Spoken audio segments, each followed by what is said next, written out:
Can I have a louder round of applause, please?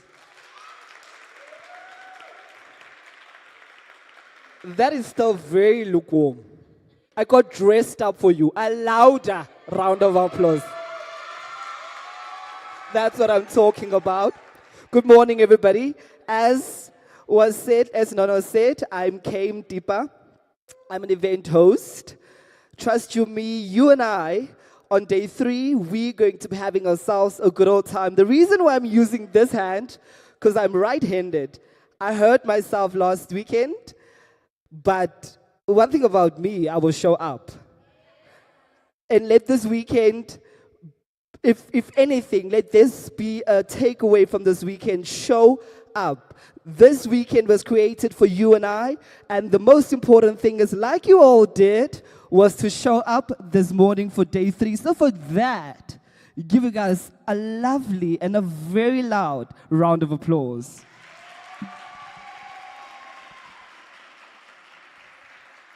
When I say we're going to have ourselves a good old time, I mean day 3 we will definitely close with the biggest bangs. Unfortunately, couldn't make the past 2 days because of my injury. Thank God we are here today in the highest of higher shoes because I want to see all of you. And I want to, listen, when I tell you I want to see all of you, you all better participate today. There's going to be question and answer sessions. I want questions from all of you. Because when you leave today, I want you to leave empowered, because that's what this weekend is about. We all must be connected, and most importantly, we need to be transformed. Because this weekend essentially is about you and I cultivating and creating a space that we can fill up, cement ourselves, and then take over the world. Because the one thing that we have a future. If the previous generation did not have a future, you and I, we're going to have ourselves a good, successful future, right? Right? We are going to be successful people. After this weekend, you are going to take steps, and then you're going to drive your G-Wagons, you're going to drive your Mercedes-Benzes, you're going to drive your BMWs, you're going to live in those mansions, right? Because we are going to be transformed, right? Who remembers what they learned on day 1? Any of you? Oh, suddenly you have amnesia. Anyone who remembers what happened on day 1? What did you learn? What was your takeaway on the first day? So anyone? You see, there's something this guy here did. He has a notebook and a pen. He wrote down things that he learned on day 1. So lesson number 1 for today, always make sure that you're equipped. If you have to use your phone, take down notes. If you have to bring a notebook and a pen like he did, do that. Because the one thing that's going to happen is we're going to be filled and fed with information and you're going to forget. But if you write it down and then you reflect, you are always going to remember it. So, gentlemen, your name, please, and then tell me what exactly you remember about day 1. I remember there was people talking about renewable energies and environmental concerns of mining. I actually noted down things that I found interesting for myself. So yes, we learned about drone licensing, rock breaking certificates that you can create, information that I just noted down that I need to go do more research about. I also learned about information processing, like it's a group, how can I say, a food chain kind of like a thing of that actually shows how businesses works, like big companies, from distribution to storage to cargo handling and packaging and transportation delivery and things like that. Yep. And one thing that I noted down, I quoted it actually, I can't remember exactly who said it, but knowledge is key to unlocking someone's potential. And this course actually unlocked the huge potential inside of me, which I never knew was inside of me. But I always believed that one day, on. Gentlemen, your one day came. Your one day definitely came. Anyone else? Anyone else that remembers something from day 1? Oh, yeah. Hello, my name is Eugene, and I can say that on day 1 I learned a lot about where to go to like apply for jobs and when to apply. So yeah, the first day it was very informative in regards to where you should go if you need something. So yeah, it helped a lot. Thanks. You see why it's important to position yourself so that when the information is availed, you actually hear it. Two people, their potential was fully unlocked. So we're going to move to day 2. Yesterday, well, besides the 50,000s that were flying, darling, it was you getting a 50,000. You were getting a 50,000. What else do you guys remember about the second day of our Empowa weekend? Anyone? Anyone? Is anyone? Oh, there.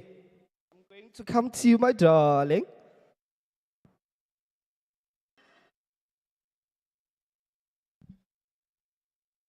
You're next.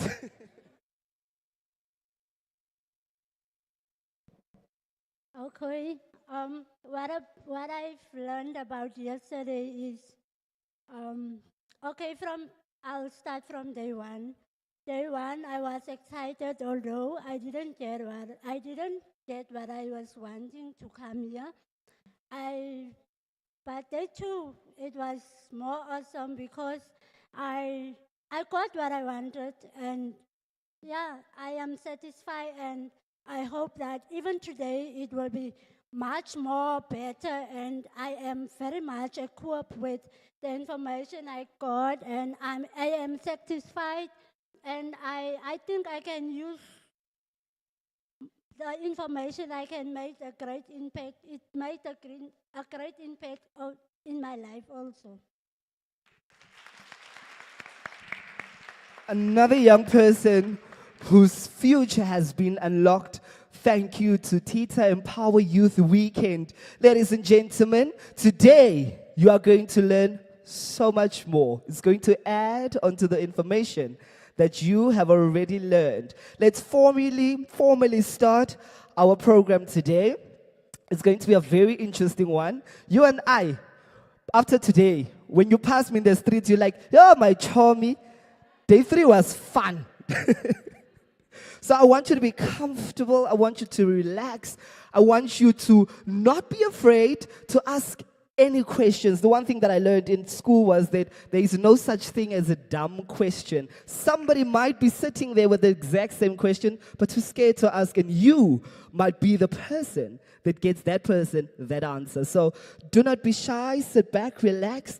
If you're on your phone, make sure that you tweet about us. Make sure that you Facebook about us so that everyone across South Africa know what is happening here in the Northern Cape in Uppington. Ladies and gentlemen, we are moving right along. Now we're going to have our welcoming address by an executive officer from Tita, Cabarone Lisito. Give him a loud round of applause.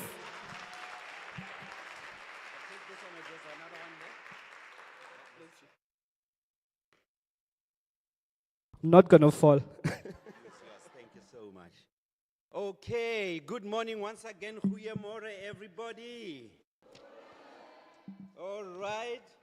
Now, here is maybe you need to know why I'm here. And I have also been given a brief.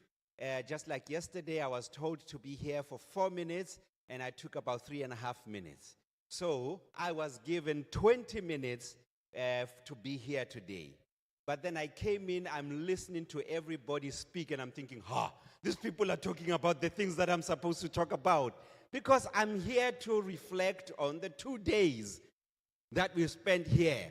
But I'm glad because what we need to have as a confirmation is whether the 2 days that we were here, and including today, we will talk about it later, was it fruitful? Was it meaningful? Did it have impact on you and all of that? And I'm standing here already cutting down all the speech because I have the confirmation that you guys have benefited a lot. I did hear the young lady who just spoke now to say, although the first day and so on, and I'm glad that this being the first Empower Works weekend and us hoping that we will have it every year, that we will have learned from you and what are those things that we would like to do even more in the coming years. every time there is an opportunity to grow, every time there's an opportunity to learn even better. All right? So let me quickly then summarize the 2 days, and without repeating the stuff that you guys have mentioned, we as TITA are very glad that we brought this EmpowerWorks, TITA EmpowerWorks partnership together for us to empower the youth. So this is a TITA-sponsored event, but while we are a transport education training authority, you realize that we did not come here and spoke transport. We spoke about opportunities right through. We were just leading as a transport seater, but we did not get selfish about speaking transport only, because we know that business happens everywhere. And we had our executive corporate services, Mekhatile Nkala. You remember her, she was here. Some of you maybe did not see her because this thing is almost the same height as her, so she kept on moving this side. I hope you can remember that. And she gave us a great sponsor's address. Mema Shabani Lidwaba, who came and spoke from research and knowledge. And I'm mentioning these things so that if you thought careers are only limited to what you knew, I mean, she is a specialist manager on research and knowledge. We as TITA will not be able to do anything unless we are fed by her research and we know what to do. Her research will also tell us where are we going after this. So that is another important element or career that you might want to think about. The objectives that we had in mind, and I'm just going to rattle through a few of them. Some of them you've mentioned. One, putting as many youth in one room as possible. I'm told that a number of them are still coming, transport-wise and so on. But I'll tell you, we were very impressed that even on the second day, this room was, I think, 3/4 full. The only chairs that were not quite full were on that other side. But all of this space was occupied. And all big ups to you for being here the full day first day, the full day second day. You need to give yourselves a big hand clap.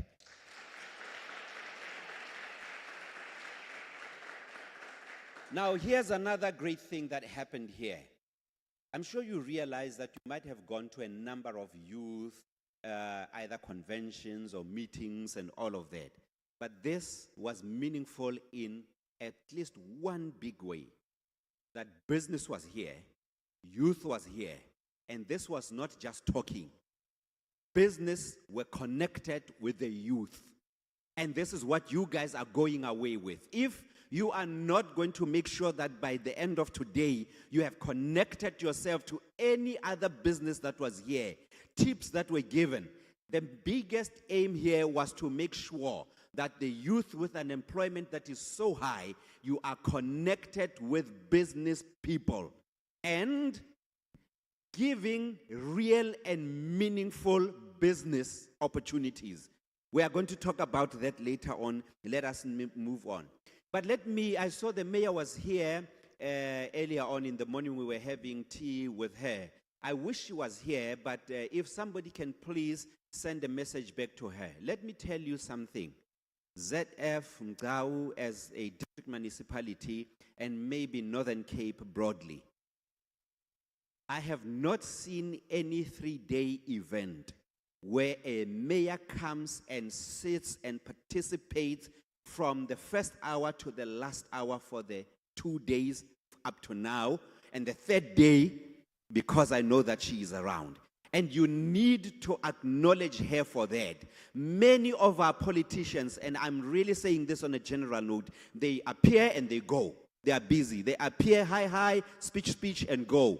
We kept on talking. The mayor is still here. The mayor is still here.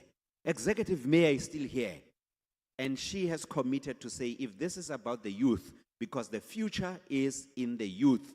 Some are saying the future is now for the youth. So you need to acknowledge her and do the best you can that you make yourself get as close and close as possible. We've had a meeting with her even after this to say, Mayor, the opportunities that you saw here, This was more on the screen, but let us do work on the outside. Let us now start completing forms. Start applying, Mayor. So you need to be on the lookout for that. Please knock on her door, because we are not going to let her go. I mean, those 750 opportunities for learners placed in various universities, tech schools, TVETs, we need you to be there. 750 is a big number for us nationally to meet, but I'm sure 100 can come from here. So please, I'm just reminding us about those things that happened. So the 2 days was kind of divided into sections. We had a section of dialogues, all right? So dialogues, so there were people sitting in those couches. You remember panels were there and discussions were made. So remember, I'm just here to say, let's reflect what did happen. So we had dialogues, and the dialogues had the topics on logistics. So underline that. Some of you may want to go into logistics. So try and remember what that dialogue was about. There was a dialogue about entrepreneurship. So please remember to go into entrepreneurship. And because today we are not on the lecture about those two, entrepreneurship and business, we have spoken not business so much. We were speaking entrepreneurship. Now, entrepreneurs are not people who come in at a supermarket and manage the supermarket. An entrepreneur is the person who says, I come in, this business is running, but I've got to make it work differently. I've got to make it, if people are carrying stuff from the shelf to the till, what can I do to make their lives much easier? What can I add as a value add in their lives? So we spoke about entrepreneurship. We had panel discussions, opportunities for youth in mining. I hope you remember that. We spoke about culture and tourism. I hope you remember that. We spoke about pitching a business that will attract money, that will attract funding. Because remember, here is like, I want funding. Can you help me? And then you are like, asseblief toch, man.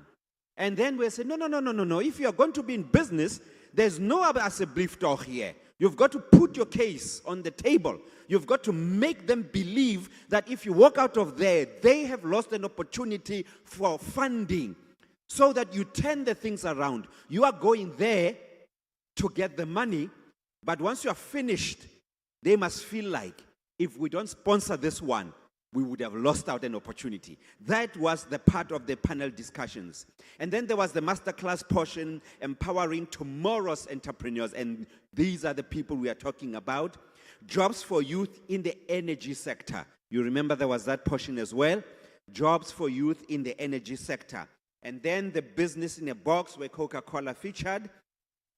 And then, let me find out, I know you spoke, but let me check. What were your highlights? I know that you spoke, but what was the biggest highlight for you? Did I just say the mayor is here? Did I just tell you? Now give yourselves a big hand clap.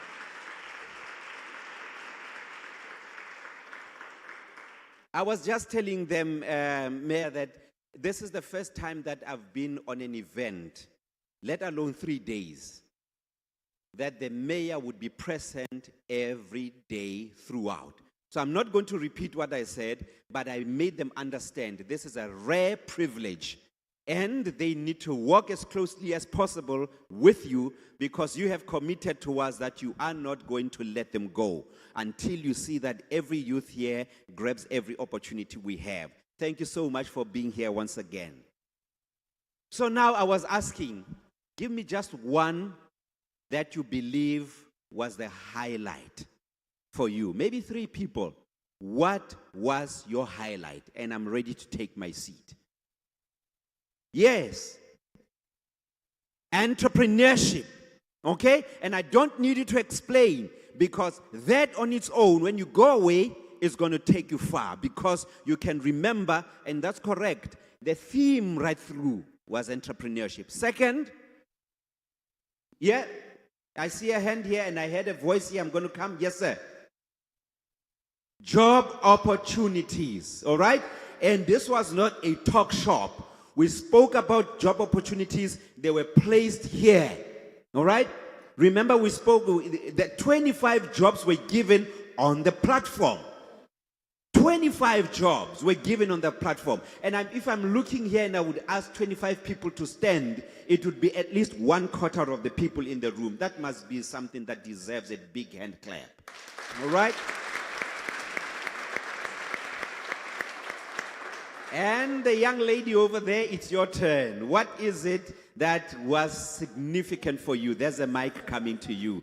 And you see, on the first day, I meant you to come to the front and you were still shy. You remember? And the 3 people were called, I'm going to ask you questions. And then she stopped and said, you don't even know what the question is. And you do actually have the answer. All right? Now let's give you an opportunity. You don't have to speak a lot. Now take the mic back to her.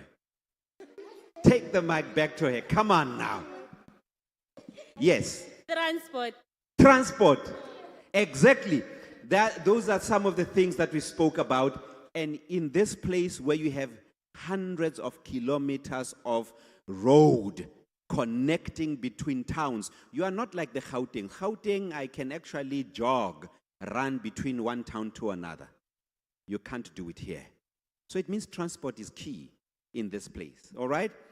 So now the highlight, and our MC spoke about it. I mean, come on. 150,000 rand dropped right here. It was like a dream. It was like, this is not true. 50,000 rand one person, 50,000 rand one person, and another 50,000 rand one person. Come on. This must be something extremely significant, something that you've never seen, something that has blown your mind. Imagine if we were to come back here again next year, and it is your business that this time does not get 50,000 rand. Gets 100, maybe 200, maybe 1,000,000 rand. Who knows?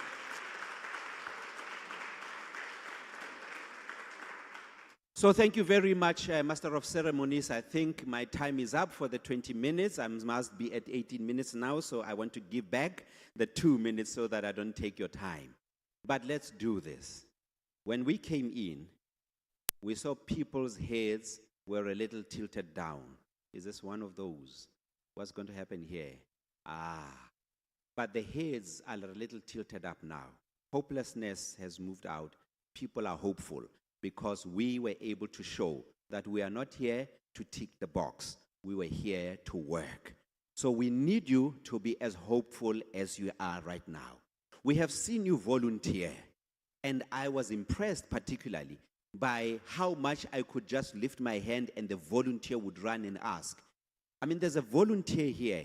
We are serving water here, but there was a particular person here who needed what do you call this water, spring water? What do you call it? Sparkling water.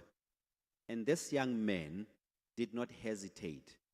I don't even know where he went to buy this water. He went and he brought it. If you keep that spirit, you will go far. We would like also to thank the EMS services who were here, the police that were here. This was organized. And ladies and gentlemen, thank you very much. So this is the wrap of the 2 days that we've had, and I'm sure you can make it even more exciting in the 3rd day. In fact, I'm not a dancer, but you know, when the entertainers came here and the Muruti with the wig started running around here, everything, I mean, that was great. Because this is for the youth. Amen? God bless you. All of the best. Thank you very much. Give yourselves a big hand clap. Thank you, thank you, thank you, thank you, thank you. Queen Maya, welcome. So nice seeing you here. Ladies and gentlemen, a big round of applause for that lovely reflection of the past 2 days. And that, ladies and gentlemen, is just the beginning. We are moving along to our key address now. Our next speaker burst onto our screens years ago by playing a very well, what was a controversial character in a very, very popular soap Generations. He has shared his talents with us on various other big productions. He's also a director. He's our very own. Ladies and gentlemen, please make some noise for Tammy Ngolo.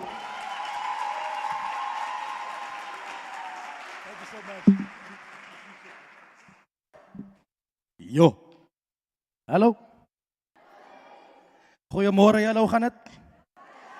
Gaan het goed in Abtijs, jong?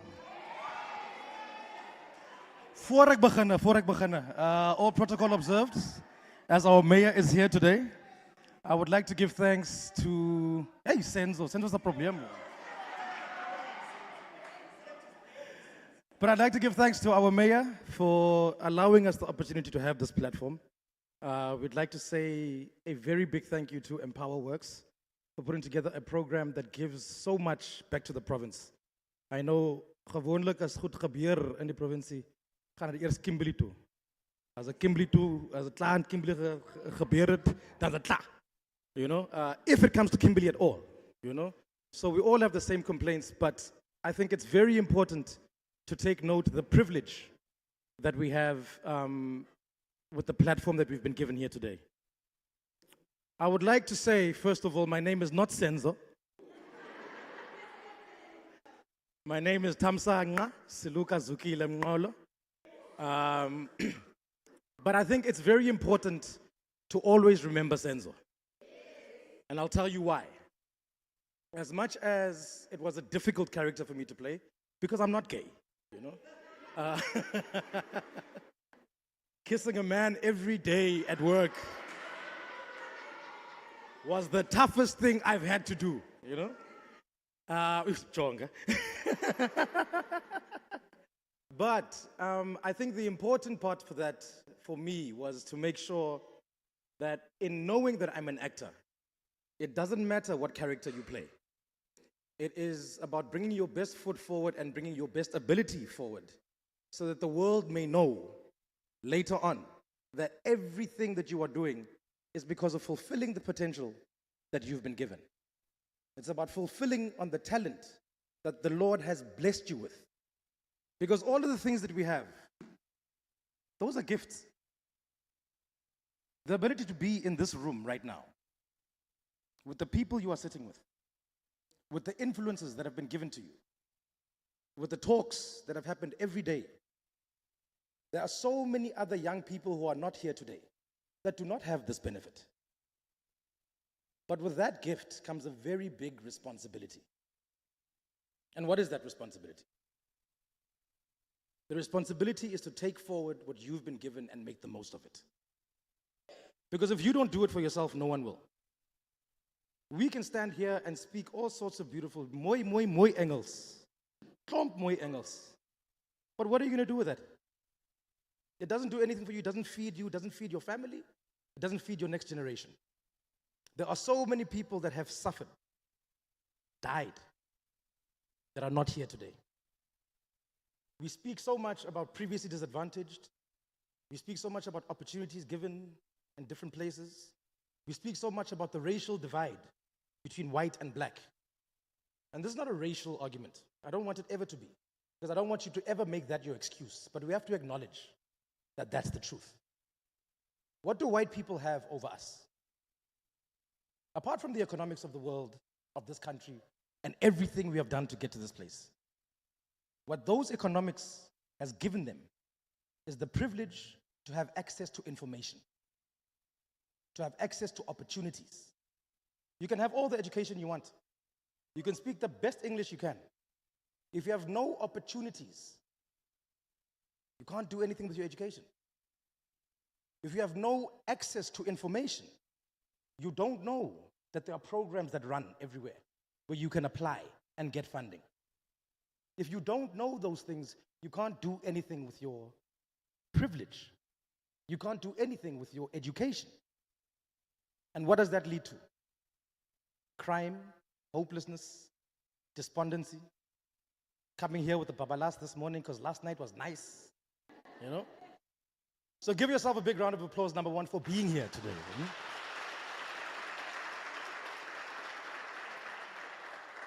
That's ons allemaal Springbok supporters hier somos, né?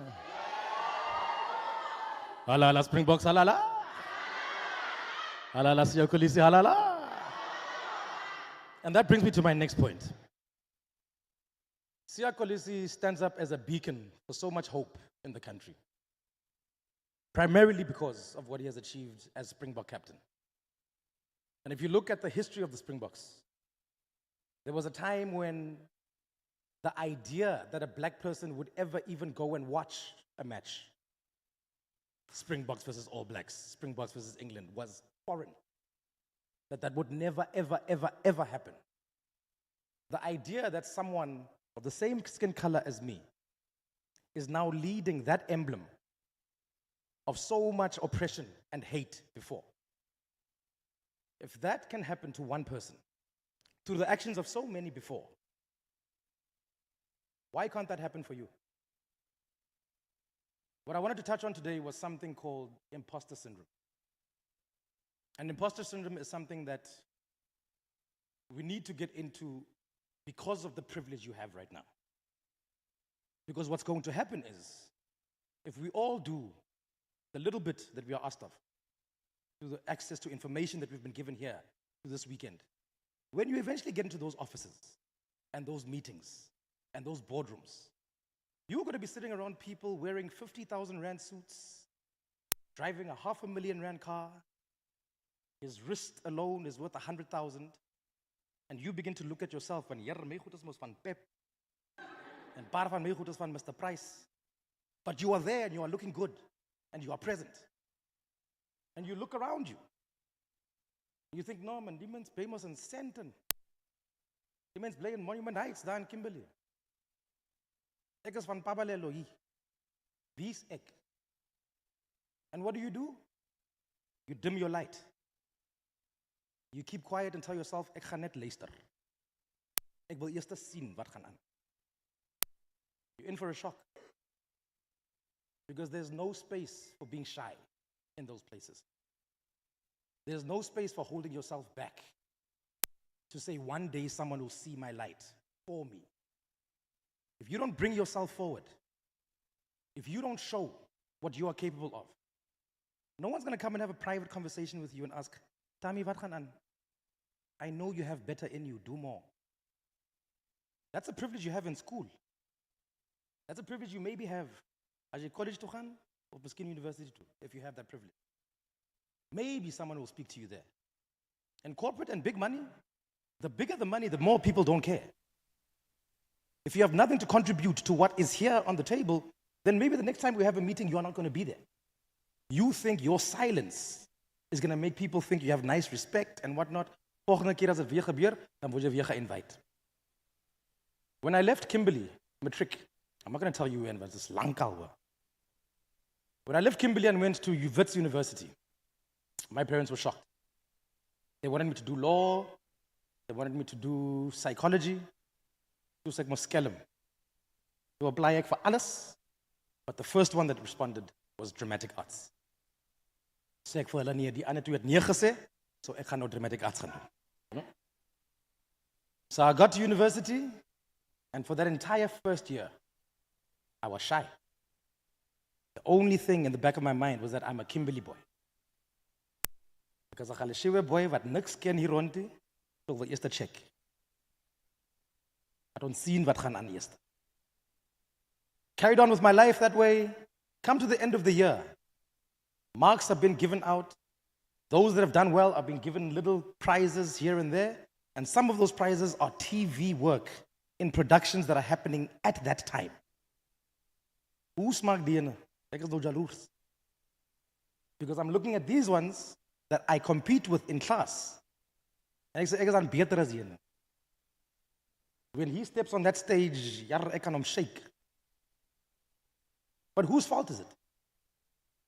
No one but myself. Because I held myself back. Because I thought, I'm not good enough for this. Let me see what's happening first. Those people got opportunities. They went overseas. They've done so many other greater things. All because of opportunities they took and were not too shy to take when it was presented in front of them.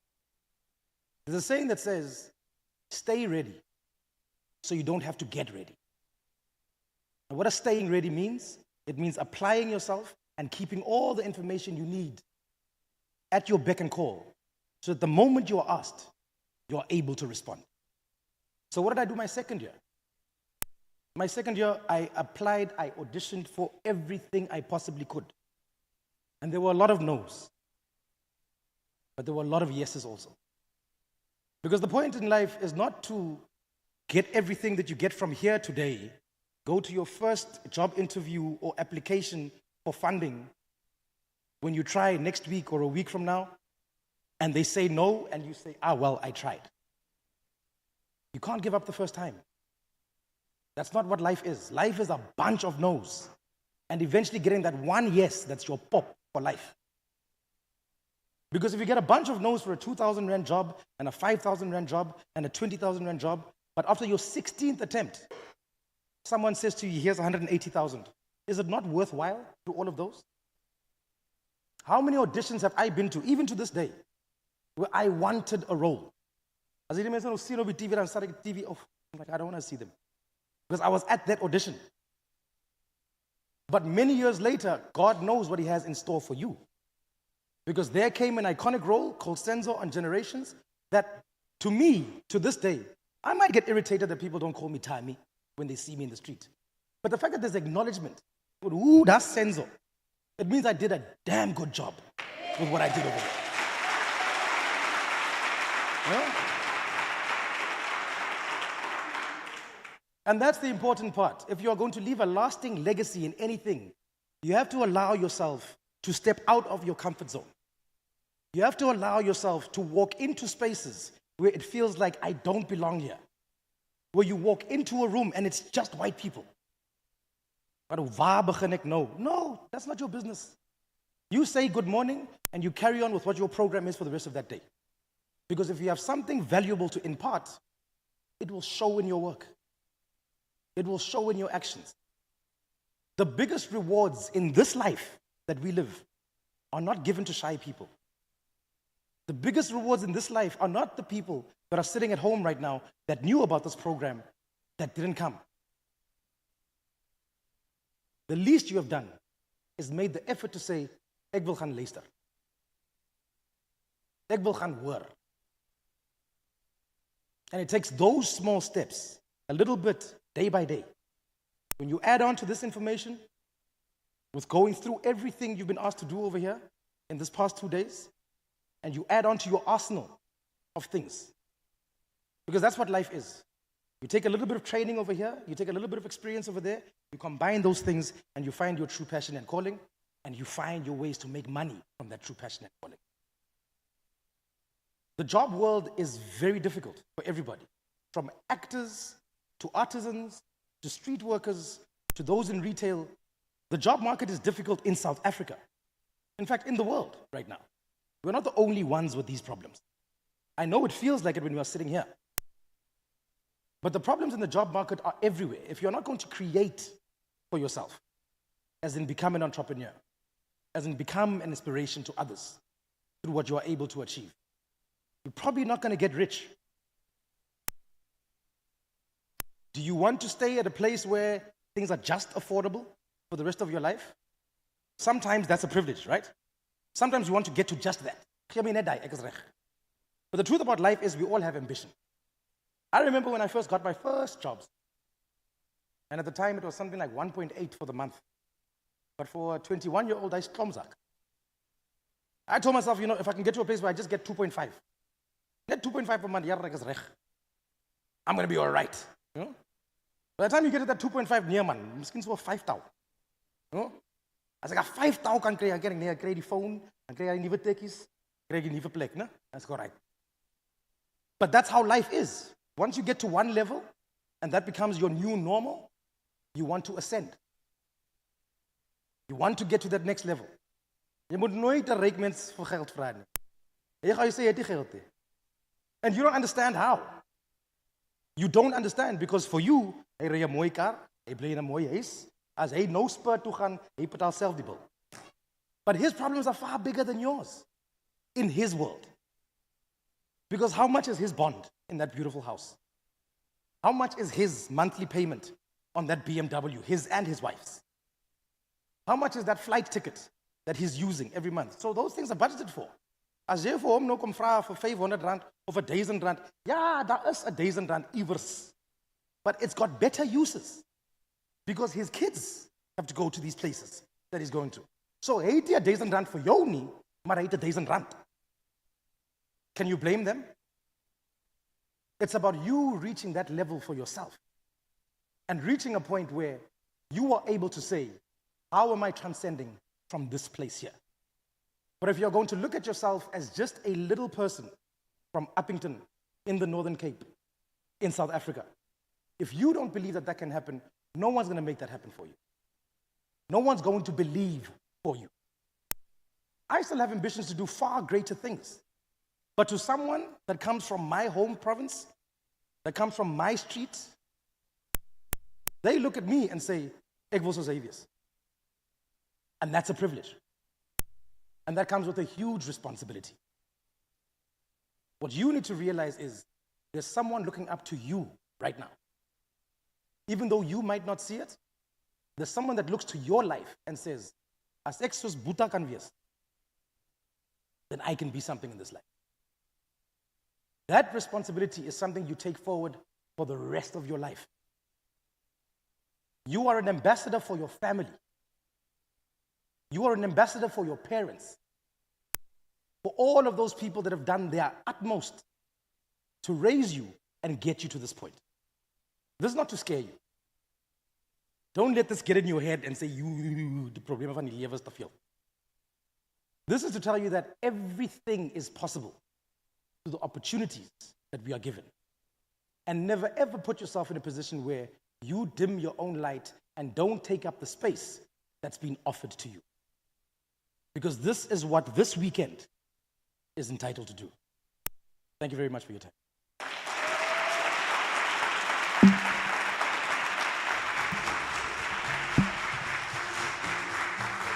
I think you guys can do a little better than that. Give a loud round of applause to Tammy. Let's check. Let's quickly check. Thank you, Mr. DJ. Let's quickly check. It's weekend, Mus, right?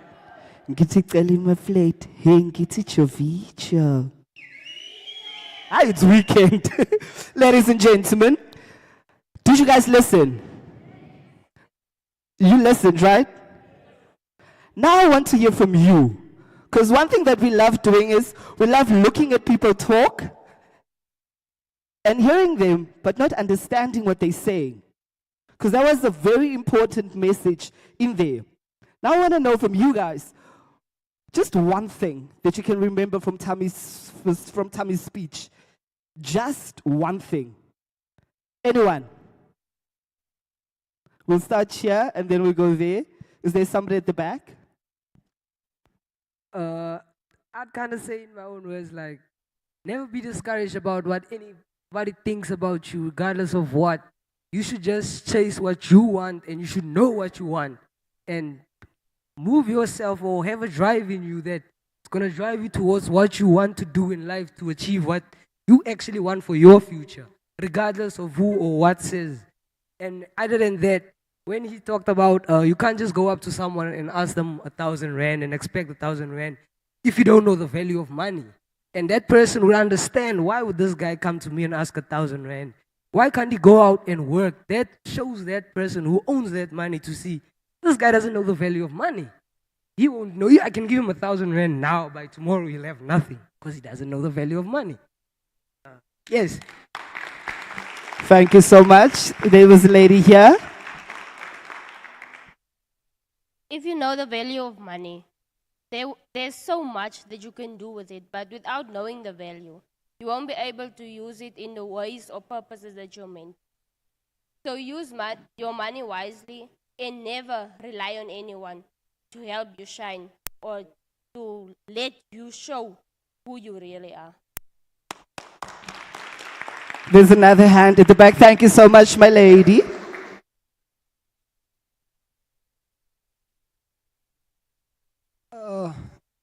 Goedemiddag allemaal. Ik is Shadrik Mowers en wat ik hier actually wat ik doen, wat die persoon nou daarvoor gepraat het is, hoekom kan jy nie jou eie BMW ry nie? As wij hier nou met elke keer op je export staan, die smaakt jou eie BMW, maar jy kan nie. Hoekom kan jy nie jou eie huis groter bou? As jy moet elke keer nou na die boer toe, sorry nou vir die boerbesigheid, maar na die boer toe moet gaan en eers sy ding loop doen, of om vir 'n werkie vra, nadat jy nog minder betaal as wat jou prys moet gewees het. Maar jou prys kan op jou eie, en jou eie bankrekening kan klop, meer as R50.000, as wat jy nou onder hom moet werk. Die is nou, die werk kom nou wel so, maar die is muziek. Soos hulle sê, is die youth, en jy moet kan vir jouself opstaan. So, hoekom kan jy nie vir jouself opstaan as wat jy moet iemand anders vra om vir jou op te staan? So, actually is, as jy nie samenwerking in jouself gee nie, wie gaan nog samenwerking in jou gee as jy nie jou eie bene lig of jou eie voete stap, pad en stap en sê, hier vanaf hier verder, ek stap my eie pad en ek gaan my eie dinge begin doen, om daar te kan uitkom waar ek wil by uitkom. Baie dankie. Thank you so much. Is there another hand somewhere? Is there another hand? Another person that learned something there in the front? You guys are making me work. You guys are making me walk. Okay, this side. Here we go, my lady. Thank you. My name is Shariza van Skalkwyk. Firstly, I want to say thank you to Tommy for his great inspirational, motivational speech. And he actually just reminded me that I was starting to dim my own light. And basically what he was saying in short is that your light should shine so bright that it actually gives people the allowance to also let their light shine. So yes, thank you for that. And it reminded me that I am a queen, I am a goddess, I am Madam President. Thank you. Yes, queen. Yes, queen. Ladies and gentlemen, in essential, what I took from it is invest in your own sparkle. And I think by all of us being here today, especially you guys for being here today, you are definitely investing in your sparkle because every bit of information is important. Like Tammy said, there's no point in being at the right place, but you don't know what to do with that opportunity when it comes to you because you're not informed. So you guys have definitely invested in your sparkle this entire weekend by being here from day one up until today. So for that, ladies and gentlemen, please give yourselves a loud round of applause. Oh, absolutely. Another thing is success definitely is our own responsibility. Thank you so much for making that loud and very clear. Because I think as a generation, we have become so, I deserve this as jy moet my gee. I'm entitled to. And today we were reminded, because Tommy was shy throughout his first year, so many opportunities flew by him. If he had spoken up or stepped up and stepped into his greatness, Charles would have been long gone. Miskien sal ons nie regaat het vandag. States, New York. But yeah, ladies and gentlemen, we're quickly going to have a very short music break as we just touch base. And from there, we'll move on to our panel discussion. We're going to be delving into the agricultural space. So if you're into agriculture and if you possibly want a career, but you don't know what type of careers are in agriculture, yeah, English is leaving me. My mother's money for education is gone. But if you have a desire, if you want to work in agriculture, but you have no idea what the possible job opportunities or careers are available in agriculture, then we're going to be covering all of that. So, Mr. DJ, early music.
that's when I started to ask him to teach me how to do the jam, because one of the good days when I arrived in the jam, then coming to the Kawaii and I said, and he is the shop on your mind.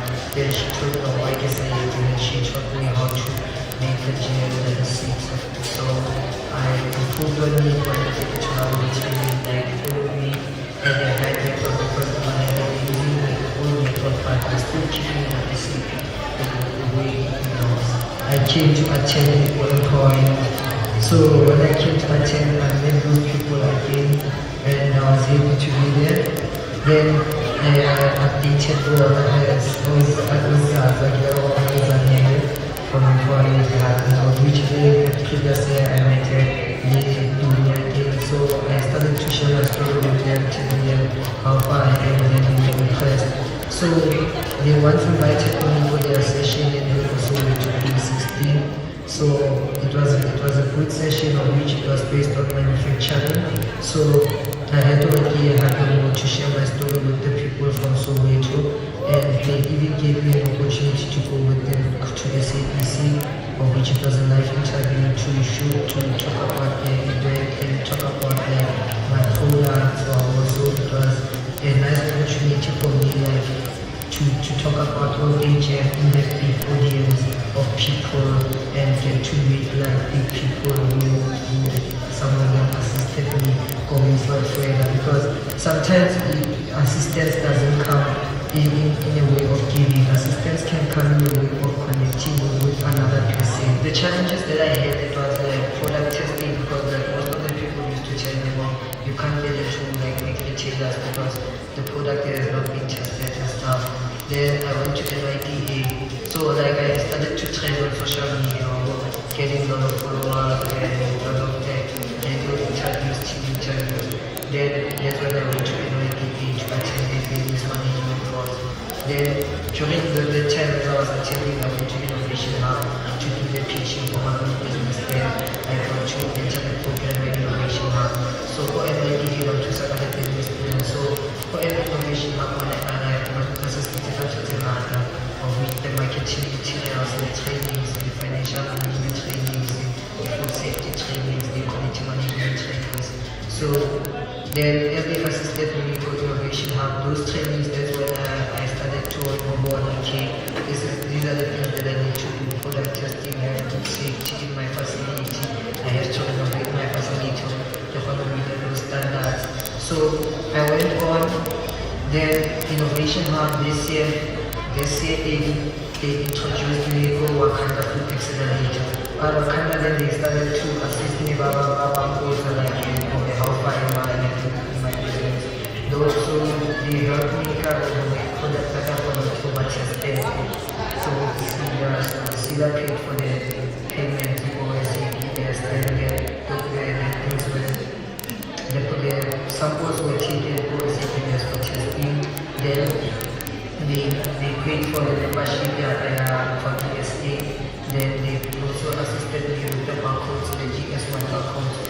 So the show has assisted me a lot because the show has regular hearing and education system and laptop, and they also got me they also got a sponsor for me from Contact for the bottles. So I'm getting bottles from Contact where they give me a batch of 1,000 bottles. So whenever I have another production, I'm going back to them and then they giving me bottles again. So what's nice again now, because I won't be giving buying the stickers anymore, because the bottles will come 7 for them already. And now when I started my store, because I was starting getting money for my products and actually, but then it was not enough money. So now I have a business, but then I still love the culture. So can I get my passport starting? Why don't they this and then they can commission on the bottle of jam that they sell? So right now this facility just needs a COA. So the thing that's keeping us on the COA is running water inside our room. So the next step that we want to take now to have more funding, try to source out more funding while we still pushing and selling the product, because we can't always depend on funding. We push to sell. The next level, once we have those things, we will start like going to retailers because we are not that far to go to the retailers because right now we're supplying 2 stores in the Western Cape that order from us when they sell. Then here in Gauteng we do not have any store that we provide, but we've got somebody who sells for us, again 2 people in Boxback and in Soweto. They don't have stores, they just store and then they resell. The top 3 tips, the first one is discipline. I'm going to stretch it out in which way. Never underestimate anyone because like you don't know who you're checking with, and you always have to respect people. Wherever it's either respecting important. Then the next thing guys, whenever there's a session, don't say the guy or if maybe somebody is disappointing, or don't say it's far, because now when you talk about the Innovation Hub, I met Innovation Hub, some event that was not even formal, but the Innovation Hub truly assisted me like don't be scared to people, don't be scared to start.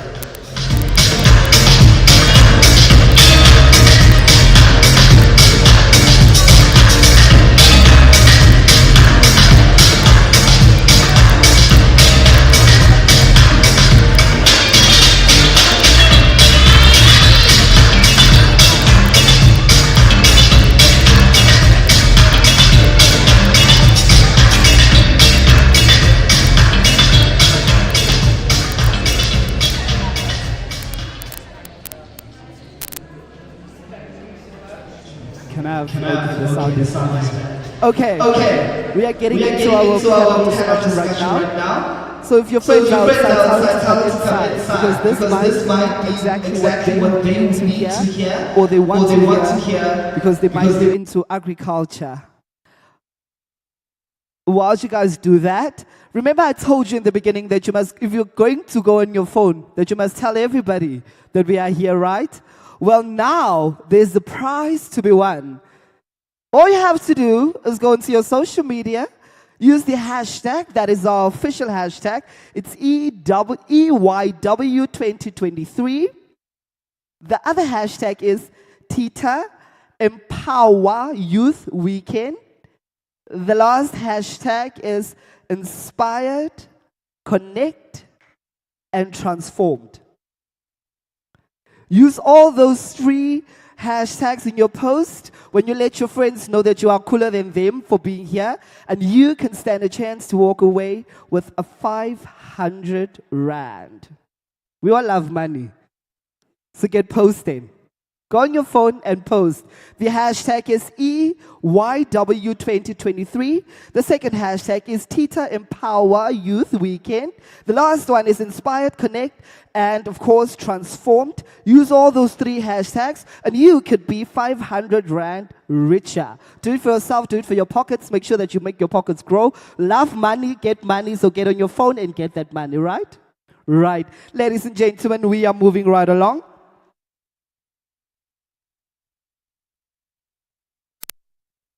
Let me just quickly open this phone.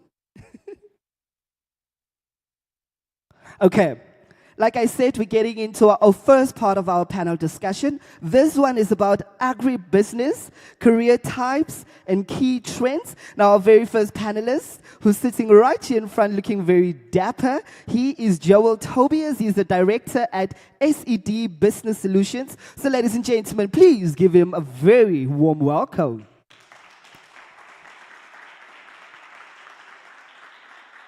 I think you guys can do a little better than that. Thank you. Good morning, everybody. Thank you so much. Our second panelist is unfortunately not here, but she's definitely joining us. She's joining us via video. That's the one thing that people make sure. So one of you can discover the next thing that will make our lives easier. She's joining us digitally. Her name is Agnes Hove, and she is the finance director at African Women in Agriculture. Is Agnes there? Is she live?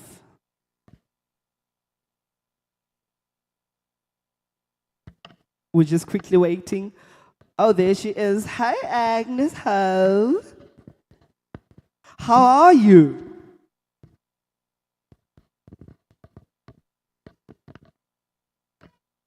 Can you hear us? Oh, there she is. Ladies and gentlemen, she's our second panelist. We're going to be discussing agribusiness, career types, and of course, key trends. So, Mr. Tobias, you I have with me. So we can talk, we can conversate. You guys must join in the conversation. This is not just between us and Miss Agnes. This is also about you. So I want you guys to listen. If you have questions, take them down. We're going to be having a question and answer session a little bit later. So all those questions that you have, you must take them down so you don't forget, because you might be forgetting something very important. Just formally introduce yourself to our lovely audience. Thank you. My name is Joel, so I think only my dad is Mr. Tobias. Or Mr. Tobias.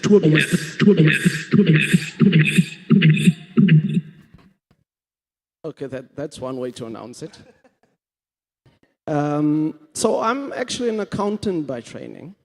En ek het maar daar groot geword.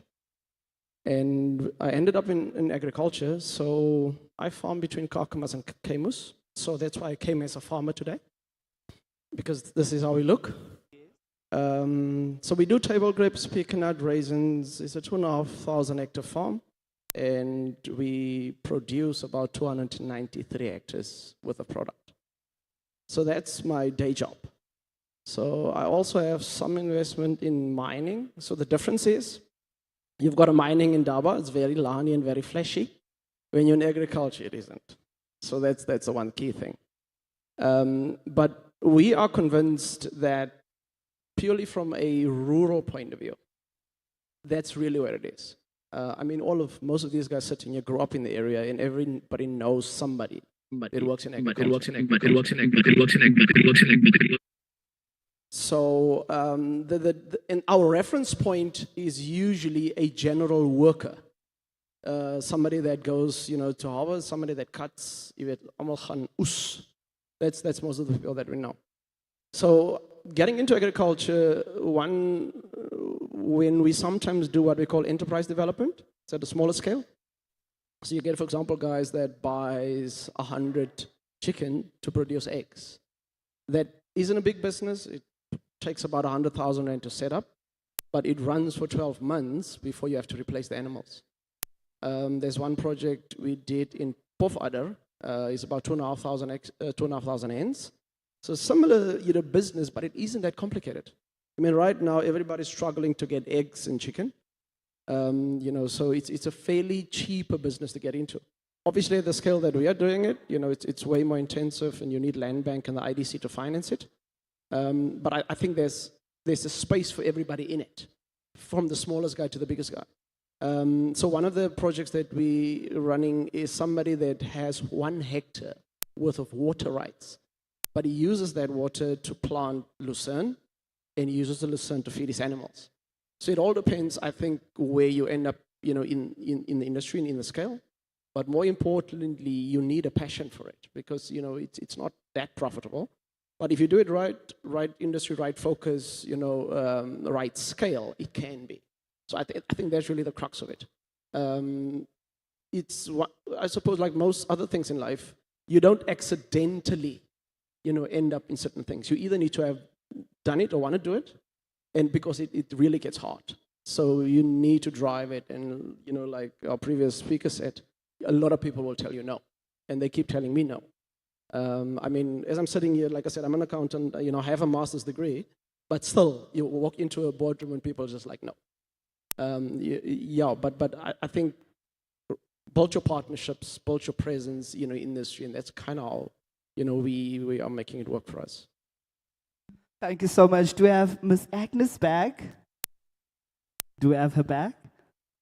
No, not yet. We're going to continue with Tobias. You touched on the various career opportunities or the careers within agriculture. And like you said, so many people, or it's a norm, everybody just knows agriculture. You must go into the field and you must work and you must must plow, and that's all we do. In December, there's usually a thing when it becomes this time of the year. People say, "Gaan werk jy ook drywe?" You all know that, right? There's so much more to agriculture, and we are going to dig deeper today to show you guys exactly the different career opportunities there is in the agribusiness. I want us to touch on the different careers you can do within agriculture. No need net gaan oesie. But everything else, yes. So, for example, you know what we do? We export our table grapes to Europe and to the Netherlands. So we have a cold storage unit, right? So we need somebody to run that thing. It needs to be consistent temperatures, you know, over a consistent period of time. So you need electricians, you know, in the farming space. You need, you know, somebody who understands refrigeration. So that's one. But when you harvest the product, we usually send everybody in at 3 o'clock in the morning. They go into, you know, the blocks, they cut the grapes, and they leave it. And then the next group would come, they would collect it, and they take it to what we call our pre-coolers. So you put it in there, you know, there's water dripping, there's wind, so it cools down the temperature. So you need, like I said, you know, expertise to make that work. And in the pack house itself, we've got these conveyors, you know, so you need diesel mechanics, you need artisans to make that work, but importantly, you need lab assistants. Because our product is exported, you need somebody to test the product to see that it's compliant. By the time it gets to the harbor, by the time it gets to Europe, it needs to be certified. So that's one. And in addition to that, you know, even during the year when you apply your fertilizers and your chemicals, that needs to be recorded. So it's a fairly, I think, wide industry. Obviously, like I said, from my side, it's, you know, accounting. You need to keep records. You obviously need a very good and robust administration system. That's not even talking about the HR and the training and the rest of it. You guys heard that, right? So there's more to agriculture than just going into the fields. I think one important thing we also need to touch on is the fact that within agriculture, we need marketers, we need accountants, we need people that will do the admin. We need so many people in one business within agriculture. So there's so much more, but I want to know, where can young people go to, you know, get the qualification to get into any of these different station of value chains within the agricultural space? Where can they go and equip themselves with the knowledge? And also, if there's places where they can get experience, where can they go to get that knowledge and or experience? So I know quite a few people that have studied agriculture at the local college. All right, so it's either national diploma or, you know, you go to the TVET. But what you then do is you complete your first part of the training, and then you get placed at one of the farms. And it's once you get in there, you know, you're one and a half in, 3 years later, when you've been in the industry for 3-4 years, you usually end up at one of the bigger farms. I also know, you know, black people, you know, colored people that ended up at Stellenbosch University, which is one of the bigger, you know, agriculture schools. The only difference is when somebody who's black go to university to study agriculture, they usually don't come back to the farm. They end up, you know, as an investment banker at Investec, at the industrial, you know, corporation. So that's the nice thing about agriculture. As soon as you really go into it, career-wise, study-wise, you basically become an agriculture expert, because there's not a lot of black agriculture anybody's out there, for that matter. Historically, our involvement in agriculture as black people has been at general laborers. So, for example, when I attend a farmers' meeting, I'm usually one of 2 non-white farmers in the room. And I remember, maybe I need to tell you guys this. So I attended one of these, you know, Grabis, and this thing started, and, you know, there's a presentation, and at some point, you know, I interact with the presenter. And when this thing is done, when we leave, so the one guy asked me, met watter baas het jy hier gekom? Meaning, who's, you know, on which farm do you work? So, you know, the problem is you struggle with these on a daily basis. There's nothing wrong with it, because your view is, I'm farming, I'm surviving, I'm putting food on my table. You know, I don't need the next guy's approval, whether it's black or white, for that matter. So it happens quite a bit. And same week, so on our farm, the lady that cleans the big house is Auntie Goyce. And it was Auntie Goyce's birthday. So we said, listen, it's for the weekend, let's go and celebrate this. So they've got the workers' houses across the street from the farm. So I go to pick Auntie Goyce up, and then I stop there, and one of the people shouts, Auntie Goyce, kom your boere is hier. Which is, is as we grew up, boere, was meant to be a wrong word, but meaning there's the owner of the farm. And it was just the weirdest thing for somebody to call you that, because, in the industry that we're in, it's very racially divided still. So I think that's probably going to take a generation to change. But, for somebody to call you that, even when you're black, it kind of says something, I think. But it also means a lot for where the industry is and probably where we're taking it. So we can definitely say transformation within agriculture is definitely slowly but surely happening. One important thing that you touched on is how it's so racially divided. And it's important that you guys sitting here, if you have just the tiniest interest in agriculture, like I said, you don't have to necessarily go into the field or be the farmer. You can be the accountant of the farm. You can be the marketer of that product that is being farmed with. So I want to know, places like the Vine Academy and Model Farm in Kakamas, what would you say is the importance such institutions play with regards to empowering non-white farmers to eventually get into the farming industry? My route into agriculture was, I'm a financial trained person. I worked at the Industrial Development Corporation for 8 years, so I know funding. I know how to finance business. So that's how I got into it, right? But I'm not a farmer. I partnered with a white commercial farmer who understands the technical part of it, so that's the business. So the important portion is, if you are not a trained professional, but you have a passion, then you go to the academy, you go to the TVET college, you get to train on the technical side of it. Or you can say, listen, I've got an interest in farming, but I don't want to do the actual farming. I want to own it. I'll find a way to strengthen my team. So I think the one thing that as a black kid you always get taught early, you have to be better than everybody else, to make it. You don't always have to. There are people that's good at what they do. You just need to know how to use them for you to achieve what you're trying to do. So the academy is important. I think if you can get in, go. That'll be a stepping stone into a BA degree or even into a postgrad, or it's just a stepping stone into you starting. I mean, if you take on the Orange River, right? The most profitable thing in this area is table grapes in hierarchy of profitability. Table grapes, raisins, wine. Wine is more profitable in the Western Cape, right? But on our farm, we've got 60 hectares of pecan nuts, which is more profitable. So meaning then, if you've got a 10-hectare raisin farm, you're all right. But if you've got a 10-hectare pecan nut farm, you're doing better. So it doesn't have to be big. Depending on where you go in and how you acquire the land, that's key. So we also know there's a lot of government land lying unproductive that's available. So there are areas for us to get into agriculture without having to buy a piece of land, which isn't the easiest thing to do. Thank you so much. Do we have Agnes? Miss Agnes, are you with us? Let's give it a moment. Oh, there she is. Okay, Hi, can you Miss hear me now? Agnes. Good morning. Okay, can you hear me? We can hear you crystal clear. I represent African women in agriculture. We are a group of women who develop women in the agricultural space. We're passionate about agriculture, and we look at the non-traditional ways of going into agriculture. So I'll just explain to you the type of careers that are available in agriculture. So we have the primary space, we have the secondary space, and the tertiary phase.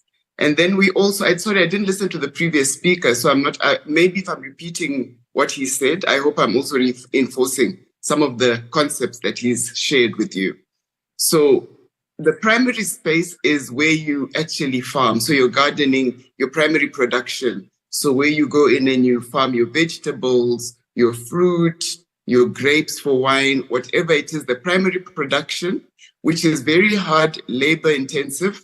You thinking about seasonality, you're worrying about weather, you're worrying about soil types, you're worrying about rainfall, you're worrying about hail, and you're worrying about just the basics of agriculture.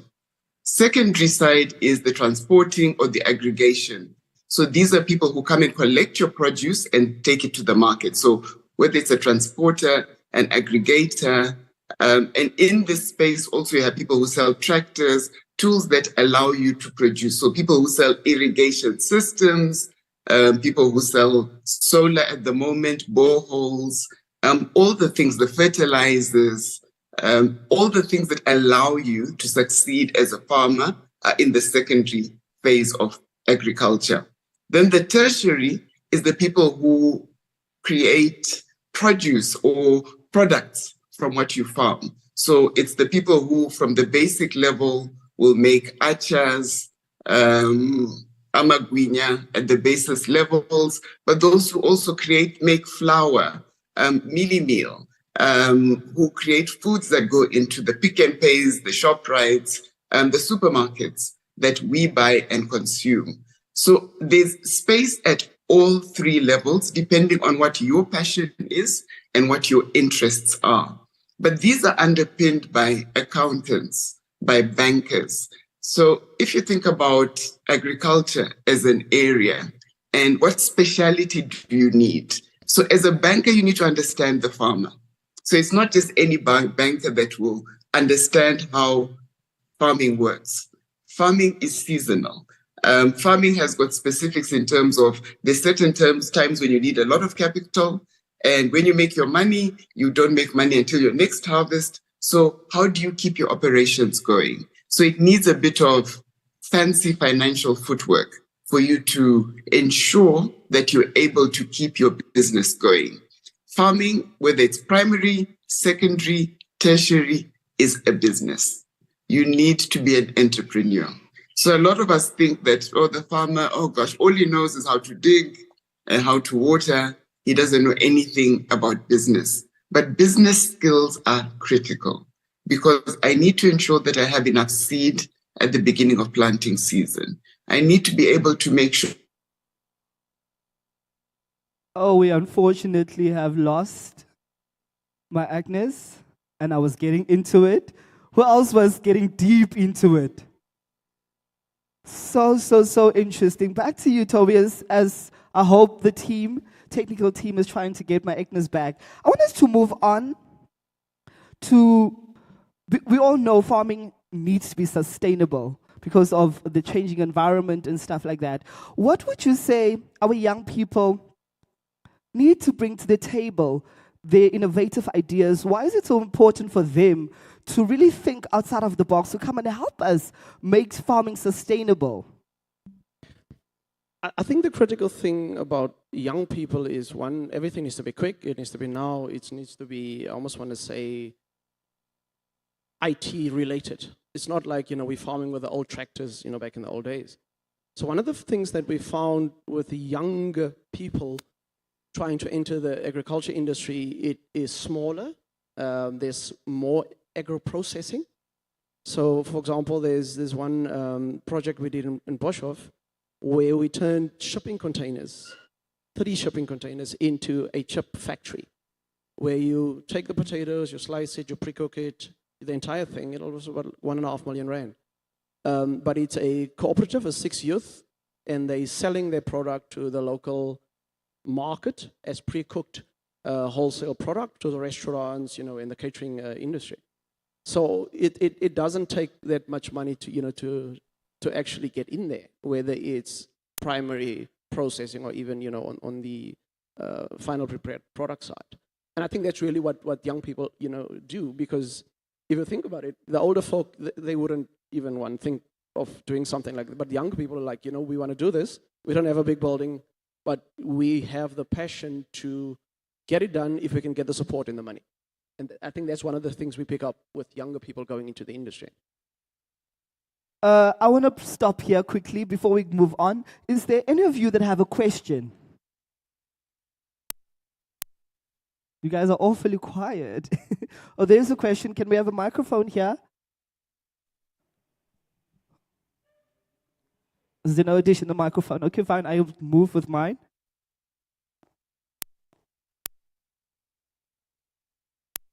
Good morning, sir. Good morning, sir. My name is Tabani. I would like to find out, like in your metric subjects, which subjects you must have to study agriculture. And then the other thing, I'm interested to wine producing.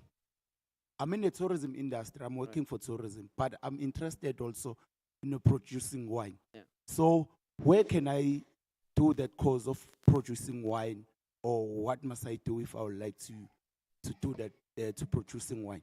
All right. Wine producing. Thank you. I think as you know, in principle, agriculture is a science.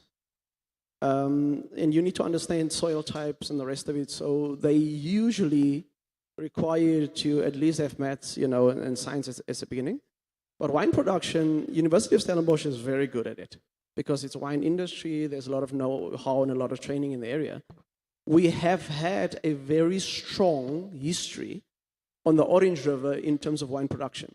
But you guys would have noticed most of these, sites for Orange River cellars has been closing down. And the reason is most of the farmers are taking out the wine vineyards. They're replacing with more profitable stuff, table grapes, pecan nuts. And for that reason, there's not enough volume. So, I mean, Orange River cellars, they used to have production facility all the way from Gobashoop, Groot Drink, and it's reducing. So that's one. So you still get wine in the Northern Cape, but it isn't that. It's a good quality wine, and they still will win prizes for it. But you have better quality wine in the Western Cape, and the reason is it's temperature differences. Because what happens, even if you take the same cultivar, right, and you plant it here and you plant it in the Western Cape, you get a different taste in the juice that comes from it. So the Northern Cape product from the wine grape is used quite a bit for juice and in, spirits. But the wine or the juice from the Western Cape side, they tend to then, take it into the more expensive wine. So if you really want to go into it, look at Stellenbosch University website. They've got a fairly strong department. And there's obviously the wine associations. So what we've done is there's a project we involved in Somerset West. They buy product in. So technically, you can produce wine here or anywhere else in South Africa. You buy the product. You can buy a Western Cape truck full of the juice and turn it into wine. So it doesn't have to be grown locally now. But it is a science, and you probably have to spend 4 or 5 years mastering it in terms of a B degree, honors degree.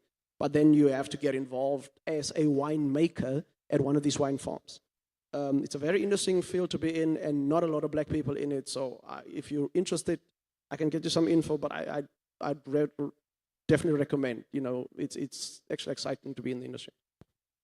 Thank you. Is there any more questions on the floor? There's a question in front.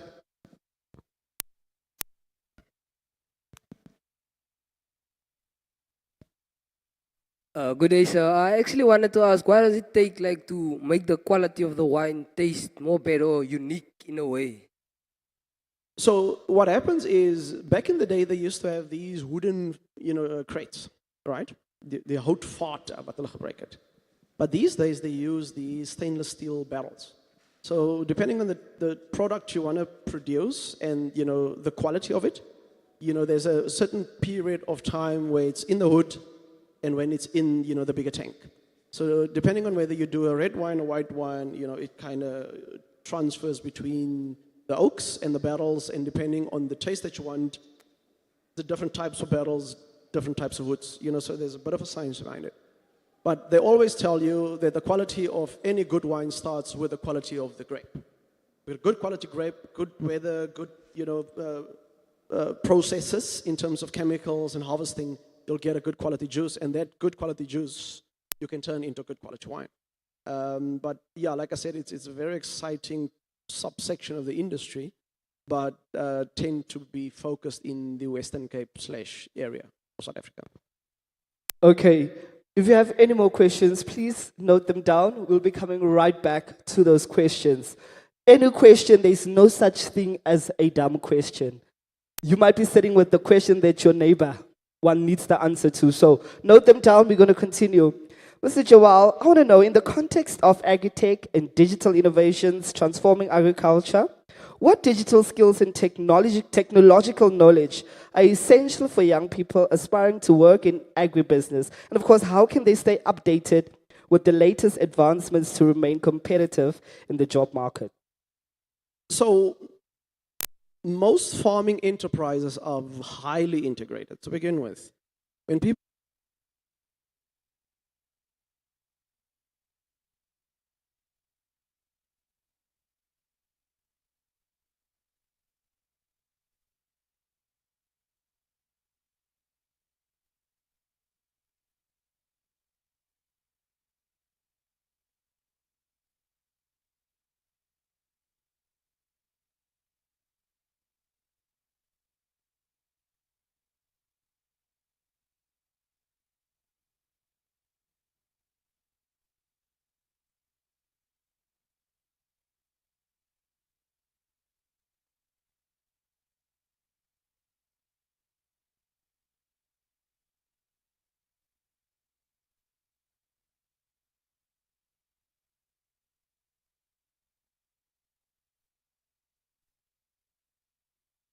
full-time IT specialist, because somebody has to maintain all of those.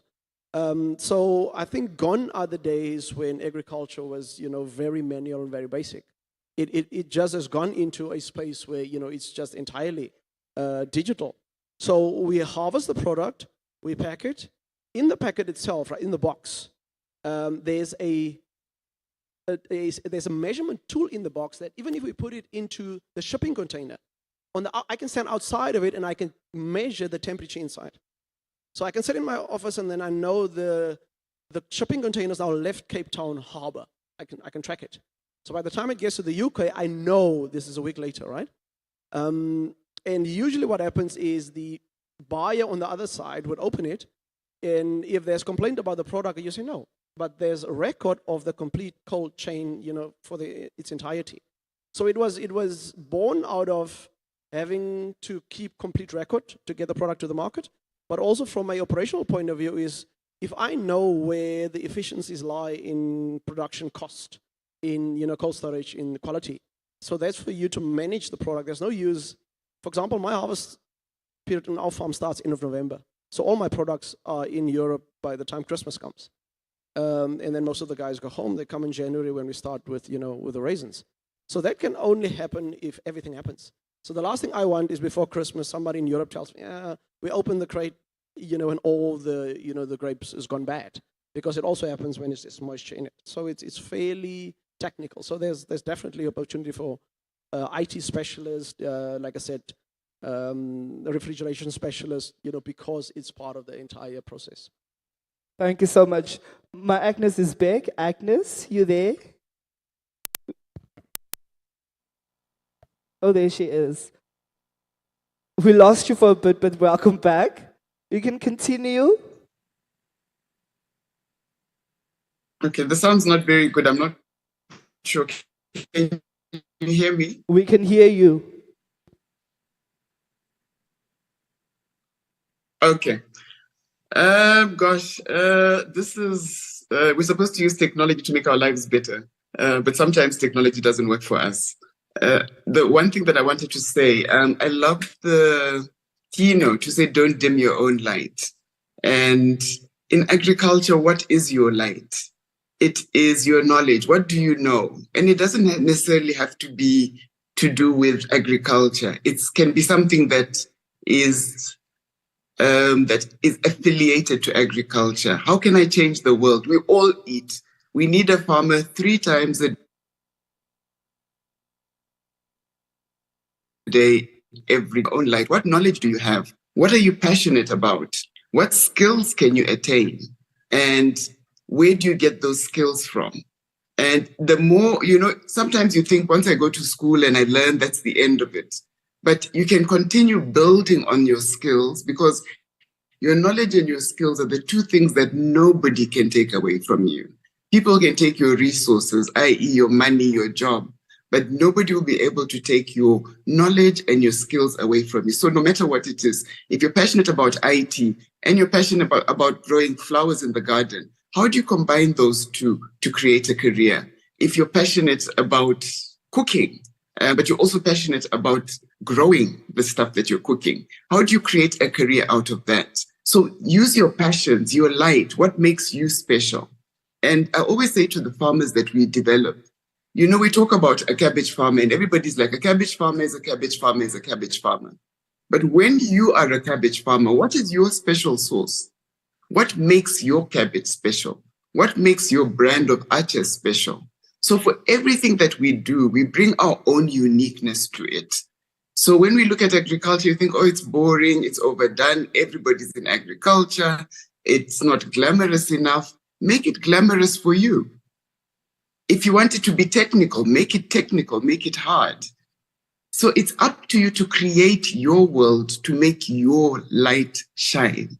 So for me, that's one of the biggest things in terms of agriculture. Agriculture is not a specific, agriculture is part of everything that allows us to eat, to dress on a daily basis. So it touches us in every sphere. So we like to park agriculture and say, okay, there's agriculture, let's put it on the side.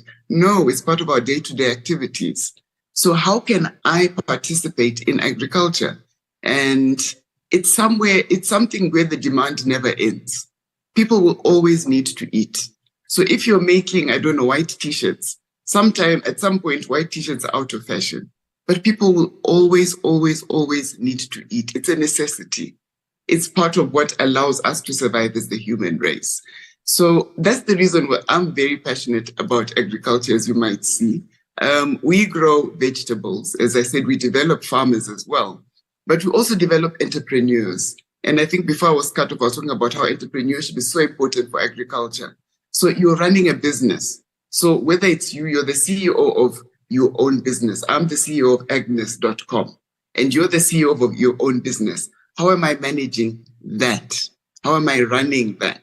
So when I am trusted with a business to run, how can I run it in the best way possible?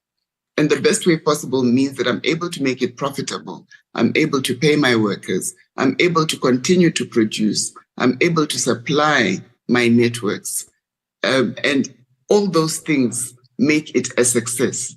So I'm not sure whether there's any more questions on your side. It's been a bit on and off. Yes, it's been a bit I on don't know and whether off. somebody can give me feedback. It's been a bit on and off. Technology is not loving us today. But I definitely want to know, is my Agnes still there? I definitely want to know, as part of our closing remarks, how do we make agriculture, for lack of a better word, how do we make it an industry that people from the Northern Cape, people from this area in Uppington and surrounding areas become more and more interested in agriculture? Because the one thing that we definitely do have, we have a lot of farms along the Orange River. But how do we make sure that our young people get involved in agriculture? How do we make, when you in high school and you say, I want to study next year, how does agriculture go from the last option and we make sure it becomes the first option for people of color? I think the critical thing... How do we make agriculture? Is where you come into the industry. If you are a general worker on the farm and you only go there to harvest, there's nothing sexy about it. Meaning you go, you work at 3 o'clock in the morning and 8 hours later you're done, right? But if, like the gentleman in front said, if you study winemaking and you become an expert, that's a different conversation. So I think depending on where you go into it and how deep you develop your expertise and your involvement, sexy is not even the word, it becomes your life, like any other industry, right? So you could be working, I don't know, at the municipality, but if you're just a general worker, there's nothing sexy about it. But if you become the MM, you know, the CFO, there's something different. But obviously you have to develop your skill and go into it. And I think that will determine whether you continue doing it. And when other people say, oh, I see you in, you know, agriculture, I see, you know, you're doing fairly well, maybe it's something that, you know, I'd want to do. And I think that's really where it is. is it's difficult to get in, but one sure way to get in is via education. Study something in agriculture, that's one way to get in. If you don't have that, or if you don't have the money to buy a farm, you'll probably end up picking somebody's, grape somewhere. Okay, continue with your closing remarks, and then we move on to our second discussion of the day. I think agriculture in rural setting, including this area we're in, it's a untapped opportunity for everybody. You don't need to be clever about it. You just need a passion. You can use a block. It doesn't even have to be a hectare. It doesn't have to be a farm. It just needs to be big enough to grow something on it. I've seen people make money on 200 square meters with saffron, which is highly profitable. You need to understand it though.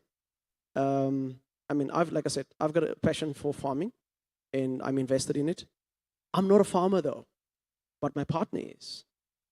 So you don't have to have all the expertise to get into it, but you need to drive it. So unless you go looking for the opportunity, you go looking for the land, you go looking for somebody to teach you how to do it, you will probably, like I said, end up as somebody picking something on somebody's farm. And that, my view is, there's always opportunity for that. But if you have a passion for it, try to get into, a education stream, driving certain trainings. And it doesn't have to be a degree. It doesn't even have to be something fancy. It can be a short course. I know NYDA offers, the CEDA offers those. It's just asking. So I do enterprise development for some of the renewable companies. And the worst thing for us is to have a young person that just never leaves you alone, ever. Whenever they see you, they want something. When they phone, they call, and you sit in the meeting with somebody, can we just please give Wayne something for him to leave us alone? Because that's what it takes. It's sometimes not even a refined, pure, opportunity that's ready for investment, but just the fact that he keeps on driving, he keeps on basically arresting you. That's what it takes. You get support. People buy into what you're trying to do. It doesn't have to be perfect. But what I found is it's usually the persistent people that get help. So unless you knock, unless you ask, people will just assume, no, he's fine. I didn't know he needs some help because you didn't say, you didn't ask. Move to your questions. I remember there was a hand right there at the back, and there's one in front as well. So if you can have a microphone be passed to the floor, please.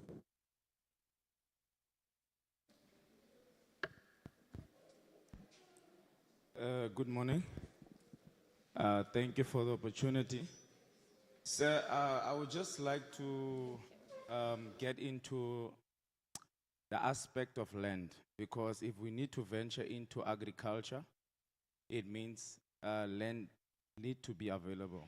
And unfortunately,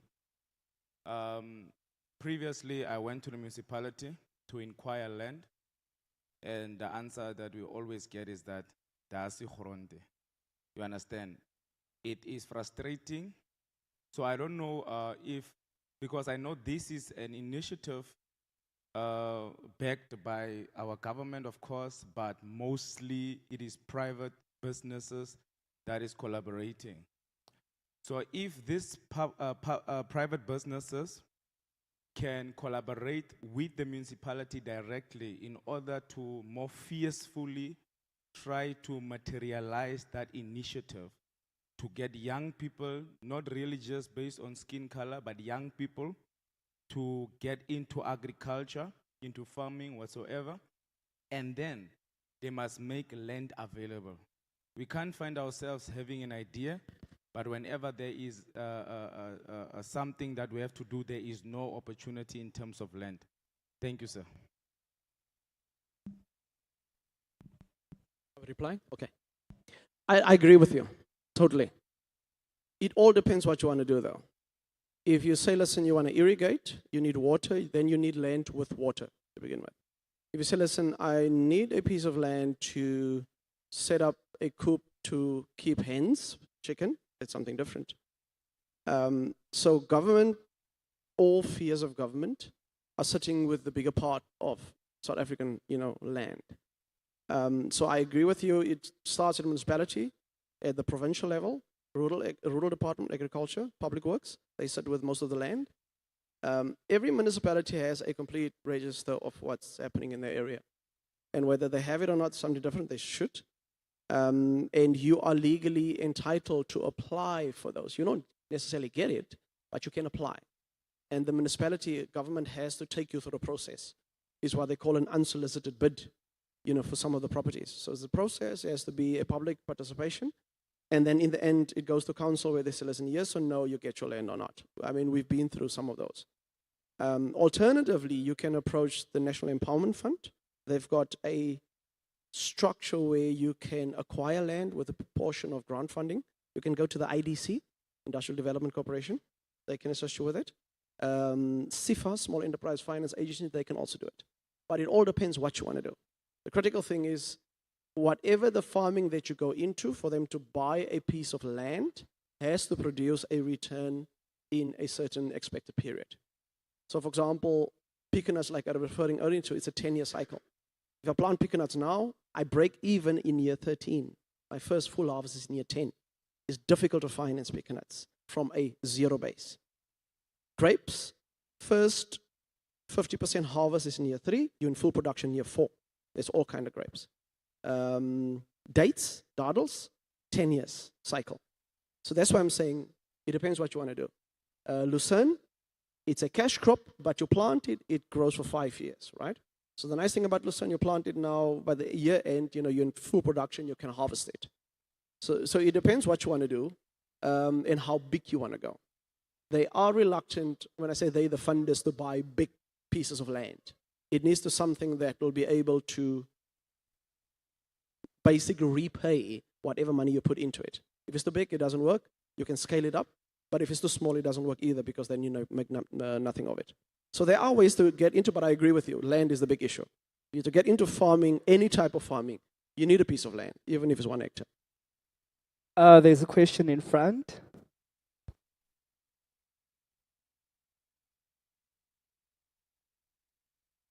Thank you for the opportunity. I am the founder of an organization called Center of Hope in our area, Rosedale.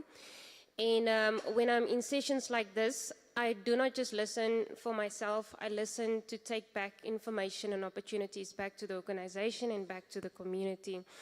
And last year, I was lucky enough to be in Kimberley and meet up with a private company who was looking to train young people, youth, in pig farming. And we then signed, I partnered with them, and we were able to train at least 50, I think it was 58 people from Rosedale and Pabalelo surroundings, etc. And I think about 30-something people, 35 people from Kemus. So in our organization, we have a department for agriculture, department for education, department. So we split it up in such departments or entered such departments so that we can help the country, the different departments, so that they can partner with us and, we try and make things a bit easier for them. But the challenge, though, with the agriculture department, I've sent proposals, I've went up and down for an opportunity for them to come in, sit with us, maybe have a workshop with us. Because everybody has a yard. Most of us, we stay in yards, whether we're staying in a squatter camp or whether we're staying in a brick house. We have yards where we can actually, which we can use to, plant crops, plant fruits and vegetables so that we can eat. And we were trying to promote healthy living and also, alleviate poverty. And all we just wanted was people from the Department of Agriculture to come and train us. Where do we begin? It's not, you hear people that has green fingers. I myself am not one. I wouldn't even know where to start, in how to actually maintain certain plants, etc. So the goal here was to have a kind of workshop where we can start from the scratch, so that they can teach us and train us. How do you prepare the soil? What do you do? When should you plant? All those things, up until the maintenance and to the harvesting process. Take a couple of youth and maybe just also provide seeds so that we can kickstart our green journey, if I can call it that. But still, you know, at some point I even started giving up, and we haven't had any assistance from the Department of Education, the Department of Agriculture as yet. I wasn't here when you were introduced, so I'm not really certain from which department or from which company you are.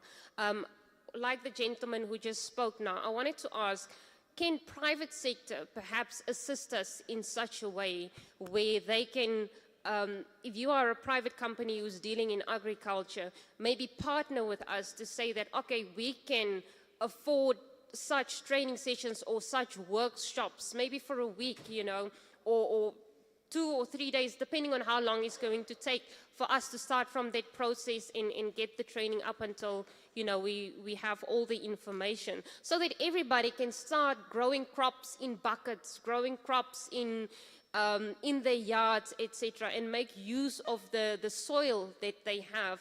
Because as the gentleman mentioned once again, that it's a mission to get a stand from the municipality for such things, you know. So can private sector perhaps assist in that regard?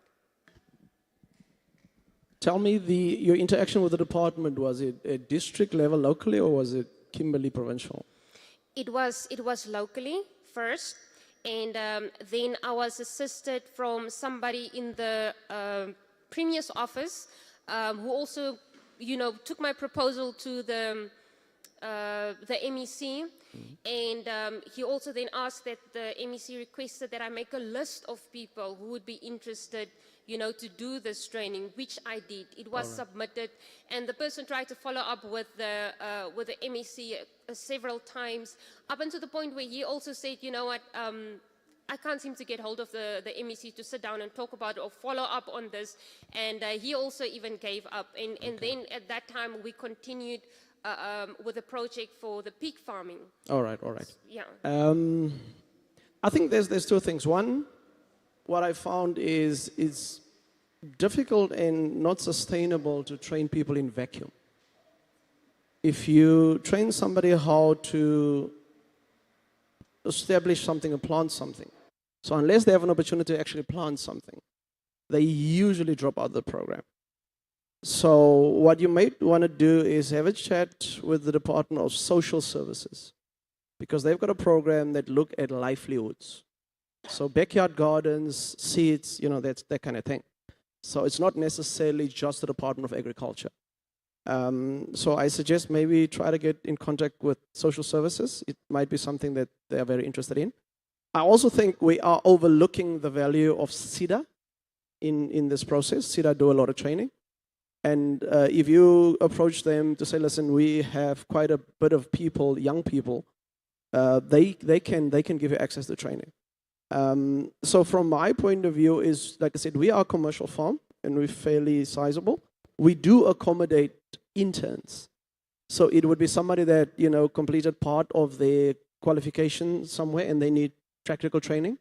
So then we do accommodate those. I think, you know, like our host was referring to earlier, there's the new academy that was established, you know, recently by the Raisin SA. So that's also a good relationship, you know, to start with. To say, listen, you are training people in, you know, I almost want to say a formalized environment, but they have access to trainers that will be able to give that training to you. So you also might want to have a chat with them. I mean, they are offices here in Uppington. Ferdi Botha is the CEO. So you might have to go about it differently, as opposed to, you know, if the department that's clearly not assisting, by the sound of it. Thank you so much. We're going to have we wanted to have my Agnes to do her closing remarks, but because technology decided to ditch us, she's gone. But thank you so much, Mr. Jovel. Tobias, for gracing us with your time. Thank you so much for sharing all the information and knowledge that you have, because ultimately that's what we all ought to do. We need to be tributary in that regard with sharing and passing on the information and the experiences that we have in our respective career fields. Thank you so much for your time, sir. Awesome stuff. Thank you, guys. Yes, a loud round of applause. Thank you so much, ladies and gentlemen.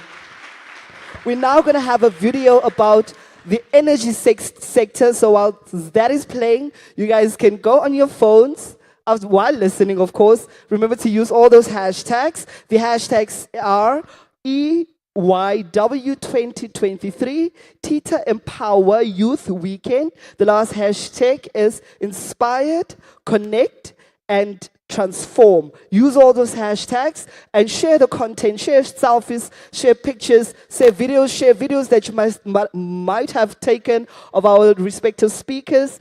And you might walk away with 500 Rand. So technical team, you can cue the video. Thank you so much for your time.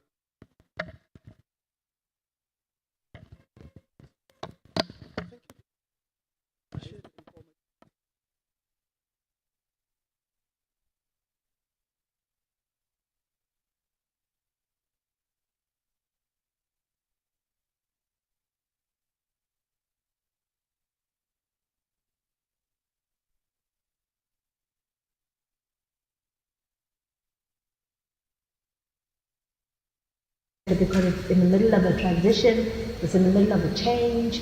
The type of value chains and the activities happening in the energy sector and the type of jobs that you can prepare yourself for, either as people working in the energy sector or people who want to run jobs in the energy sector. So it's a very exciting time because the energy sector is one of the biggest sectors in the decarbonization journey around climate change. Energy carries a lot of carbon footprints, and many countries are looking at their energy sectors as an opportunity to decarbonize their entire economies. We would know that here in South Africa, our energy system is dominated by coal from Eskom, but we also have renewables, as in wind and solar. We also have hydropower that comes from water. We also have nuclear power. And we have a lot of resources in South Africa to make our energy supply. I think what's important, considering also that this is in the Northern Cape, is that the Northern Cape is really one of the hotspots for renewable energy in the country. But because there's no transmission network, there's very little renewable development that can happen there until the transmission system is in place. But that doesn't mean that you can't begin preparing yourselves for the renewable energy industry. And of course, when you have a surplus or extra renewables, then you start talking about other energy industries such as green hydrogen. So the first message is that the energy sector is huge, it's large, it's complicated, and it's changing. And in those changes, it's an opportunity to locate where you want to fit. Maybe let's start with the oil and gas industry. There's many different industries in oil and gas. I'm sure you've all seen a petrol station, whether it's a Shell or a Total or a Sasol or a BP. The petrol stations are really at the end of the value chain for oil and gas. Oil and gas actually starts in what's called upstream oil and gas. Upstream oil and gas is where the resources, the oil, the deposits are taken out of the ground, either through a process of fracking, which is what you've heard about in the Karoo, where that gas is taken out of stones, or it's taken onshore or offshore. Even within the sea, you get these deposits of oils and gas and other hydrocarbons, and they're extracted from under the earth, and then they're processed into different products. And those products can be either oil or it can be natural gas. Once they are taken out of the ground, it then comes into the midstream space. The midstream space is where these oil and gas products, how they're moved, how they're stored, and how they become different products that will go into the downstream space. Downstream space is where you get refineries, and refineries is where you take these natural products of oil, natural products of gas, and you process them either into petroleum or different petroleum products like jet fuel, petrol, diesel that goes into your car, or gas, LPG and other forms of gas that we use. And that's called petrochemicals manufacturing and refining. Once it's gone through that manufacturing process, which is called downstream, it goes into another midstream process, and that's the transport, that's the storage of these fuels now that they've been finished to be made. And this is how they get to a petrol station. This is how they get to an airport as jet fuel. This is how LPG comes in canisters to your home for cooking and heating. So there's many aspects to the oil and gas industry, many ways to play in it. It can be played in even at a young and a youth level from a business perspective, normally at the downstream level when it's around marketing and consumers. So the selling of these products, selling of LPG in the petroleum sector from the retail perspective in terms of either owning or running or working in petrol stations or working in the companies that actually transport these goods to the end user. So transporting of jet fuel, transporting, you've seen these huge trucks, transporting of the trucks. So there's a whole logistics section, a whole marketing section, and a whole consumer section. Let's look at the electricity industry. Electricity industry also has many different parts to it. We all know electricity because we switch a lamp and it turns on a light for us, but electricity comes from somewhere. As I said, in South Africa, the majority of our electricity comes from the ground, comes from coal, and the burning of coal in huge generators to make electricity. So the electricity supply chain starts at the generation part, but even that part has inputs, and that's the coal. And many hundreds of thousands of people still work, millions of people still work in South Africa's coal industry today. The coal gets from the mine through trucks to the generators, which are power stations, and that's where the power stations turn that coal into electricity. But there's two ways of making electricity. You can either make it from coal, or you can make it from renewables. You can make it from wind, you can make it from sun and solar, or you can even make it from water through hydropower. So that's the first step, the generator part. Once it's generated in a power station, then it's transformed because it's at a very, very high voltage, and it has to be converted to a lower voltage so that it can move, right? So an electron needs to move. And that's where you go into the transmission system. The transmission system is all these power lines that you guys see. What you have is a step down of the power into another voltage. It then goes through the power lines and then into the distribution system. Now, in the transmission system, even though you see these power lines, there's many jobs in the transmission business. Someone's got to fix those power lines. Someone has to build the power lines. When the power lines get broken, somebody has to repair the power lines. The power lines have to be manufactured, and so do those pylons. Around the bottom of the pylons, there's a whole lot of work around clearing and making sure that there isn't a lot of growth at the bottom of those. So a lot of work, even of those power lines and transmission lines that you see. And it's a highly hazardous job, so there's a large safety component to it. Once it comes off those power lines, then it has to be stepped down again from a voltage perspective.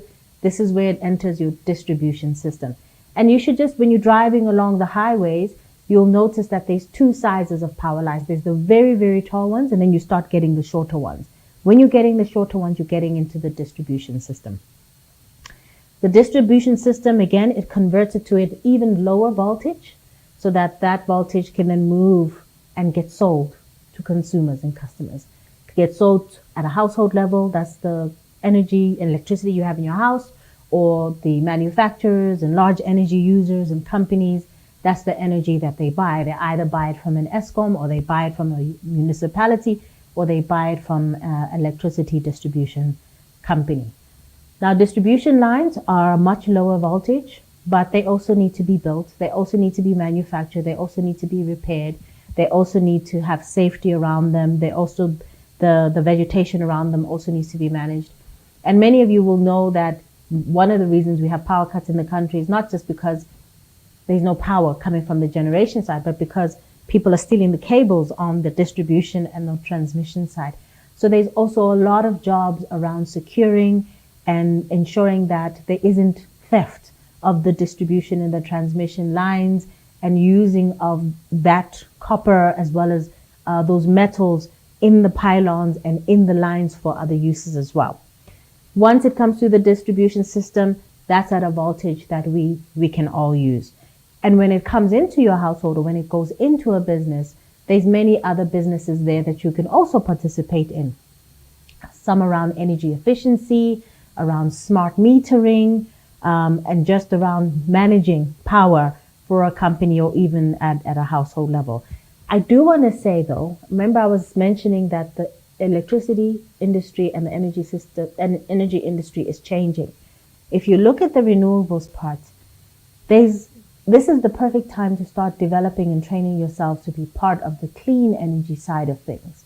So if you notice, a lot of people are putting up solar panels on their roofs, businesses as well as homes. Somebody has to clean them. That's a whole business. You can start a whole business. You can get certified. You can get accredited through the EWCETA and other training organizations. You don't need large, engineering qualifications or to have studied for a long period of time to be in the clean energy sector. There's many jobs that are there.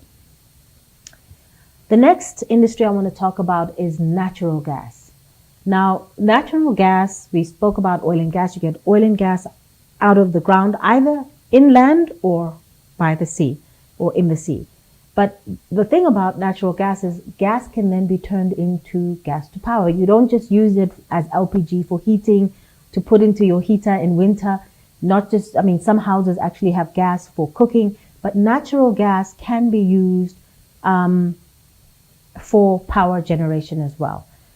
We do have some power plants in South Africa that can be gas plants. They're currently burning diesel, but we're going through a program in South Africa where we are now going to start looking at gas to power because gas has a lower carbon footprint than coal. So we're transitioning away from coal into cleaner energies, and one of them is gas. Gas is seen as a swing fuel and a transition fuel that allows you to transition out of coal without interfering with your base load. So you still have a good, strong base load for your country.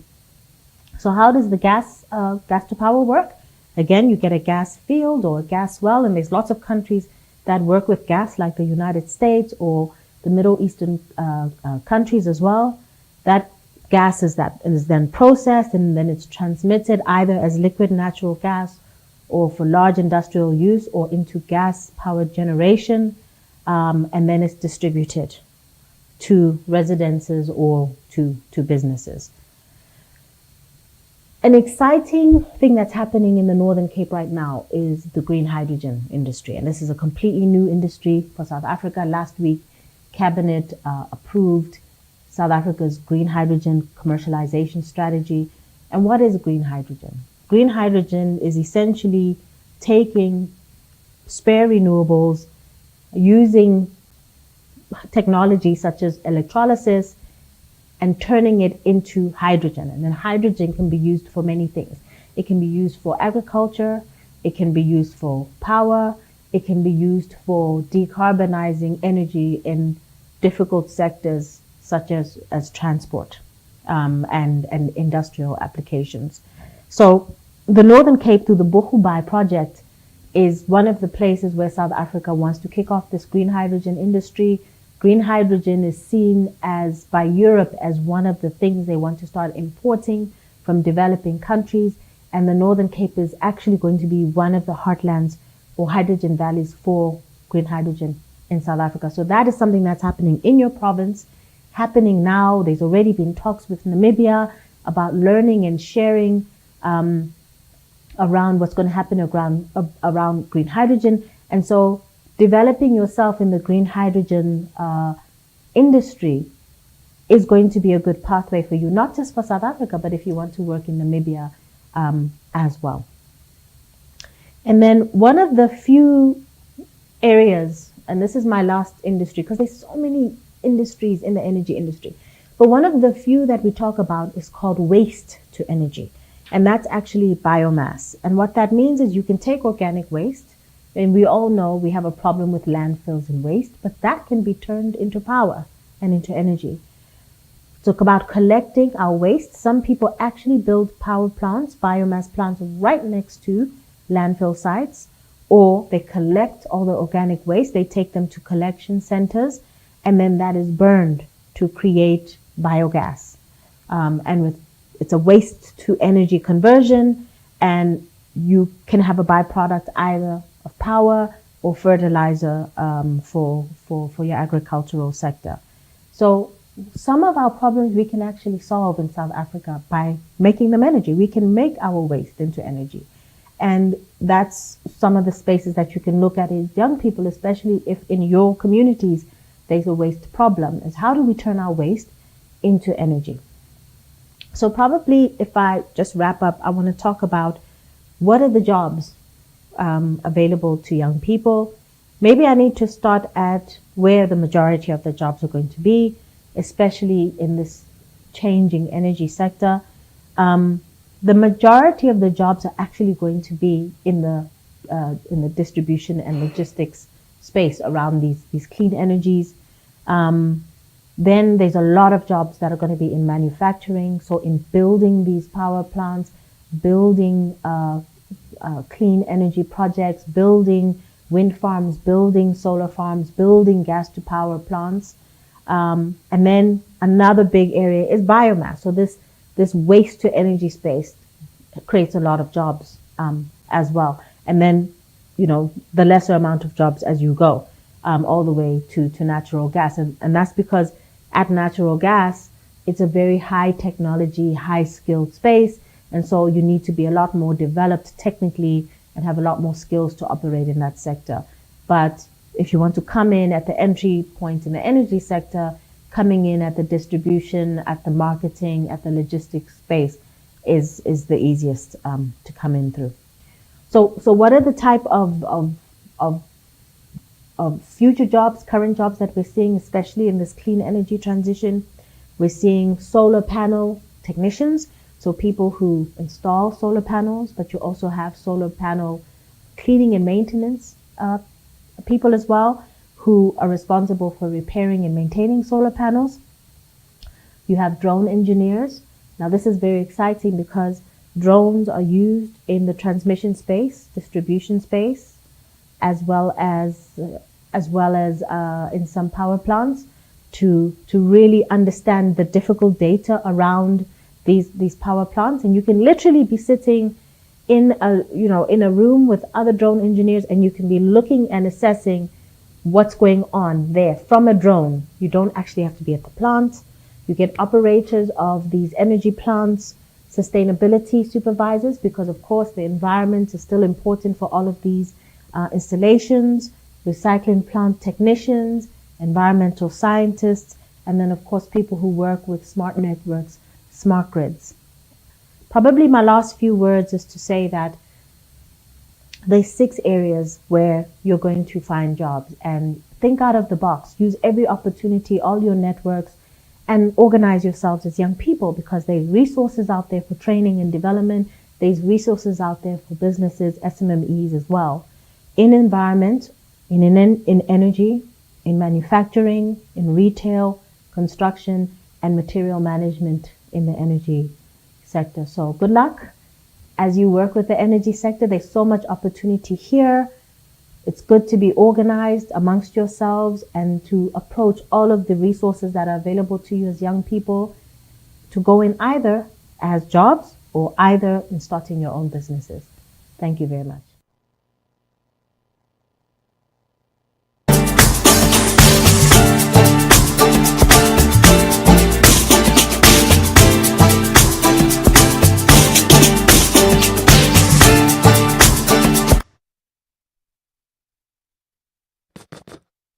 We're back. We're back. How you guys feeling? You guys tired? You are tired on the weekend. This makes no sense.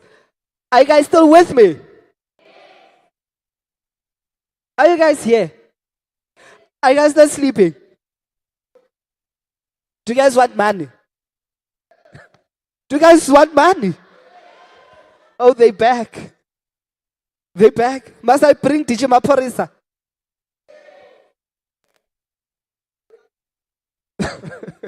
The weekend is about to begin. Are you guys ready to dance? Now come make them dance. Huh? One. Yes. Yes, guys, you must stand up and dance. We're gonna move a bit, get that blood flowing. We just had a moment with energy. You heard, Mosne? Yes. So I think the energy is somewhere here. I remember the brother here can kind of move his body a bit. So I want to see those moves happening. Selector, where's your song? Where's the song? Hashtag. Hashtag. Guys. Hashtag. It's not finished, man. Hashtag Tea Time Power Youth Weekend. Hashtag. Hashtag. Hashtag Inspired Connected. Hola, hola, hola. Where's my Taiwan? Where's my Taiwan? Where's my Taiwan? Where's my Taiwan? Where's my Taiwan? Where's my Taiwan? Where's my Taiwan? I want to hear. Here.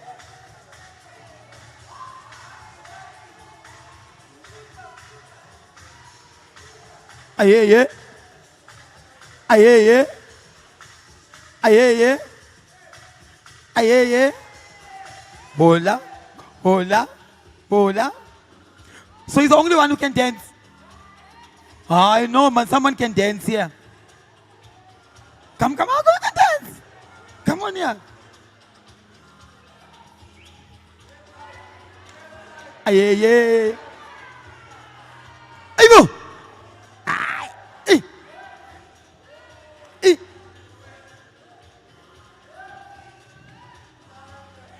Inspired, transformed, connected. Aye, inspired, transformed, connected. Inspired, connected, transformed. Aye, boo.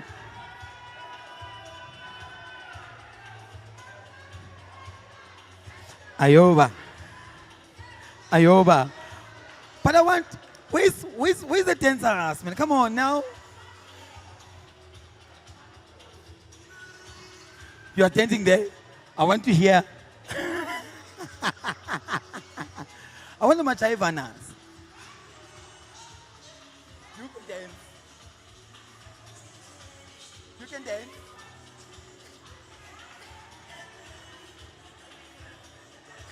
Never. Hashtag Tea Time Power Youth Weekend. Hashtag Inspired, Connected, Transformed. That's what we are here for. So you're going to have a good time. We're still going to move on and have a wonderful time because I see people totally moving. It's the weekend. I know some of you went out yesterday and had a good time. So I want to see those moves. Come on now.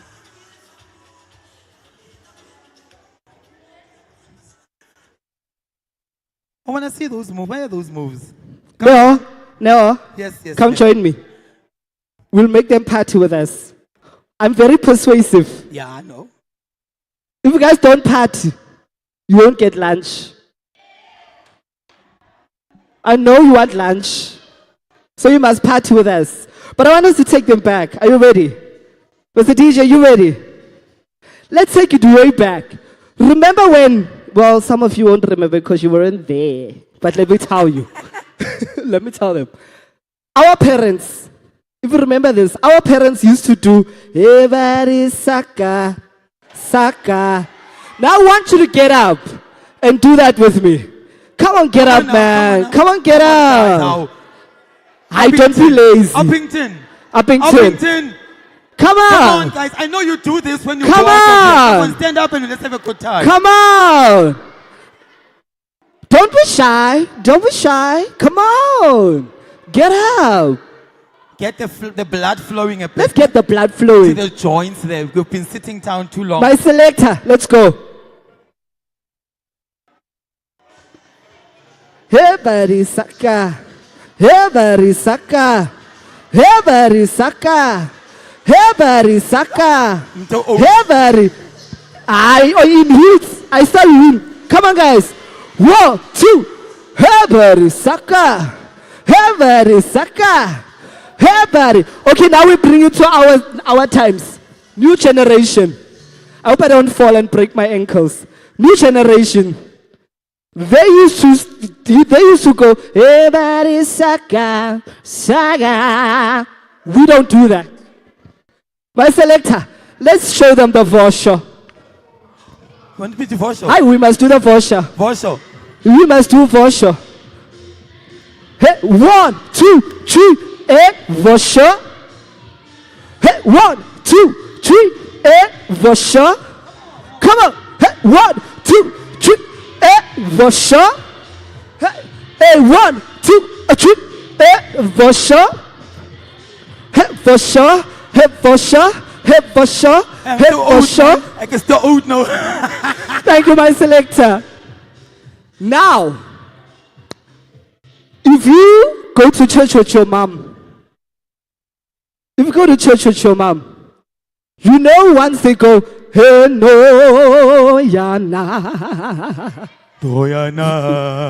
They go, right? Okay. My selector, let's do Noyana. You ready?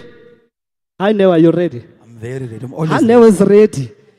When somebody says there's money, Neo and myself will be there first. You guys must join in. Why are you guys sitting down? Why are you guys being lazy? Wow, Baton, guys, come on. Let's Hey, these kids. Man. Come on. Hey! Let's take it to church.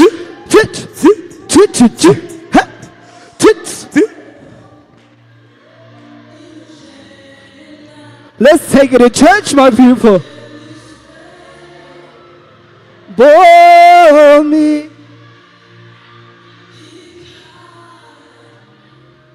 Hi, I can see you guys don't go to church. Hi, man.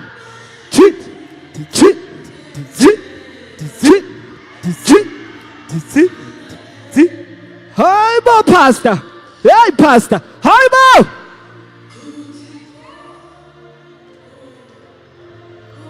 Where is the enthusiasm? Where is the power? Where is the energy?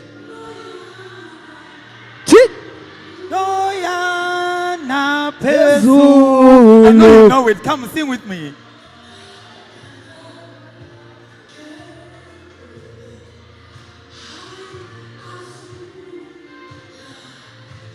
Dizzy.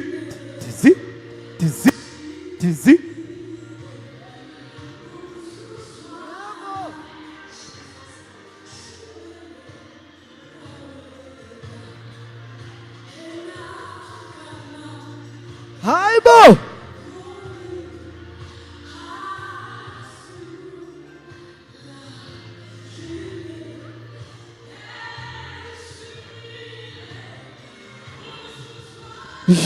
Bo.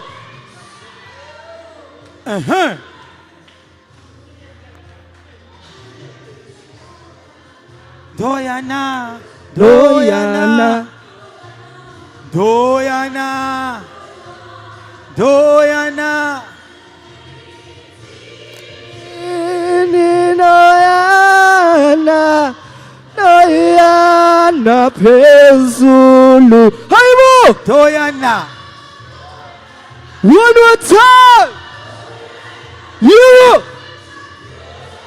Hi, Bo.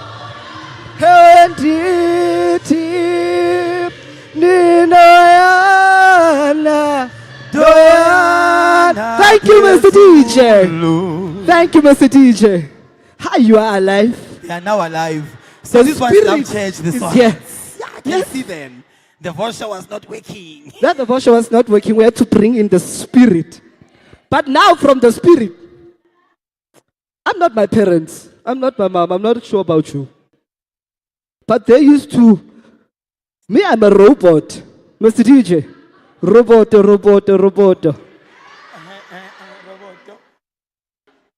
Anyhow song, Mr. DJ. So you're gonna robot?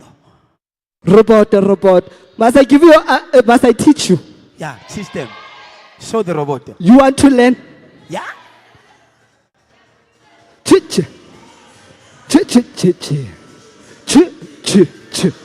we go. 1, 2, 1, 2, 3.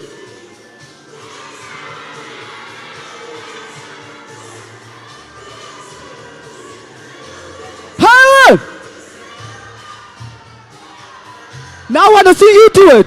Hey, one. Hey, one. Hey, one. High one.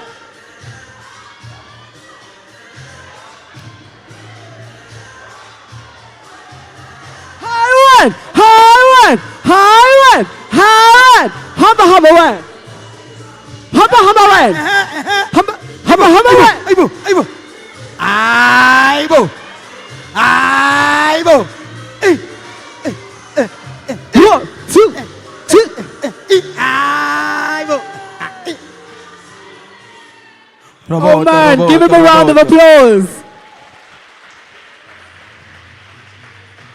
You see, it is nice to be here.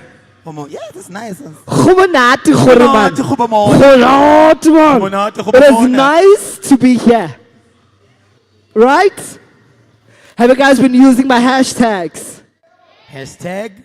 Hashtag what? Hashtag? Hashtag? Let's empower youth weekend. Hashtag? Up until near, man. See, I'm even picking Afrikaans now. Tita, empower youth. Tita, empower youth. Tita, empower youth. Tita, empower youth. You see now? That's better. They're getting there. Energy. They are getting there. What did we come to get in? Look at you. Your mother's school fees. It was worth it. What? Inspired. Inspired. In. Connected. And the other one? Transformed. Have you been inspired? Connected, transformed. Have you been inspired? Have you been transformed? Are you excited for your future? I want to ask you guys a little something. Before we move over to our next bit of our program today, I want to ask you guys a little something. Yay. Secret. You know how a duck is. Don't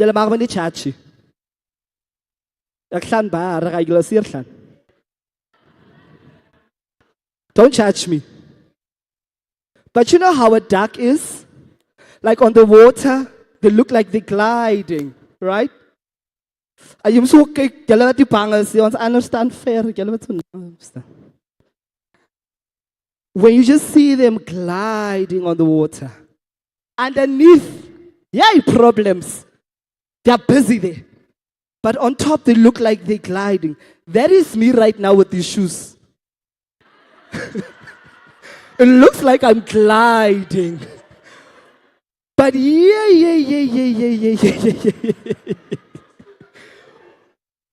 They're not killing me, they've killed me. But for the Springboks, I'll stay in them until they win. Are you guys ready for the Springboks to take the World Cup? Are you guys sure? Are you sure? Are you double sure? I want you, when I say empower, when I say Tita, you say empower, and I will say youth, you guys will say weekend, right? Tita, youth, Tita, youth. Now, where are my first sopranos? Here we go. Same thing. You guys ready? Tita, you. There is an alto there forcing to be a soprano. We want all the sopranos to soprano. We know somebody's boyfriend is also a soprano. Please share your talents and your gifts. Tito, you. Yeah. Tito.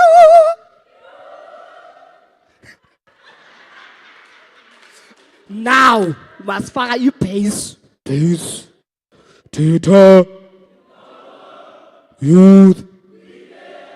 Yeah, he's a Mexican but man still, man. Guys, give you guys a lovely round of applause. You guys are such an awesome audience. Tita.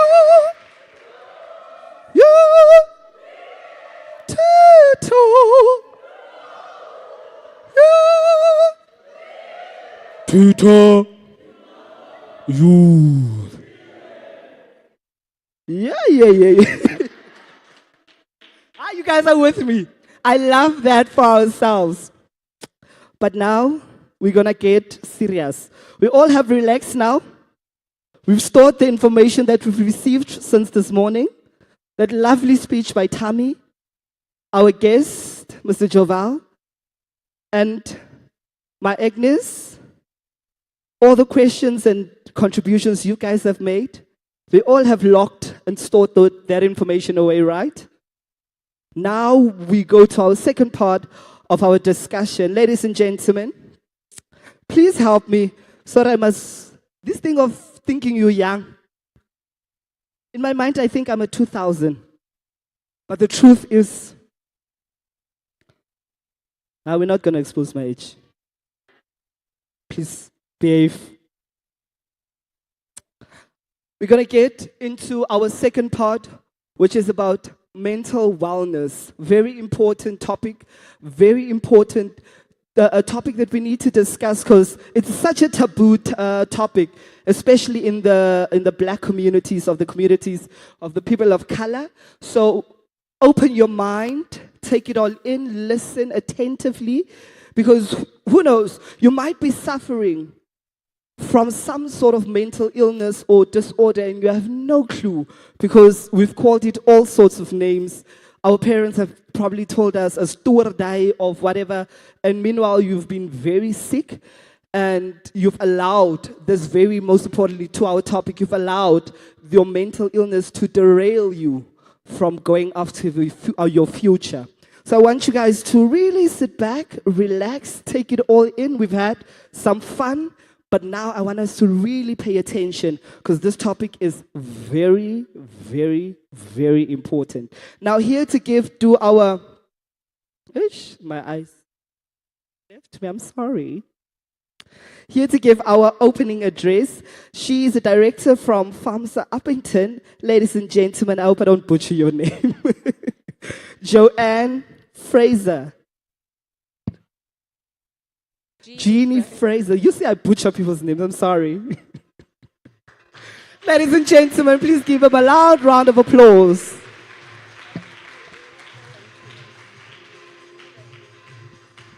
Goeiemôre.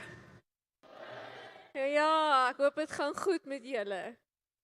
Ja, ek gaan so English Afrikaans gooi, né? Okay. Now thank you very much for having me. I am the director of FAMSA Uppington, and FAMSA is quite a big organization. It stands for Family South Africa. And what we do is we look after people's mental health, their relationships, and then also creating a healthy community, a healthy society. But in today's time, that is quite a challenge. There's a lot of things that affect our health and our well-being, and there's not always resources to look after it. And at the moment, the funding for such programs are limited. But Family South Africa receives funding from the Department of Social Development to render mental health care and family services for free to the community of Uppington and around. We also do Kathu, Postmasburg, Kuruman, Prieska, Springbok, Calvinia. So we are everywhere actually.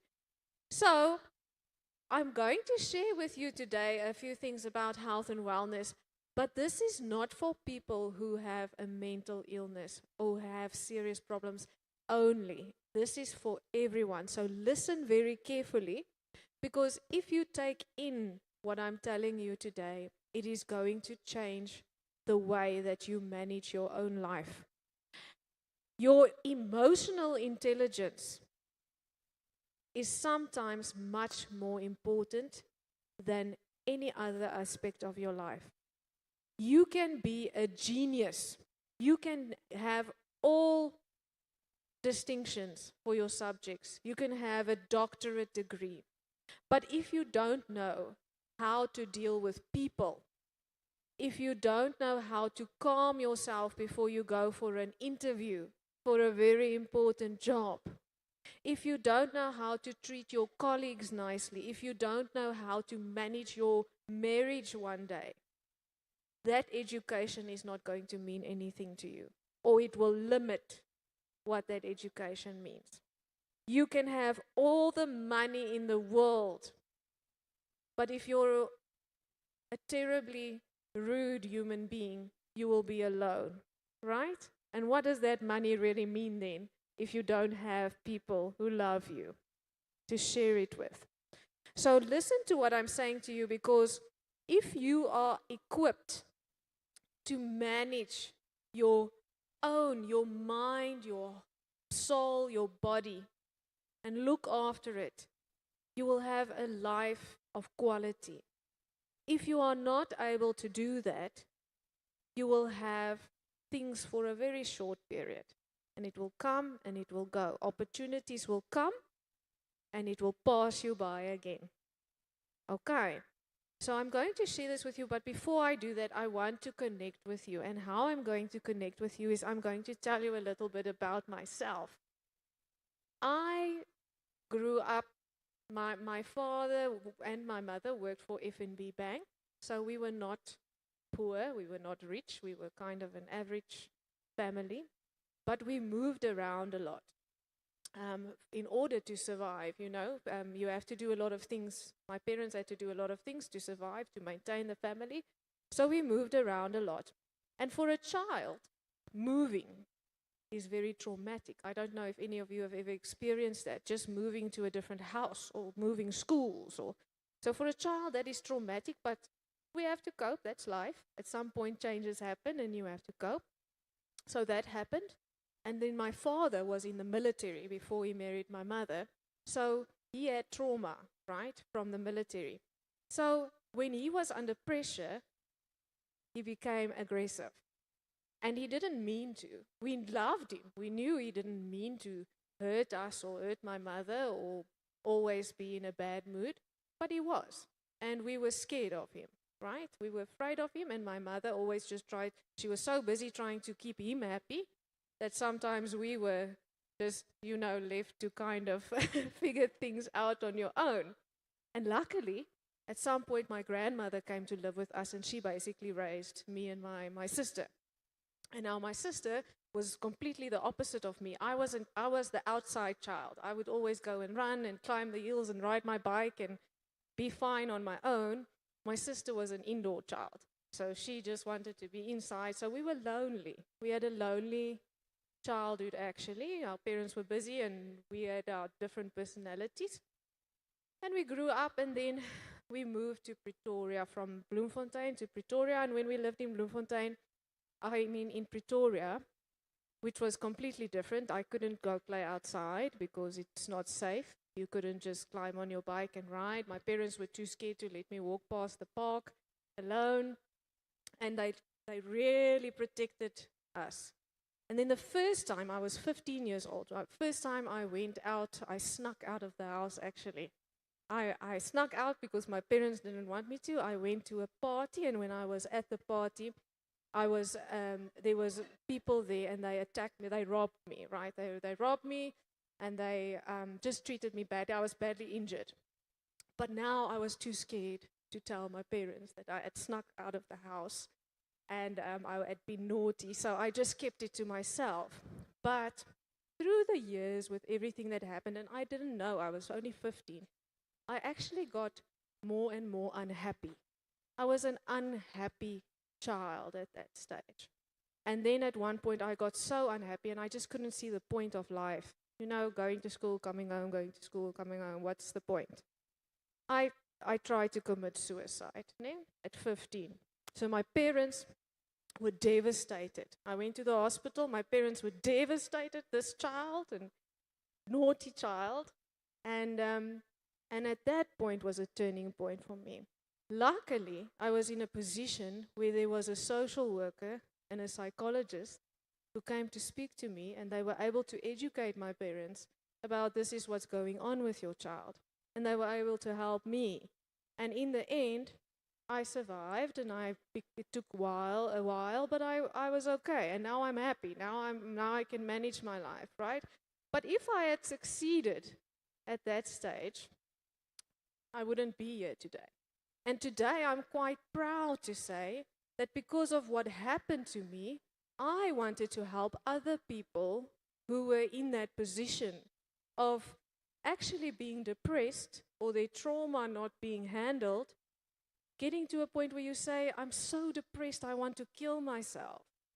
You don't, it's a very permanent solution to a temporary problem, right? Because now, if I think back, I did manage to get through all the issues then. And my parents are fine now, and I'm fine now. We are okay. The problems are temporary. And I'm proud to say that I went into this career. I studied social work at the department at the University of Pretoria with a bursary. My parents couldn't afford to send me to university, so I enrolled, and at that stage there were bursaries because there was a shortage for social workers, and I worked. I worked at restaurants, I worked at petrol stations. I said, I'm going to become a social worker. I was very determined. And I went into child protection, where I did child protection work, and then from there on I grew my career, and today I'm the director of Family South Africa, and I'm also on the national management of Family South Africa, and I love my work. So I'm sharing this with you because I want you to know that when I speak to you, I'm coming from a perspective of, I know that it doesn't matter who you are, what your background is. It doesn't matter if you grew up in poverty, or if you grew up in a middle-class household, or if you are growing up in luxury.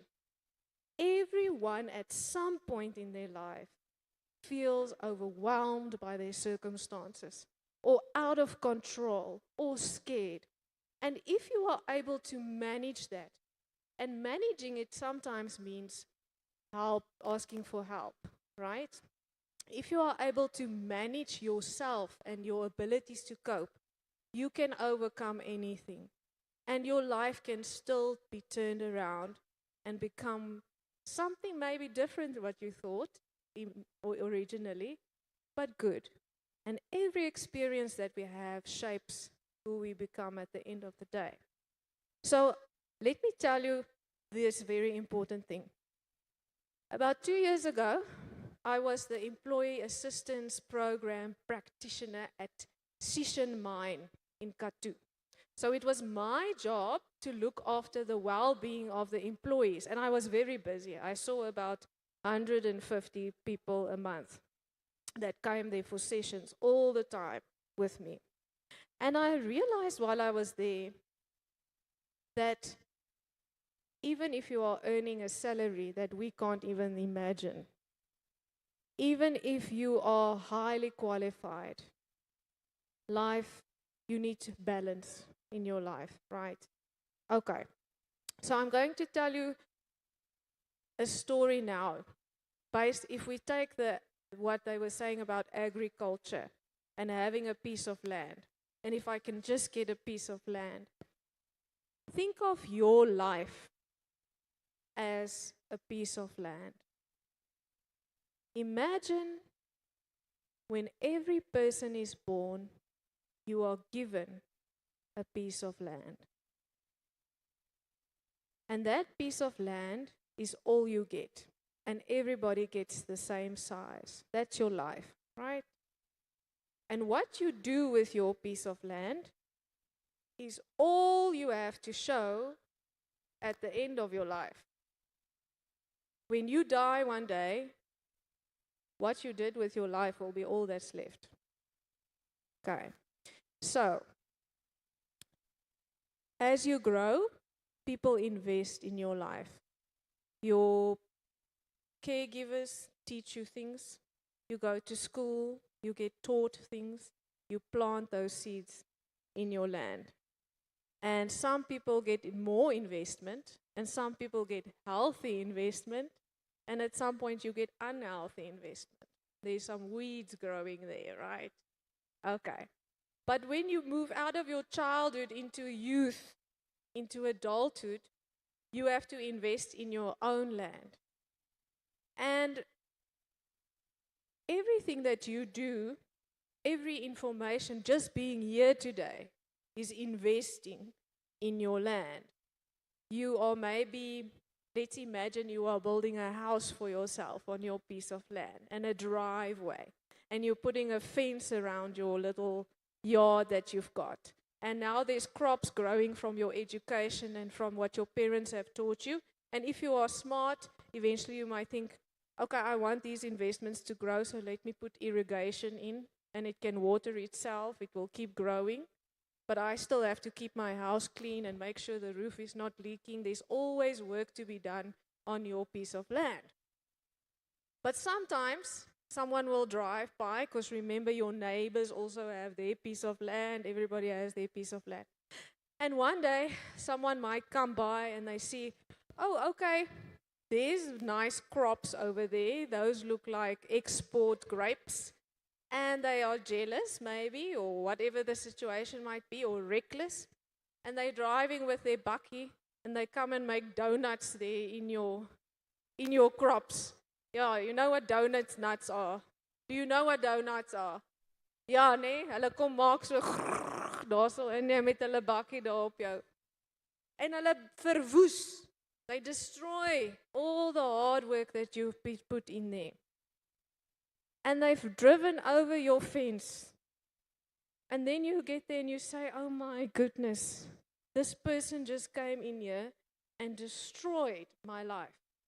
They destroyed my investment. And then you can complain and you can argue with this person, you can report them to someone, but it doesn't fix it. It doesn't fix again what you've lost.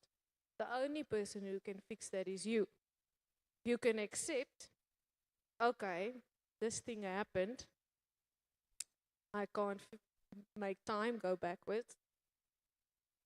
I need to start over. And it's going to take, like you heard he saying, pick a nut, 10 years.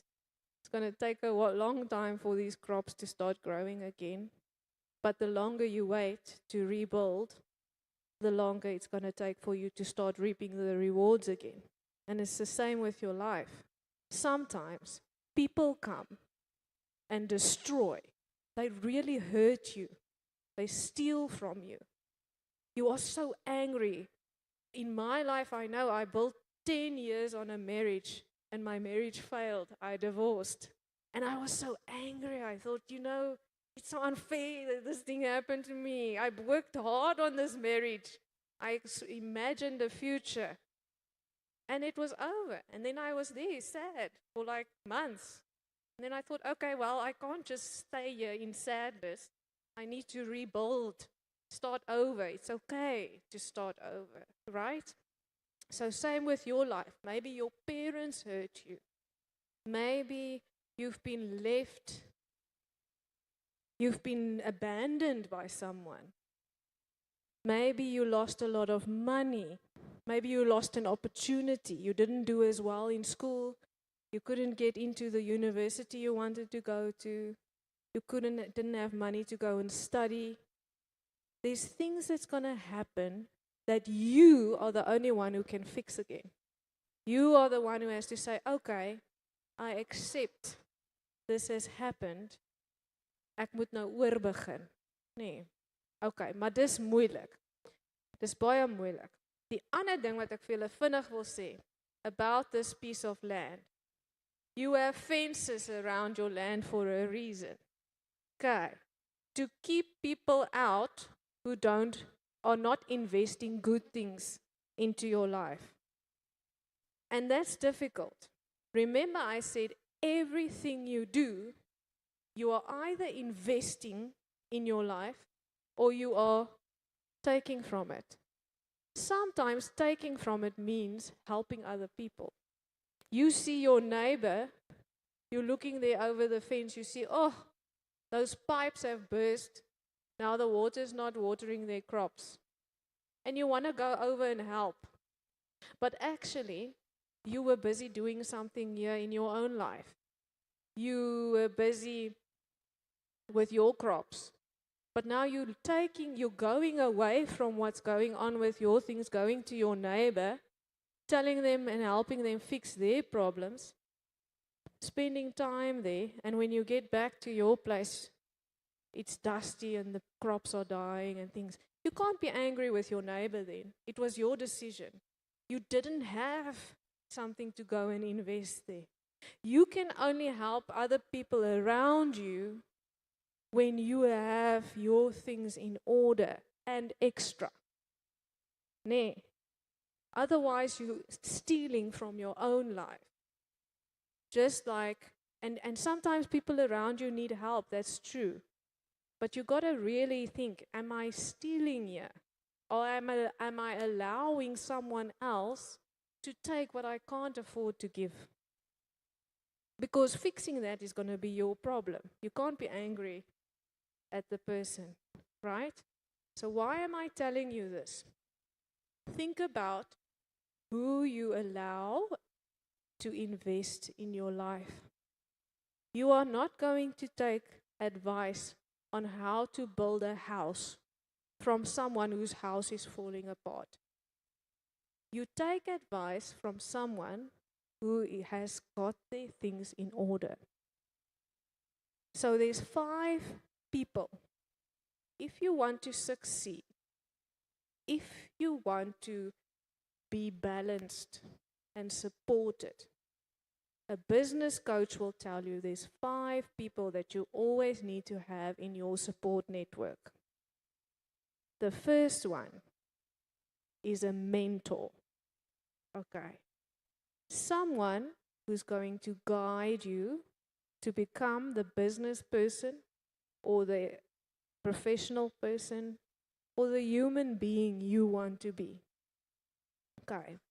So find a mentor, someone who you really look up to and is going to give you good advice. Okay? And sometimes it takes looking for a mentor. Okay? The second person you need is a supporter. That's your best friend. The person you can tell anything, you can cry on their shoulder, you can go to them when you have failed, and they're going to say, you know what, it's okay, we'll try again tomorrow.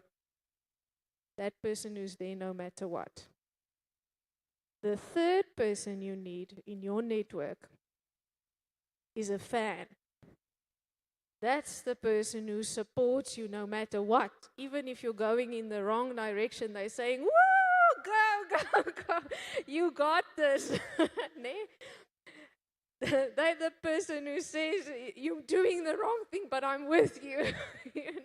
You need someone who's going to back you up no matter what. Okay. So I hope you are thinking about who are these people for you. And maybe you are missing someone. Ne? Okay. The fourth person you need in your life is a joker. Okay.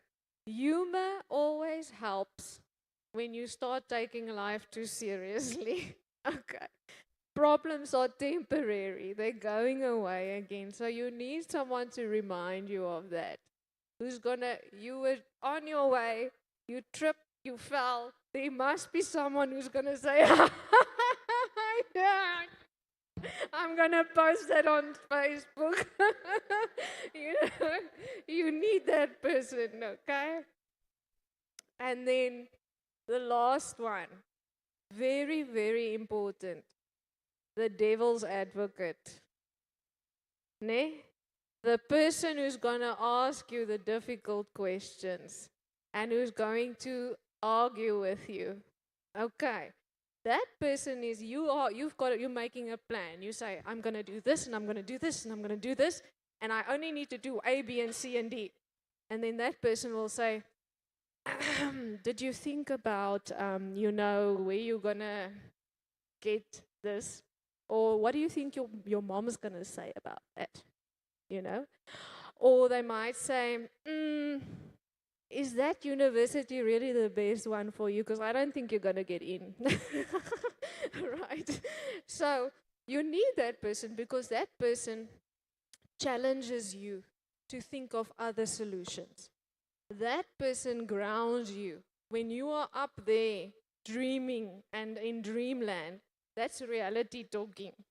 Did you think about A, B, C, D? You need to think about A, B, and C, and D. And sometimes someone needs to bring you to make you think of the opposite. You know, there's a very, very successful mega farmer in George. One day we were speaking, I met him by accident. I was very honored. And then we spoke, and he said, you know what, we take 2 days around the table, the management of that farm, and they will argue, should we buy something? Let's say, should we buy 10 new vehicles for the farm, because they're very big farmers.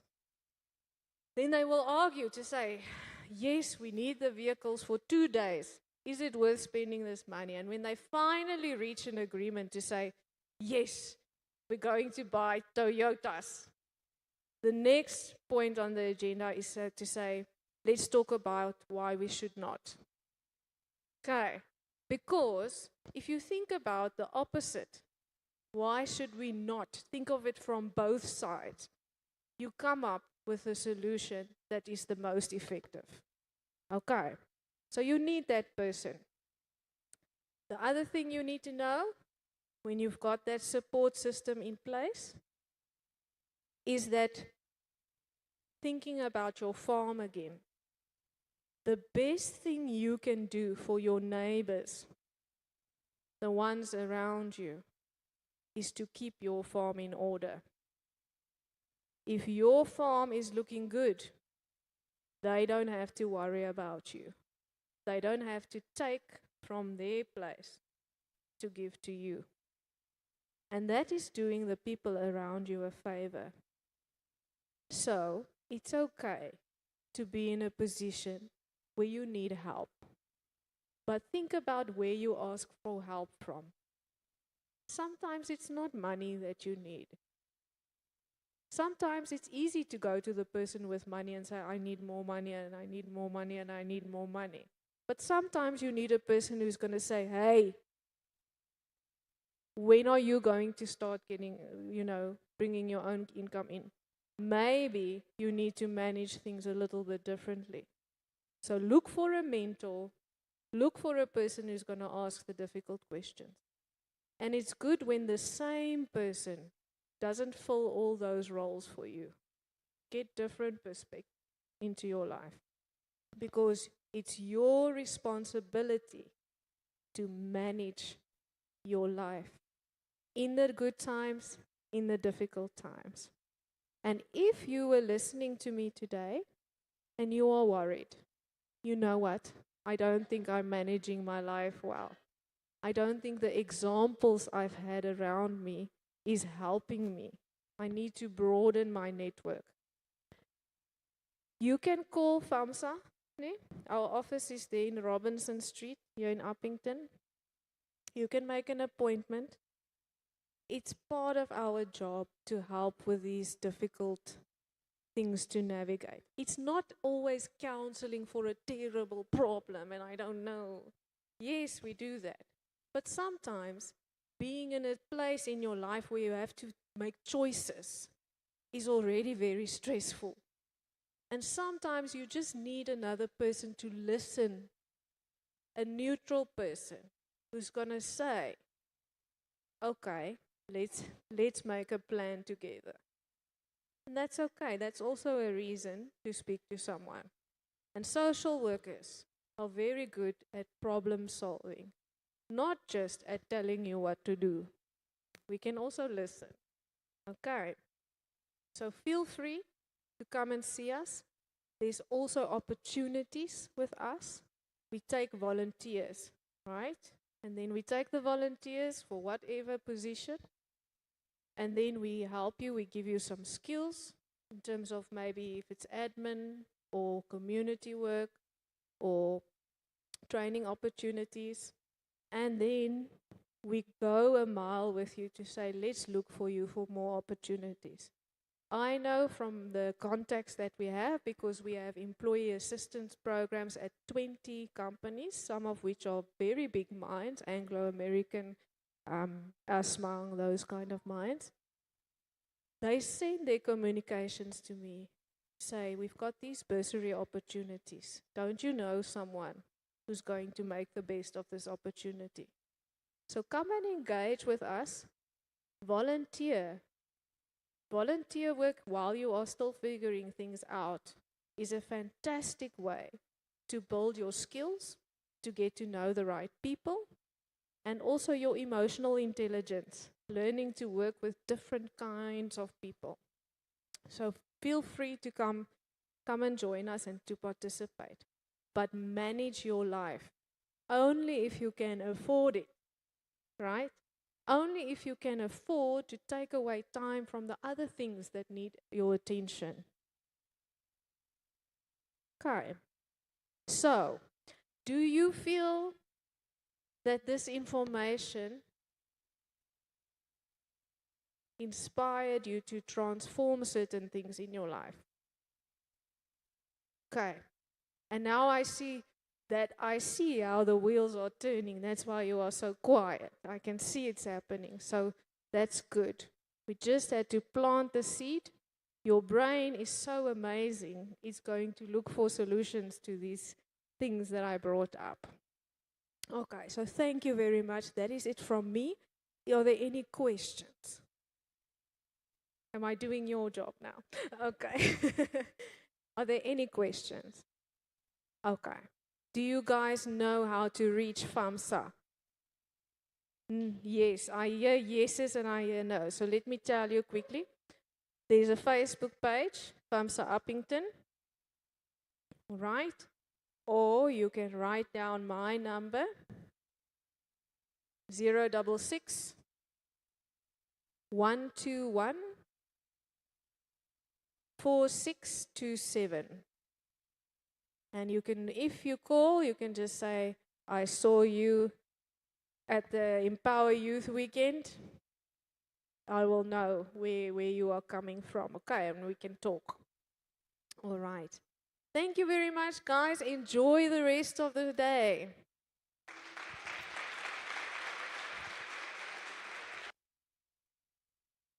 Gentlemen, ladies and gentlemen, oh, we're back. Ladies and gentlemen, one more time for Jean Fraser, the director at FAMSA Uppington. Very important information. I hope you guys did what I asked you to do. You sat back and you were relaxed and you listened. And you took to heart what she said. If you need any help, she also told you where you can reach her. But we're moving on. Our next speaker, ladies and gentlemen, is going to conduct a workshop about the same topic. Now he is a manager in the office of the MSc. He's also from the Northern Cape Department of Health. Like I said, he's going to conduct a workshop. So participate if he needs you to participate. Ask questions if he wants you to ask questions. Learn more, because what's the point of getting up at whatever time you got up this morning to come here if you're not going to walk away with something that you can use and something that can help you in the future? Ladies and gentlemen, please help me welcome to our stage Gershon Tario Boster.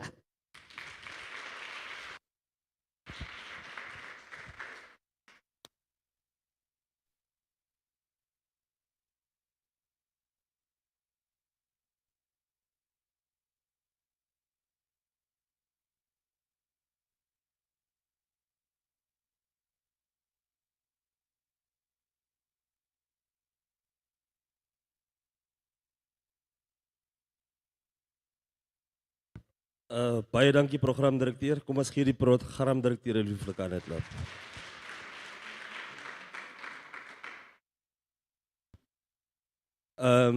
Ja, ek wil net gou eers iets establish. Ons gaan Engels praat. Moet ons Afrikaans ook praat. Ons moet meng. Okay. Now, my name is Gershwin Buster and I'm from the Northern Cape Department of Health. I'm working as a manager in the office of the MEC. But I will not conduct a workshop like where you have to write any exams afterwards. What I want us to do is to have an interlinked type of conversation where I've I will explain to you some things and then you will interact with me. Ne? I will also ask questions. So dat is belangrijk dat jullie moet nou luister. Nee, dat ek nou nie alleen hier staan en praat nie, because om van mental wellness te praat, ek sal terms hier gebruik wat ek self nie sal verstaan nie. Nee? Ek sê altyd dat, soos ek werk saam met dokters, slim mense, baie slim mense. As hulle saam jou praat, dan kyk jy hem eers so, sê jy, dokter, is jy klaar? Sê net dit wat ek moet hoor, los hierdie ander klomp slim goed. Nee? So ek sal probeer om 'n interactive type of conversation te hê saam met ons, sodat ons kan verstaan as ons uitgaan, because we will not do justice as ek nou hier praat van terms wat ons nie verstaan nie. Nou wanneer ek altyd oor mental health conditions or anything related saam met jong mense praat, is dit vir my of utmost importance to give a background of myself, sodat ons kan verstaan dit wat ek wil sê. Miskien van julle ken my wat vandag hier so is. Miskien van julle ken my nie so lekker nie, maar miskien van julle het my al gesien, omdat julle hou van TV kyk en julle hou van koerant lees. Ne? Van daai platforms waarop ons beweeg. Of hoe, Mr. Bajila. En van julle sal of volg my seker op social media. Maar kom ons los dit. My naam is Gershwin Buster, ek is van Boegoeberg. Wie van julle weet waar is Boegoeberg? Ja, Boegoeberg is net die ander kant. Ek is van Boegoeberg. And never in my dreams het ek gedink that I will be a manager in an MEC's office in this province. It's absolute an honor.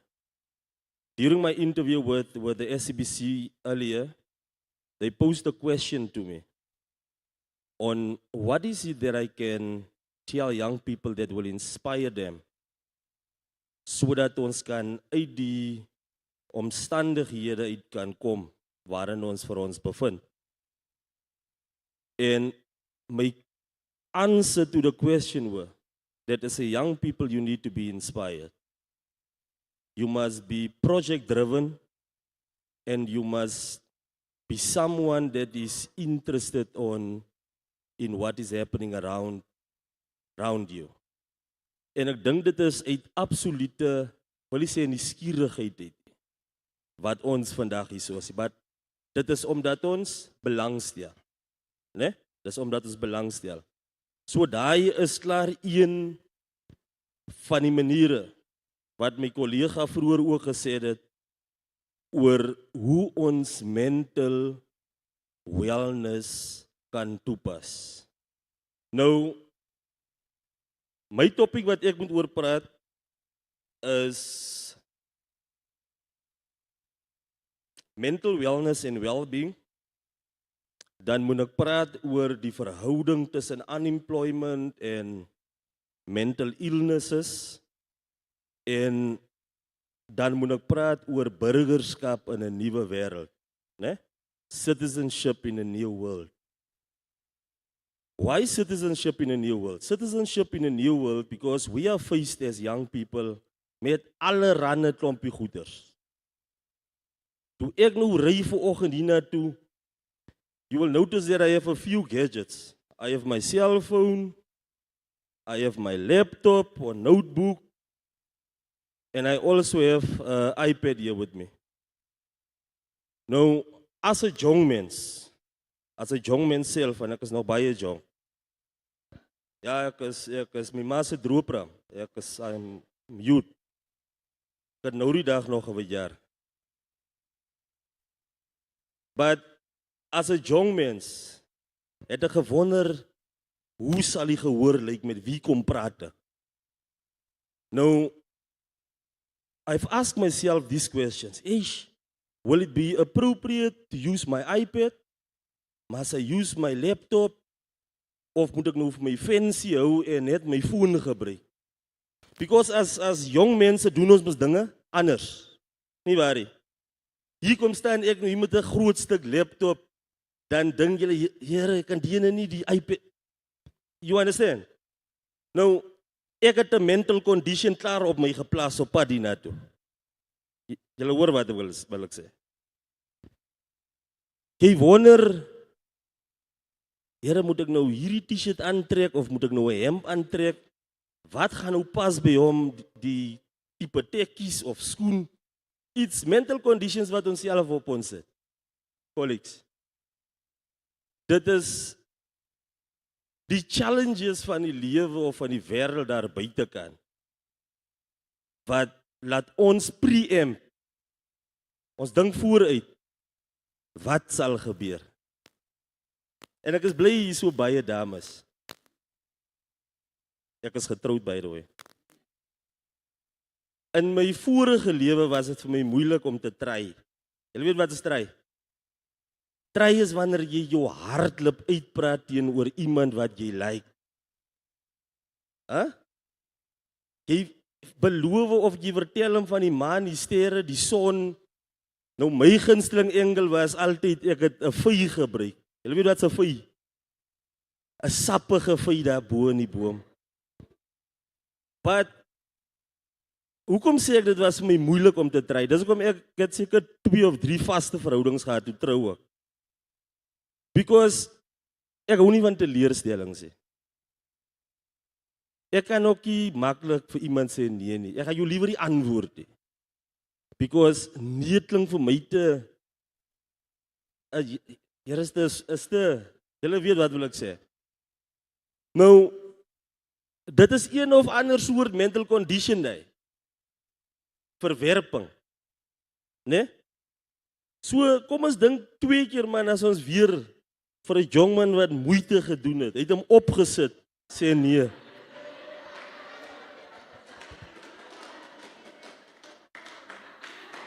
Now, Program Director,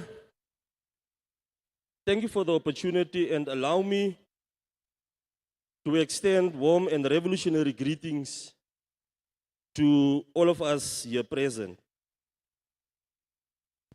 A wise man once said that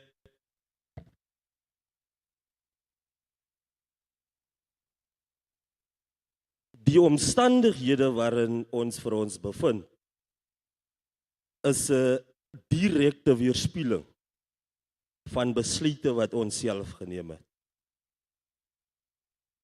So die challenges wat ons face as young adults, it's as a result van besluite wat ons geneem het op 'n laer of 'n jonger ouderdom.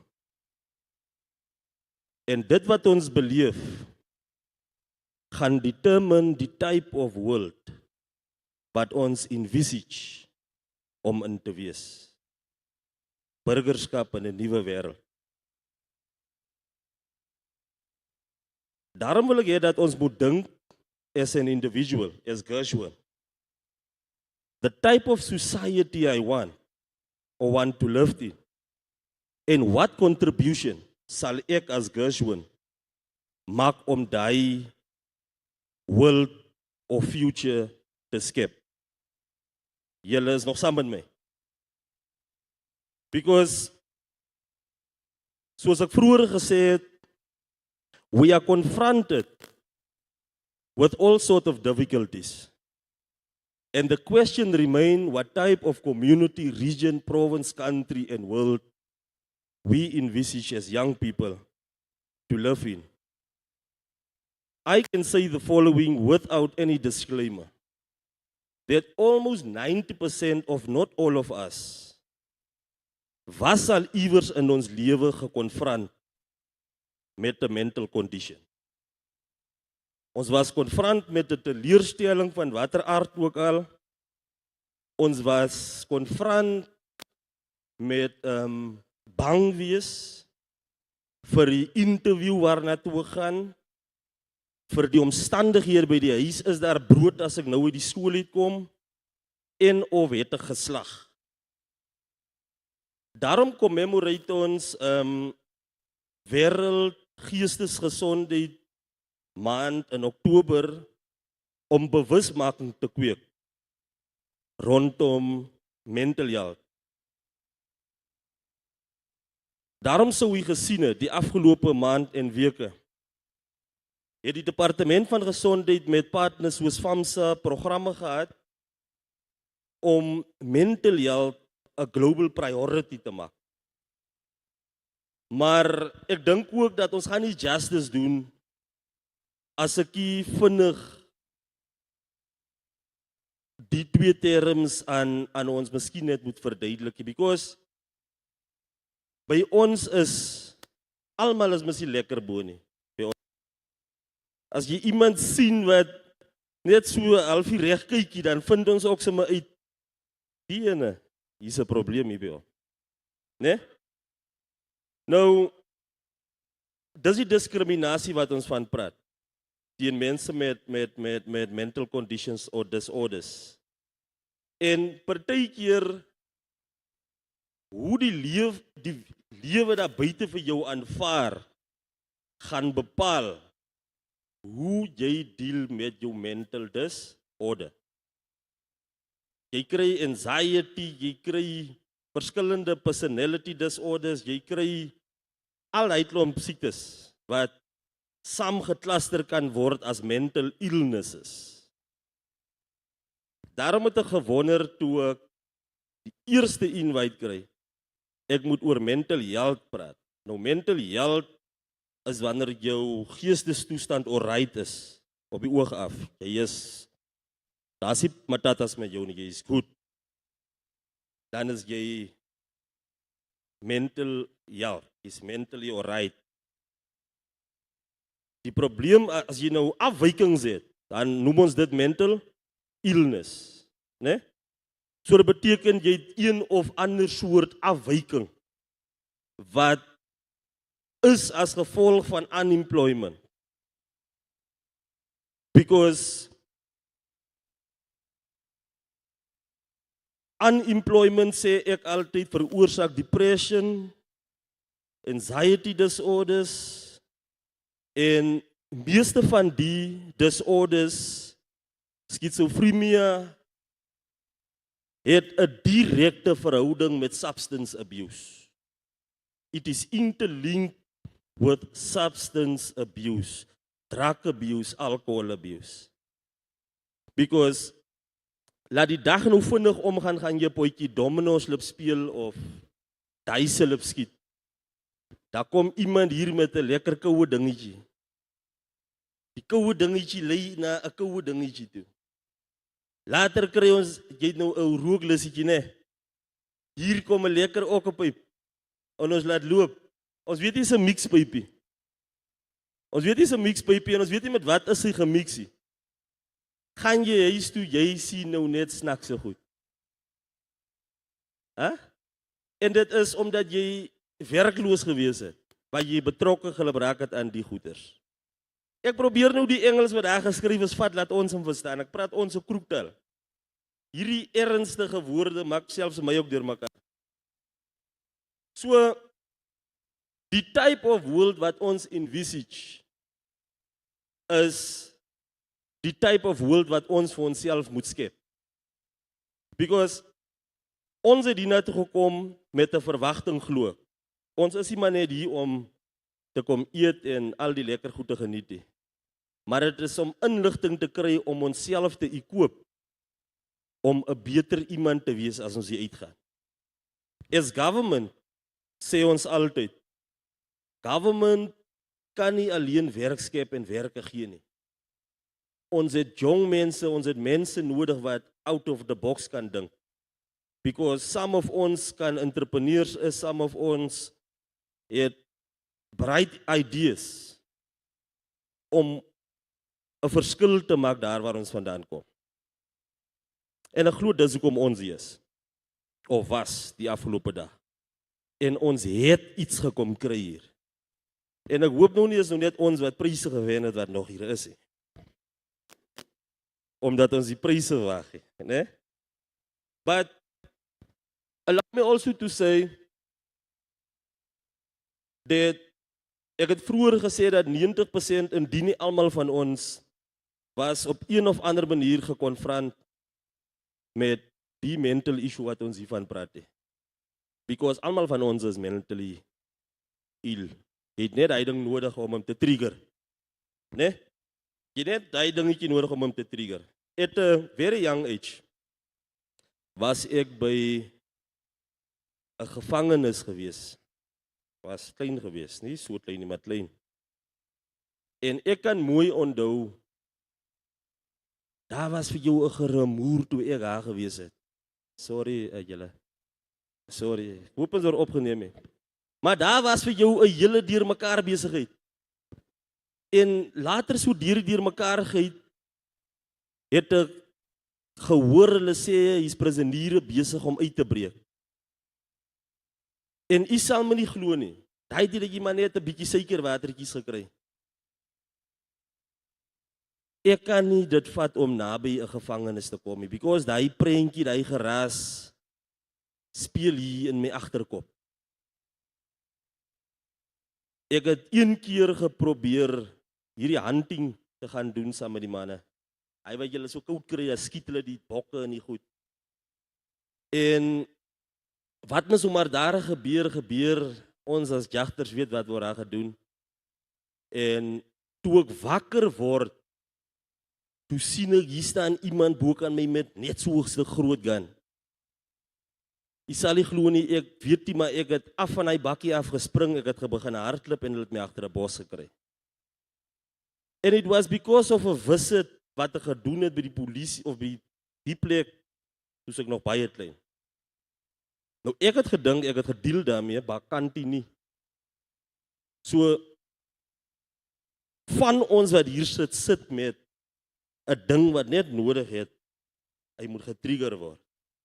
En dit kan dalk vanweë liefdesteleurstelling is, sterfte van 'n geliefde, of iets waarin jy vir jou bevind het as gevolg van die besluit wat jy geneem het. Julle is nog met my. So daarom ons moet die, wanneer ons na mekaar kyk, dan sien jy vir Gershwin, hy ry 'n lekker kar of 'n lekker skoene aan, hy is fyn nie. He's confronted with something. Daarom ek sê altyd that we must have brotherly and sister love vir mekaar. Dis mense, die dokters en so aan. Hulle sê of hulle is in konfrontasie met mekaar. Because some of them, they say that daar's pille vir hierdie mental goeders. Ek nou amper soos ons aan die straat. Ek het amper so gesê.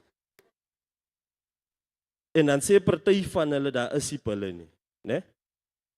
So, mental conditions kan nie gekopie en paste word nie. It can't be copy and paste. It's a special case and it needs to be treated as such. Our entry point as the Department of Health is we have a type of questionnaire at our local facilities, the clinics. But ons screening doen, we call it screening. Ons doen screening, ons vra vir jou, dit klink so snaakse vraag wat ons vra. Dan tik ons. Nou die mense wat ons nou slim is, as hulle daai goed loop kyk, sê hulle, okay, Gershwin het 7 jisse, hy 3 noue, hierdie ene, hom moet ons hierdie soortie toestuur. Dan transfer ons vir jou hierdie soortie toe. By hierdie soortie gaan jy kom kry 'n psychiatrist, of wat is die ander woord? Wat? Ja, julle het geluister nogal. Psychologist. Nou daar by die kliniek al, gaan die suster vir jou uitsort, Maar as ons sien is nodig, gaan ons 'n social worker inkry, né? Van die NGO's wat saam met ons werk. Om net 'n assessment. Ja, kom ek vertel die hele proses, laat ek nie so jump nie. Jy gaan kliniek toe. As jy voel jy het hulp nodig. We will do an assessment. The assessment tool will determine wat se tipe hulp jy nodig het. It might be jy net iemand nodig, soos die kollega voor my gesê het om mee te praat. Dan stuur ons die social worker. Jy kom sien die social worker by die kliniek. Ons praat. Ons stuur jou huis toe. Social worker will go and conduct some visits. Some of them will be on an appointment basis, some of them will be unannounced. Because julle vertel mos vir ons net mooi goed as julle by die kliniek is. Dan gaan ons daar by die huis, dan kyk ons. Wat is die conditie? Social worker will come back with a report. Dan kan die probleem dalk net daar opgelos word. Huis is oortollig. Julle bly in 'n zozo, maar daar's 20 mense in. Then we will interlink or liaise with the municipality and Koksta, and they can even come and build a proper house wat julle 'n home kan maak, né? But as the assessment tool sê, no, but Gershwin needs secondary help, né? Because kliniek is primary health care. Dan stuur ons vir jou na 'n general hospital toe. In ons geval, we don't have a general hospital, but in areas like your Kakamas, Keimusene, is weer een nie, en Postmansburg, daar is general district hospitals. Nou, Harry Soort is 'n regional hospital. Jy moet weet as jy Harry Soort toe kom, jy het 'n probleem. En by Harry Soort, we will admit you for 72 hours. 72 ure. Daar gaan ons nou vir jou monitor. Ons gaan kyk hoe eet jy, ons gaan kyk hoe sit jy, hoe slaap jy, sit jy regop, lê jy. En colleagues or friends en almal hier teenwoordig. Ek probeer die topic baie mooi explain. Ek probeer nie onsensitief is nie. Né? Ek probeer hom explain dat ons moet verstaan. It might be that van ons dit nou al deur gemaak het en ek dink julle Here die manier maak nog laat 'n grap. Ek maak nie 'n grapie, ek try dat ons almal verstaan. So, when you come to a resurti, we will do conduct proper assessments and stuff and check and what. And if we find after 72 hours, no, the doctor or the psychiatrist or psychologist, they give their report, they say no, Gershwin is fine. He can go home and just have some sessions with us, with a team that's doing outreaches, then we will do it as such. Ne? Gaan huis toe, ons gee vir jou goed wat jy moet kry, jou oefeninge of jou whatever, because ons gaan ook nie altyd eers die pille toe hardloop nie. Because pille is weer 'n ander storie. Dan sort ons vir jou uit. Maar as ons nou uitvind, hierdie ene, hy kort aandag, dan stuur ons vir jou, altyd was dit, wat is die plek se naam in Kimberley? Nee man, ons kan nie vir jou groot gaat stuur, jy gaan op Innsbruck. Ons stuur vir jou want toe? West End. Nee? By West End gaan jy nou bly, nou kyk ons vir jou mooi, because, colleagues, because a mental condition is something that jy kan net nie met die oog sien, we can see it. Some of ons kom met die ernstige ding, we fake it, om CPS te kry.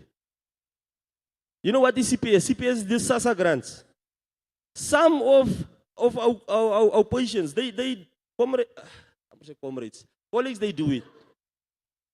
They do it, colleagues and friends. They fake disorders just to get social grants.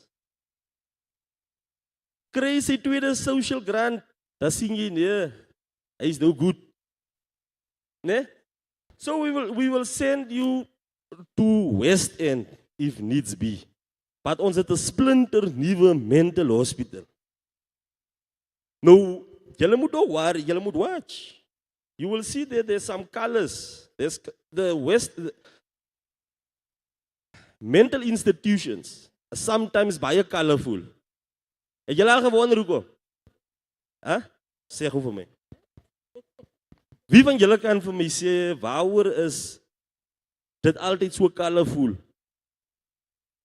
Kleren help mens baie om goed te onthou, om goed te connect in die brein. in. Okay. Klere help jou om te onthou, te remember, en wat. Wat hy sê. Ek sal sê die klere is om hulle te kalmeer of seker so ja. Kan dit nie wees dat die klere is vir certain criteria van mental illness? Certain criteria, ek gaan nou kom. Enige iemand nog hier? Dan kry jy weer party mental plekke is weer so dor. Hier is 'n asfaltplek. Né? Hoekom dink julle is dit so?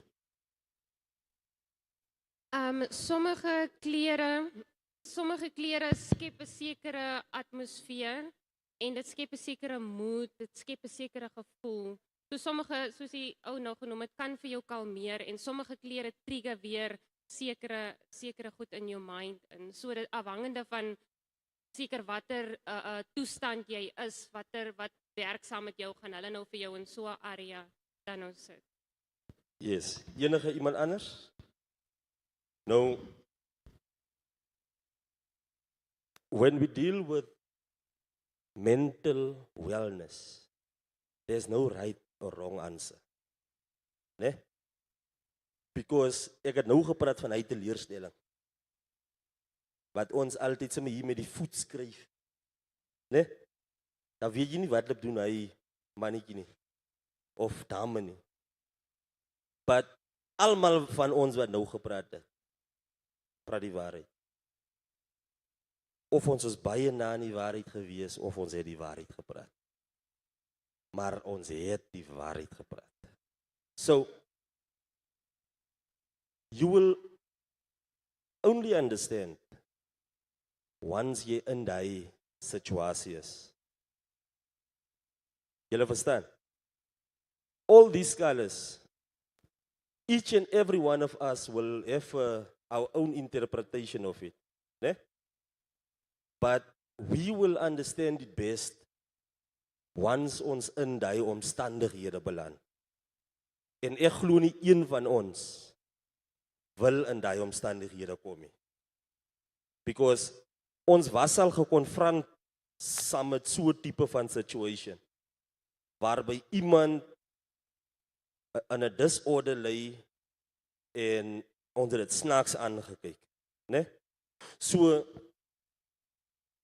die psychologist or psychiater, they will determine what type of interventions moet gemaak word.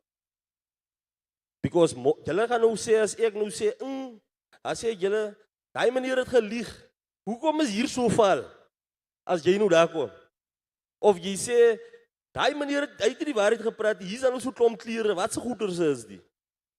So that's dependent van jou condition, of wat se type of interventions jy nodig het, sodat jy gekalmeer kan word, deur whatever environment will determine wat se treatment jy gaan kry, wat ons gaan doen, of hoe die plek sal lyk, waarna toe jy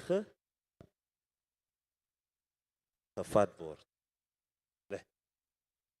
Nou, al die goed, al hierdie mooi goede wat ek nou hier vir julle explain, hoop julle verstaan. Dit moet mens gecontrole word. Nee? Dit moet gecontrole word. Because all of us are aware of jy weet wat is die constitution? Grondwet. Nee? Die grondwet is the supreme law of our country. En die grondwet sê dat almal van ons eerste het die reg op wat? Op lewe. Nee? En dan gaan hy verder, dan sê dat almal van ons het die reg op gesondheidsorg, free of charge. En hy praat van decent, né? Nie enige manga gesondheidsorg nie. Daai human element moet gekoppel word aan die type of service wat ons rende.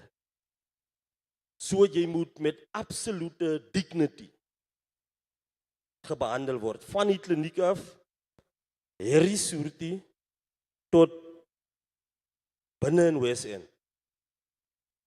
Because die grondwet sê, dat jy die reg op quality healthcare.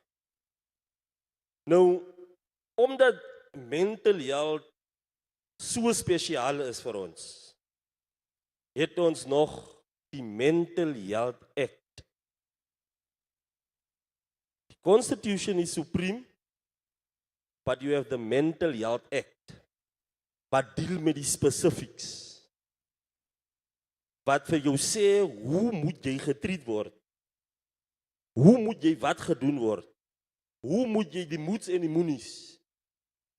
En dit derive uit die Constitution uit. Ek hoop ons verstaan. So wanneer ons weer 'n kliniek of 'n healthcare facility gaan besoek, dan moet ons kan vir hulle sê, nee, hierdie vrou, jy gaan nie met my so praat, nou dis my werk. Ek volg hierdie tipe goeders op. Wanneer julle nie lekker gebehandel word. Dan is dit hier by die deur al, het my so 'n lys wat ingevul word. Nou hier word jy nie eens gesê môre nie. Hier sit so 'n nors mens wat jy nie weet wat sit en maak hierdie. Jy sit en wonder of Here het hy matriek. Nee. Hy sit daar so. Dan skryf hulle daar die name, hy kyk ook vir jou net so. Dan moet jy sê môre, hoe gaan dit? Because hy of sy kom ook maar met sy eie pyne van die huis. Almal van ons kan nou nie die goed skei nie, né? En ek is besig om nou klaar te maak. As jy van hy persoon af gaan, hulle sit jy op 'n bank waar jy gaan wag dat jy observasies moet kry, né? Bloeddruk, suiker, daai screening wat ek van gepraat het, al daai goeders gaan gebeur in 'n private consulting room. Né? Private. Because hier praat ons van patient, doctor or sister or whatever confidentiality. Al het mis daai ding hier by die kliniek. Kom jy in. Môre, alle bloeddruk mense staan so intoe, die mental health staan julle so intoe. Ander staan deur en ons help nie vandag swanger vroue nie, julle kan gaan. My colleagues wat nou hierdie video kyk is nou kwaad. Hulle doen dit. Ons weet dat hulle doen dit. Nou daar moet jy vir hom sê, die grondwet sê, ek het die reg op gesondheidsorg. Jy gaan nie vir my kom sê, vandag kyk ons net swanger vroue nie. Julle se dag, wie het al die sin gehoor? Julle se dag is môre. Dan gaan ons weer terug nie, né? Yes, Nana. Kyk, julle moet my stop as julle wil iets sê, né? So dan sê hulle vir jou, nee, julle se dag is môre, of kyk hier, julle moet hy kan toestaan. Vandag deel ons net eers hier met die kroniese pasiënte. Sê maar. Coming to what Puti has said, that they will only help that part and that part. Sometimes it's not that they don't want to help you. Sometimes it's maybe a shortage of staff, and that's why they say they will only be able to help this part and this part. Okay, thank you. Because in the main, you must remember that we address the issue of mental wellness and mental health.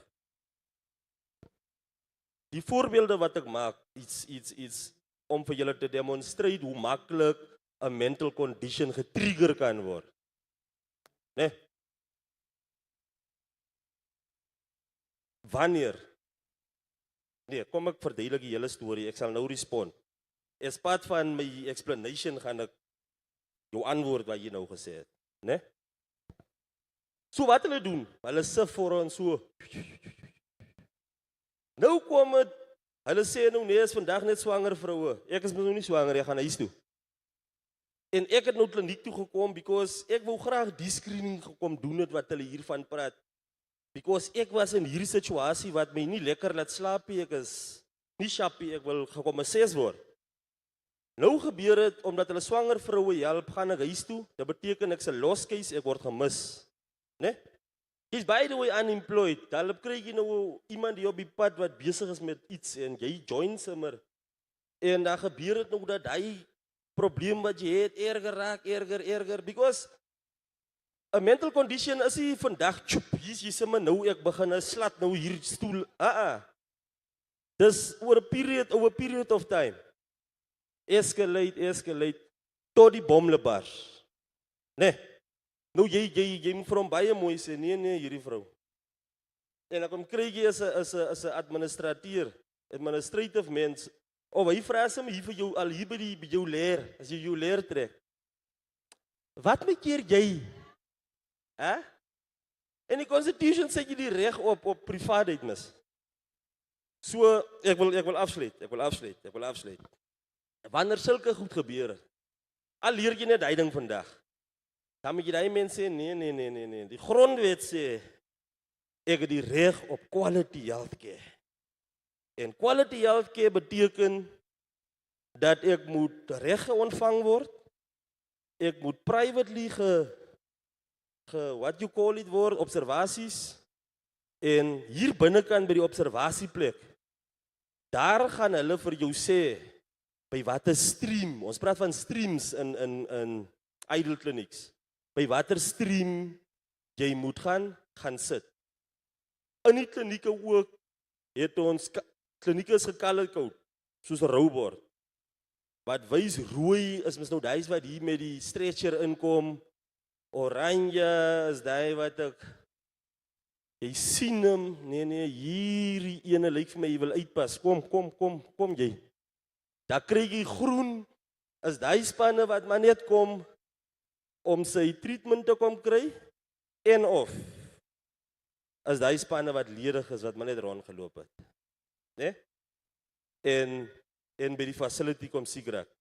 So, mental conditions treat ons elkeen op sy eie basis, because elkeen het 'n different outlook en approach wat ons moet gebruik. Nee? So, jy sal nou nie weer, en jy moet vir hulle sê, die reg om gehelp te word, is ook so vervat in die Mental Health Act. Mental Health Act van 2002 is baie klee. Ek gaan nou vir jou gee, Magila. En ek stry baie met die polisie. Die polisie, as ons vir hulle bel, of nie as ons die ambulans bel, vir iemand wat sy condition getrigger is, hy moet hospitaal toe gaan of kliniek toe gaan, dan is daar 'n stry oor wie moet die patient, jou broer of jou suster, na die kliniek toe vat. Die ambulans sê, hulle kan nie, jy moet die polisie bel.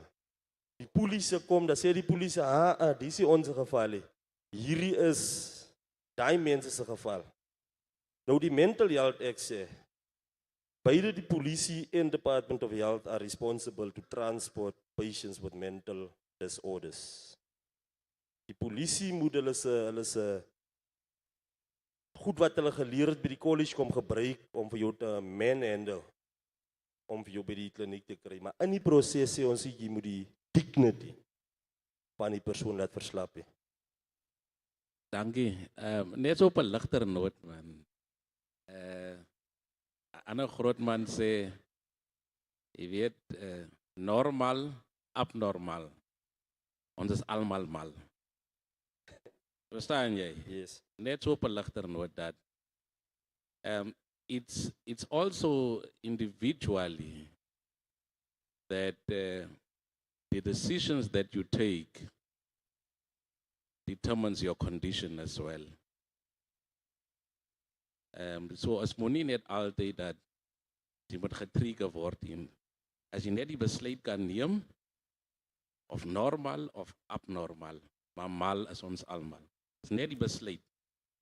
Dankie. Absoluut so. So, kom ons gee my lieflike aan 'n klap. So weer eens die omstandighede waarin ons vir ons bevind is as 'n resultaat van die besluite wat ons geneem het, né? Ek wil net gou vra, sê byvoorbeeld nou, die kliniek is nou toe, is nag. Sorry gou, dis nou die Q&A session sommer. So vir 5 minute waar julle my net kan vra, né? Dis nou nag en dis mis die tyd wanneer ons mis nou tyd het met ons gedagtes. Wanneer ons mis nou lê en moet slaap, is daai tyd wanneer jy dink en jy oordink en jy stres en al die gevoelens kom is nou op en dit is nou nag en die kliniek is nou toe. En ek het nou byvoorbeeld nou nie eens om die ek kan voel I'm at breaking point right now, verstaan? En ek het nou byvoorbeeld nou nie iemand, my familie verstaan nie, ek het miskien nou met hulle al probeer praat, maar hulle verstaan nou nie vir my nie, en jy moet net you must just get your shit together, something like that. So, dit baat nou eens, ek sê nou vir hulle nou, dit is hoe ek voel, en is daar miskien 'n noodnommer wat jy kan WhatsApp, want sommiges van ons het miskien nou WhatsApp bundles, het miskien nou nie om te bel, maar ek het nou WhatsApp bundles, is daar miskien 'n noodnommer wat jy miskien uit met die departement of tipe 24-hour line service kan in kontak tree om jou situasie nou te state of net advies te kry of net om dit met iemand te kan praat, want jy's mis nou op by oomblik, it can either mean, want as jy eers in die donker, ek het experience met mental health, met depressie, so is wanneer jy by die donker punt is, wat jy soms voel, wat jy kan even selfmoord kan commit. Kom ons, hou vasgou, sis. Kom ons raak net kalm en ons luister, en dan steek jy net die hand op, en gee ons jou geleentheid. Sê maar? Ja, soos ek gesê het, dis wanneer jy by die donker punt is, wat jy voel, jy kan nie meer, wat sal determine of jy die next dag sal kan sien. So, miskien 'n outreach soos daai, miskien 'n WhatsApp nommer of iets soos daai, wat jy miskien nog gou iemand kan, mense wat die situasie verstaan, wat vir jou kan professionele advies kan gee in hy oomblik, is daar miskien so iets? Baie dankie. Enige ander input? Daarso. Ek gebruik nou die foon om die notas te maak, né? Amalno, actually, ek het 'n vraag op die dames se vraag. Gooi. Sy het gesê van, nou en dan is dit die, miskien die personeel is te min of iets. Oké, nou het ek een mooie vraag, wat ek wil weet van hierdie klinieke af, in Appington, actually. Oké, ek het nog net een keer aan 'n check-in nog aan Appington kliniek gekom, en ek het gesê, ek sal nie weer gaan nie, omdat hulle ongeskik is en ongemanierd is. Hoe kan, as voordat ek nog ooit my voet in die kliniek gestap het, en net kom vra vir iets, of enige inligting, dan antwoord jy my klaar vooruit, of vertel vir my van, nee, ons het nie sulke ding nou klaar, maar jy weet eens, hoekom is ek onnoodwendig hier, of vertel vir my van, as jy leer om weg te bly van seks af, jy weet eens, hoekom is ek hier vir hierdie ding, en nou en dan het ek het nodig. Soos, oké, nee, ek gaan nou nie 'n ding maak, van ons, ek is so jong dame, en automatisch het ek 'n ouetjie, so, dinge happen. So, automatisch moet ek myself beskerm, en gaan vir voorbehoed of so aan. Nou kan jy nie vir my wel vertel van, as ek om vir voorbehoed vir my kom vertel van, jy moet wegbly van seks af, voor ouds jy wil dik raak. Kan ons my so verantwoord nie? So nou wil ek weet. Ek het gesê, ek sal nie gaan nie, en ek letterlik gesê, ek gaan nie in enige kliniek in Appington raak weer nie. So, ja. Nou wil ek weet, hoe moet ek so 'n persoon antwoord, van outomatisch weet ons mis, nie alle mense sal luister van die wette van wie en wat er goeders is. En ek sal hom ook nie luister noodwendig, as dit nie nodig is nie. Baie dankie. Kom ons kry nog een. Kom ons kry nog een en responde gou vinnig. Dan gaan ons aan. I see much of a question. Yes, man, it's something like a proposal, something like that. Okay. Taking in consideration, because we are working with students all over the region that we are currently serving, and ons weet that depression is an issue that we are dealing with on a daily basis, and it is a silent killer, especially with us men, because of now demands are so high and opportunities are so scarce. You now feel incompetent. and it's causing you to fall back into depression or you become depressed. Why? Agara, you are from the department, you are from the Premier's office. The MEC's office. The MEC's office, sorry. So why can't you guys try from maybe primary school, try to create offices at schools that will deal with this issue? Because jy kom kry dat ons raak groot from primary, ons het issues by die huis that is affecting us. And then we are now growing. So it means the problems and the troubles of life is actually watering this thing that is called depression. So when we are now exposed to life, we find young people, our brothers and our sisters, they are killing themselves. So why can't the department now decide to take this initiative and Alabosaka mobile offices where young people can go and interact, or even take this matter so serious that within the any locaties, soos die sister gesê het, hulle word geskel van voorbehoed wat. Because the other time het gesê ons is almal mal. So basically, when you get there and you tell them you are depressed, we don't have confidence to go and talk to these people because we know that they lack professionalism. Understand? Because we know that as a Clara said, I get issues by the huis, met my vrou, my zali, whatever. They're going to take that issue and fatam lokasi too. Understand? So why can't you guys now make something that is going to specifically speak to the mental condition of people? Thank you, sir. Thank you. Hier daar kom je voor toe. Is net een proposal wat ik wil graag geven. Is dat ik wil graag dat ons moet die klinieks omskep naar daghospitalen toe. En dan is het een probleem met die hospitalen, dan zit je daar lang te je daar. Verstaan je? So het is maar net een proposal en wat die department oor moet denken en aandacht geven. Dat ons die klinieks daghospitalen maakt. Verstaan wat hulle aan patiënten vat, dat die patiënten daar kan hanteer worden. Dat elke kliniek een dokter heeft. Dat is maar net bij je voorstel. Dank je. Dat is een baie progressive voorstel. Kom ek respond gauw. Ek gaan gauw vinnig respond en dan kan je inkom, ne? Hier is hand en daar was nog een. Die helplines gaan ons nou probeer. Ons gaat hulle nou probeer screen. Ek weet nie hoe moeilijk is dit nie. Maar wat ek miskien net kan noem vinnig op dit, is dat, en ek gaan probeer jou vraag en nog een vraag wat opgekom het join. Oor help as jy laat in die aand wakker lê, daai oomblik kom nou op jou, wat moet jy maak, né? But first and foremost, ek het vroeër gepraat oor die constitution wat sê dat jy die reg op basiese gesondheid en confidentiality. Ek het geprobeer sê, maar ek het nooit direk gesê dat die mense weet nie waarvoor is jy by die kliniek is. So, jy kan nie so 'n announcement maak en mense gaan dispatch, dan sien ek, okay. As kan die julle wat hier gewees het, dis kom hulle terug. So jy gaan die mense reg tot, gaan jy wadens. So jy gaan 'n probleem kry. Die beste plek waar ons daai interaksie met mekaar het is nommer 1, nie hier waar jy jou naam moet opskryf nie. Jy moet jou leer kry. Hier waar jy gelip observeer word. Daar moet jy op 'n baie frank en mooi en professionele manier gesê word. 1, 2, 3, 5. Kan u vir ons dalk op daai dag weer terugkom of wat.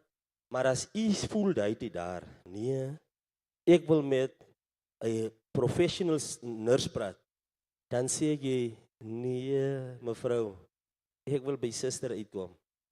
Ek dink suster sal 'n ander manier hê. Miskien weet jy net van die Famepres en April goed wat ek moet drink vir die bloeddruk. Suster gaat miskien nog hier vir my sê ek moet 'n aardappeltjie eet, ek moet dit. So ek wil na suster toe, né? Maar as jy voel, nee, ek is nou gemaklik met hierdie ding wat Annetjie hier vir my sê, because ons raak maar so familier met mekaar. Dan kan jy seker nou maar gaan, maar die onus is op jou. Hulle kan nie vir jou sê jy gaan nie vandag vir suster sien nie van die is nie kroniese medisyne nie. Nee, jy gaan hom baie mooi sê. Dit bring my na die helplines toe. Om ook aansluiting te vind met leer groen, dat ons het vennootskappe met FAMSA, Love Life, verskillende NGO's. Nee? En dan in die departement self het ons 'n program wat ons noem 'n eenheid wat deel met skooljaar. Daarom sal jy van tyd tot tyd sien, die kinders bring 'n consent vorm wat jy moet invul, whether jy kan vir HPV geïmmuniseer word, vir wat. Nee? So, ons het so 'n eenheid, but as gevolg van die human resource capacity, kan ons die dedicated offices maak, soos die voorgestel het, byvoorbeeld, wat deal specifically saam met mental conditions whatsoever nie. Even Department of Education self, hulle het psychiatrists, hulle het social workers, hulle het all die disciplines. But it's just an issue of human resource. You will find it at Model C schools, waar jy 'n dedicated room of 'n ding sal kry. Ek weet nie, kyk julle ook vir wat is die stuk se naam op die TV? Nee, nie Dubbin Jenny. Is tussen binnelanders en die ander ene daar waar mik hoog goed is. Suidoosters. Is dit Elmarie? Julle sien vir Elmarie daar by die skool, waar die kinders na toe kan gaan, die onderwysers oor hulle se goeters kan hulle praat. Daai is die ideaal, is die droom waarna toe ons streef.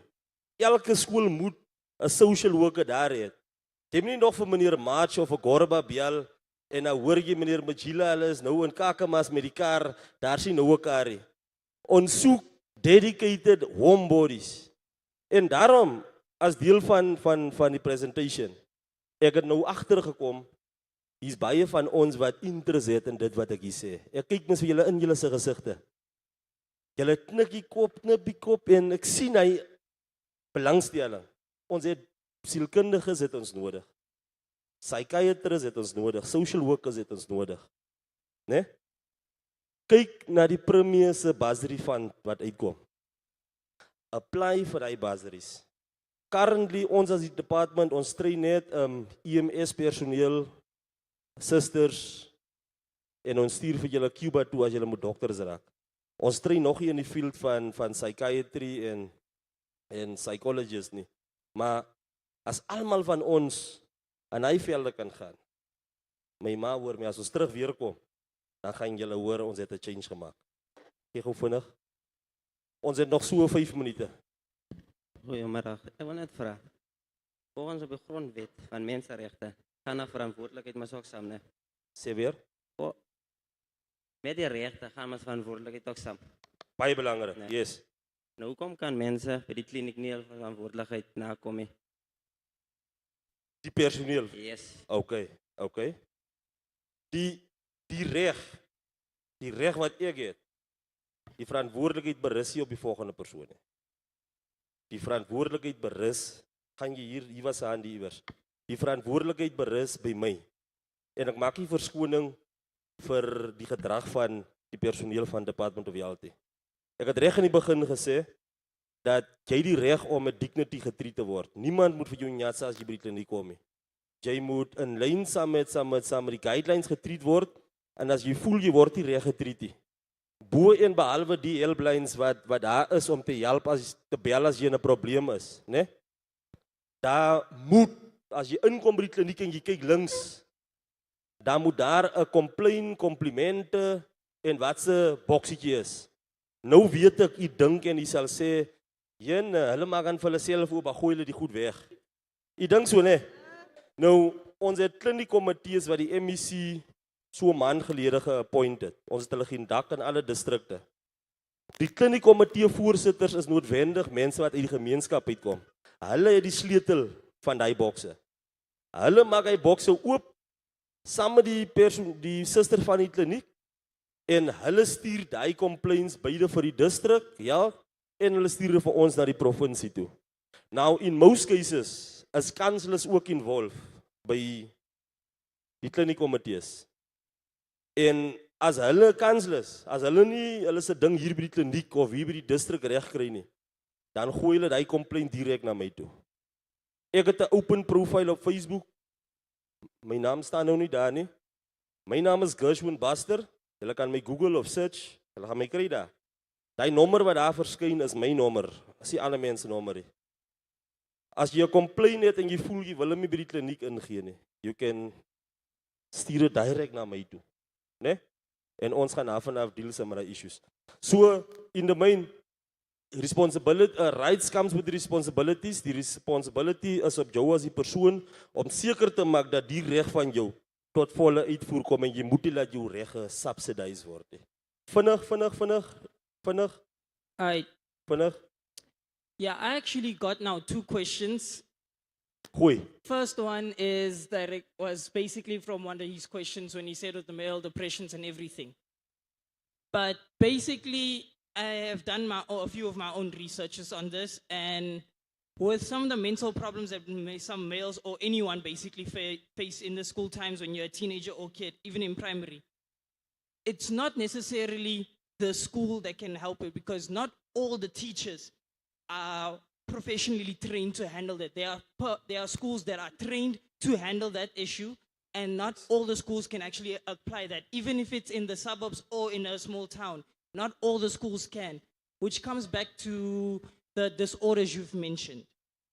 Now, on that case, due to that, I actually have my 2 nephews. One of them is in Gauteng, the other one is here. Now, my one nephew that lives in Uppington, he actually has ADHD. Now, due to that, not everyone actually knows about that disorder. That disorder is actually very, very rare to some people. They're not actually educated on that. They would see a child have it, but then again, they would say, it's just a child that's too hyperactive. It's a normal thing now. When that child actually isn't original, his hyperness is above the normal than an average child. It preaches there and then it confuses them in classes, making them look like they're a bad student, but they're actually not.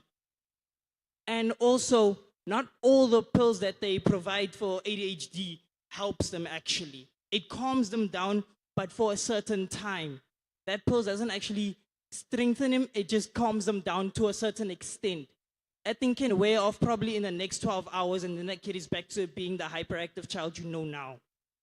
And then it comes to the other cases with, I'm not sure if this is quite a disorder or whatever. I have to still ask my sister for how it is now.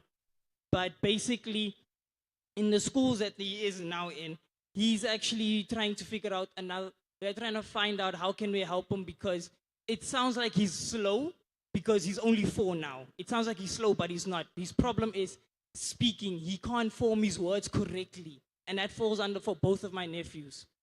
And I would like to know, how else can the Department of Health amplify this on either preschoolers or on other things, besides trying to get them to a school which they probably can't afford, which are like those special type schools? How can the Department of Health actually help with that?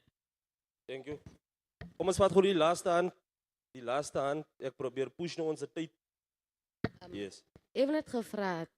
Jou in jou ook, my sister. Okay. Baie van ons, elke mens het miskien calling. Wat wil graag in medical ingaan, maar ons almal is nie so goed in wiskunde nie. Nou wil ek gevra het, as daar miskien learnerships in pharmacy assistant wat onder 60% wiskundige geletterdheid vereis. Want baie van ons sukkel met wiskunde en jy wil graag in die ding ingaan, maar baie vereis, soos ek nou al navorsing gedoen het, soek hulle meer 60% by wiskundige geletterdheid, en ongelukkig, as daar miskien dalk in hy selwe field en wat onder 60% wiskunde. Yes, ek het hem. Okay. Om vinnig te respond. Every mental illness word getreat as a priority. It means you cannot substitute any type of mental illness or condition. Soos reeds genoem, we have a very good working relationship with the Department of Health, Education. It means that as government, ons praat van intergovernmental relations. Whenever schools have challenges in terms of mental health, they will contact us as hulle nie die capacity het. We will go and assist and do screenings randomly so, en ons kan die probleme oplos as ons hulle optel. But as a person feel that he or she needs a screening or they need assistance, entry point clinic. Begin by die kliniek, doen die necessary screenings en goed. Die tool gaan determine what type of intervention. Whether dit huis toe gaan is met oefeninge of whatever, of because sometimes jou brein kan sien wat is hier, maar die boodskap wat hy stuur na jou hand toe om te skryf, jy skryf hier klomp snaakse goeters, né? So jy word nie altyd net uit jou environment uitgevat om hulp te gaan kry nie. Sometimes jou hulp lê in die environment waarin jy vir jou bevind. Né? En om te kom by opportunities within the department. As ek nou kan vir julle goeie raad gee, en ek hoop die ding is hier live gerekord he. Word he? Dan moet ek nou my woorde mooi kies nou. Ons sê as health, that prevention is better than cure. Ne? Om die dergelike dinge van die lewe liewer te prevent, gaan veroorsaak dat jy of suksesvol is of minder suksesvol moving forward. Dan gaan jy nie met goeders gekonfronteer word nie, maar ek sê nie jy moet vir jou op toesluit in 'n donker kamer en nie die lewe face nie. Elkeen van ons gaan een of ander tyd gekonfronteer word met die evils daar buitekant. Because ons lewe in 'n sick society. It's just that jy moet ownership vat. Because die besluite wat jy neem nou vandag gaan later 'n effek hê op jou, né? In terme die geleenthede van die departement, ek en Tico Tabo het ek nou hier gesien. Ons het saam begin by 'n learnership lang terug. En dis hoe ek by Department Education gesondheid gebeland het. Ek was geïnteresseerd soos julle vandag hier. Opportunity gekry vir 'n learnership hier Pretoria goed toe gery. Ek dink ons was data collectors of something like that, but ons het hierdie SEMs en goeders geplan wat die skole nou gebruik. Ons het teruggekom, die department het ons bloedneus gekom slaat na die learnership. Toe sê hulle vir ons nee, hulle kan nie vir ons absorb nie. Hy is toe gegaan, kwaad, maar omdat jy 'n verhouding gebou het met die department, Education and Health, het hulle vir ons genooi om te werk by die skole. Ek weet die skole het 'n program van Inclusive Education. Inclusive Education, iemand het hier gepraat van, as kinders wat nie normaal is nie. Jy moet special metodes gebruik dat hulle kan leer. Ons het daar betrokke geraak, of ek het daar betrokke geraak, tot ek later 'n wiskundeonderwyser geraak het by Hoërskool Groblershoop, Maths and Science gegee. Teruggekom department toe, because soek hulle ook vir my. En die tyd toe ons by die klinieke kom, het ons data information gedoen. Belang stel in al die klomp snaakse goed wat daar staan. Die mense het potensiaal in my gesien, vir my 'n nutrition advisor gemaak. Ek was later 'n nutritionist, amper 'n dieetkundige. Toe dit gebeur, is my stok het, julle hoor my so baie praat ek. Toe word ek gevat as 'n community liaison officer by die ZFM Gau District Municipality, District Health. Van daar het ek die district coordinator geraak vir kliniekkomitees. En van daar het ek 'n posisie gekry in die kantoor van die MEC, dat ek nou die bestuurder in die kantoor van die MEC is, gemoeid saam met NHI, community liaison en hierdie tipe van goeders. Nooit in my wildste drome het ek gedink ek sal in die hoogste kantoor in gesondheid werk. Nee, nooit so gedink nie. Maar omdat ek belangstelling getoon het, omdat ek gewonder het wat aangaan hier in Department of Health, het ek die ranks geklim en in die highest office in the province die position gekry. So my aanmoediging vir jong mense wat die droom het, wat die calling het, soos sy dit genoem het. Start volunteering at your local clinic. Ga na die local clinic toe, vra om te volunteer, jy wil hulle net shadow. Miskien is daar iemand wat jou potentiaal raak sien. En dan kan ons daarvan af jou potential nourish, en dan kan jy 'n bydrae kom lewer, soos ons try om te doen in ons gemeenskappe. Baie dankie. Ladies and gentlemen, a round of applause for Gershon.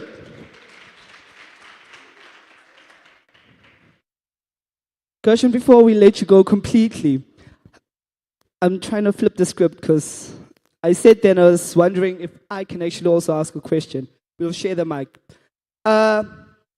Specifically with regards to mental wellness and how it affects, especially our young people. Unemployment is there, societal oppression, and I can say oppression is there, and it plays a role on our young people. Now, what is the department doing specifically to educate about mental wellness or mental disorders or illnesses that will sort of help our young people work through those illnesses, to understand that although these opinions are there by human beings, although there's a billion no's that's been happening for them, how can they what is the department doing for our young people so that they can understand that, yes, although all of these things are happening, but I will make it, because it's quite difficult, and I speak not only for myself, it's quite difficult to sort of be yourself in the society where self-taught truth have been adopted as the only truth, and also where there's so many gatekeepers keeping us out of our destinies or away from our destinies. What is the department doing to sort of just teach and educate about mental illness, also so that society in general can unlearn all these norms and truths that they've learned, so that we can all become a safe space for one another, where mental illness is not a taboo subject, where mental illness is not something that we shy away from, where we get to a place where we don't even need to talk about mental illness in the way that we have to do today, where we destigmatize, is that the word? Yes. Destigmatize mental wellness. What is the department doing to educate the young people so that they know that although all these things are happening, although the no's are there, you will definitely make it? Om binne 2 secondes te respond. There's something that we call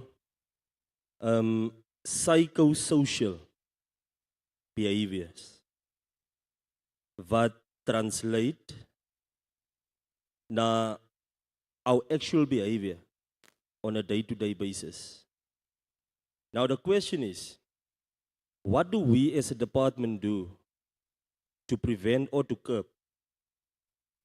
And I can give one explanation or a few that relates to it. Our provincial coordinator for mental health, Ms. Yvonne and her team, they work with different stakeholders. Stakeholders like your Love Life. And I think Love Life have a footprint in almost every community, if not all in the Northern Cape or ZF Gau district. Where Love Life have peer educators. Peer educators are young people our age that have engagements on different type of things or subjects. So in the main, we make use of Love Life to spread the good news and do our preventative campaigns, but also the department have from within peer educators that is currently outsourced to NGOs to do different type of health talks, both in clinics, in communities, at schools, in taverns, everywhere where you find young people. I know that it might not be enough what we are doing, but we want to encourage you as young people to get involved. Let's form part of this peer teams that's there all over the district so that we can do the advocacy on serious issues like mental health and mental well-being. And really, I hope that today will not be my last interaction with you. Some of you might come from organized NGOs, organized youth bodies or movements. Feel free to invite me. Feel free to get in contact with me. You will remember that I've informed you that we have human resource challenges, but use me as a vehicle to get you in touch with the relevant people so that we can spread the good news. Thank you. Thank you so much. I just felt like it was important that it's actually highlighted the different programs that is actually there or that are actually. Oh, my English is gone. I'm hungry now. But it's important that we know about this, that we are informed. So when we have to reach out or bring in somebody to come and talk about these things, that we know exactly where to go. Also, it is about transformation. It's about being inspired. It's about being connected. I'm challenging all of you to go out and to transform and to connect others. By connecting, I mean to go share the information that you've learned, the knowledge that you've gained over these 3 days, to go share that with everybody else. But before I go on and on and on, ladies and gentlemen, I'd like to call Tabiso to quickly come and do our vote of thanks. Thereafter, I will see you guys again. Tabiso? Tabiso's on this side. Give him a round of applause. Sorry. Ek het net vergeet om die een ding te sê. Ek weet nou nie van die ander nie. Maar ek is doodseker dat die Springbokke wen vandag. Kom ons gaan uit as jong mense en ons gaan support die bokke. As ons nou nie hierdie mooi treë het, kom ons trek net iets Suid-Afrika reg aan, hè? Dankie.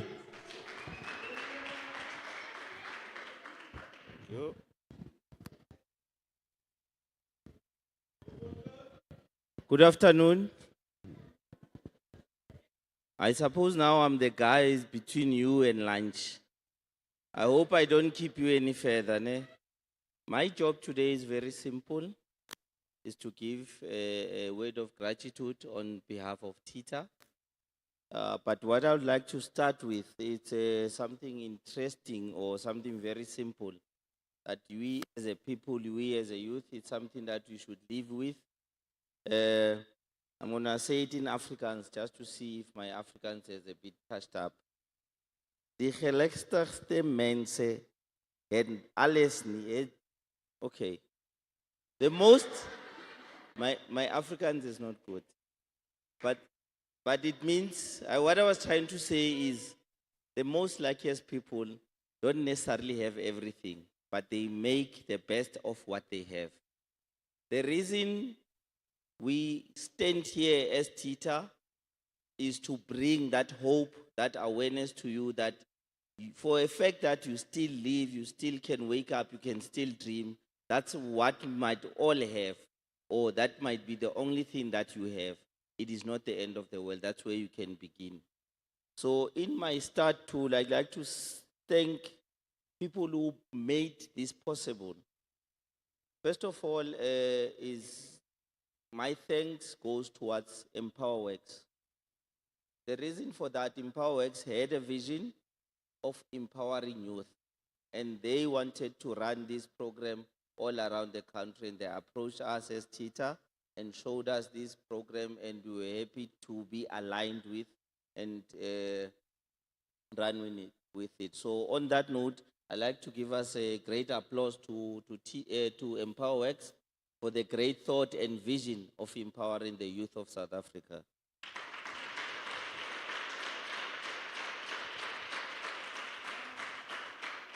Now, to come to the Northern Cape, it was not easy to come with an idea, pitch it, and sell it, particularly to your authorities or even the people of Northern Cape. But the Office of the Premier, Northern Cape, they were very welcoming, and all the municipalities across the province were in support, and they also informed their youth. As you can see, or you know, across the 3 days, we had youth from not only Apitin, but Kakamas were here, others were coming from Portmansberg, which shows that the people of Northern Cape, the youth of Northern Cape, at some point had the benefit to come in and receive this. In particular, the municipality of ZF Mgcawu and the Office of the Executive Mayor, the Department of Labor. Please, let's put a hand up on that as well.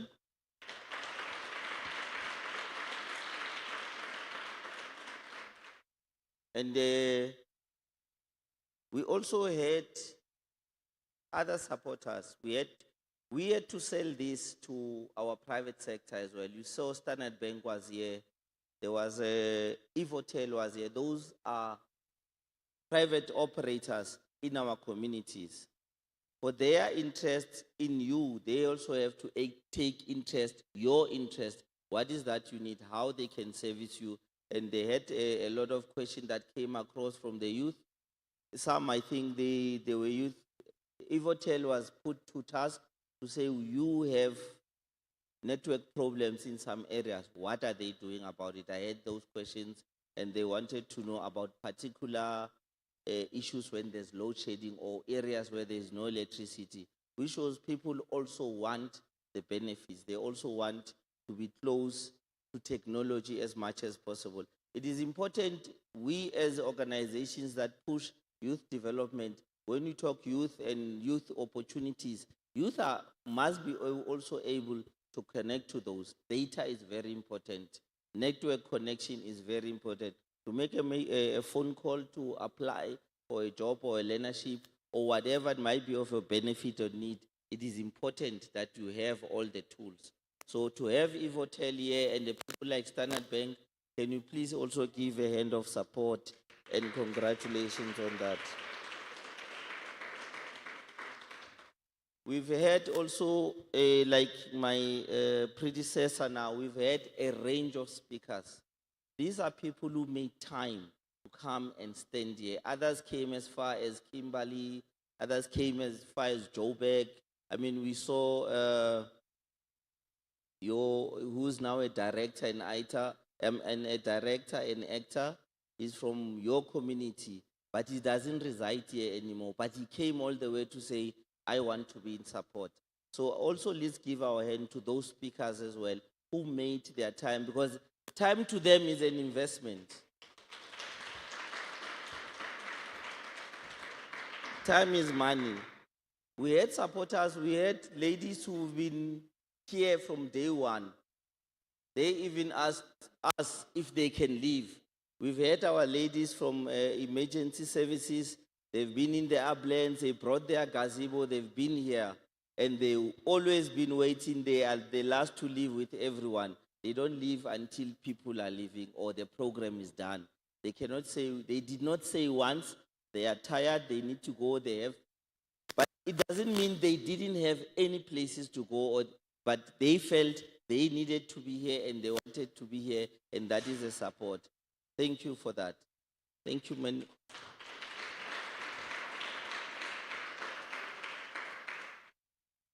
On the part of service as well, let's thank our SAPS, who's been visible all year and all 3 days. They've been here from start to end, came in, check on us, and they rotated. There wasn't a time when they did not attend to that. To us, can you also give a hand to that?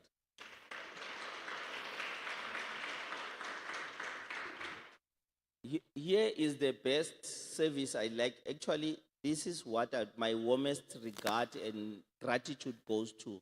There have been people when you got to Northern Cape, to Uppington, we've had volunteers who've been running the floor. They ushered you, they serve you. They are here to prepare the place. When you leave, they also prepare the place to clean it, to make sure the following day everything is in place. Can you please give a hand to all our volunteers? Thank you. Who did not enjoy lunch? Those who've been here the 3 days. I know you're going to enjoy today as well. Who hasn't? So let's give a hand to our local suppliers who have served us with food, decorations.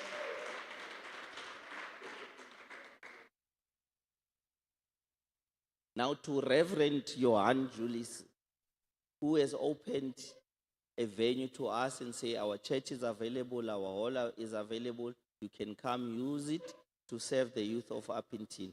I'd love to give thanks to VGK Rainbow Church and through Reverend Johan Julius and his congregation. We've got mothers and gentlemen who also from the church. They volunteered. They said, you are going to be in our place. We're not going to give you the place and leave, but we're going to be with you. They've been helping also to clean, to serve us cold water. They gave us, this place is hot, perfect. Yo. I arrived here, it was 40 degrees. I didn't know it was hell for me. But it was, you know, when someone offers you cold water on the hottest day in your life, that is better than gold. So I'd like to give thanks to the VGK Church for giving us the best of service ever.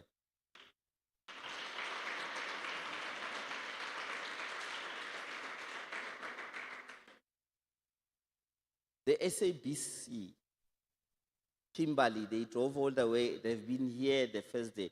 Do you know how hard it is to call media? Sometimes they come the first day, they get the jigs of the event, then they present it, that's it.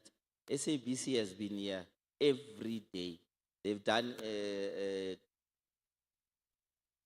interviews. They've done... who has watched TV news?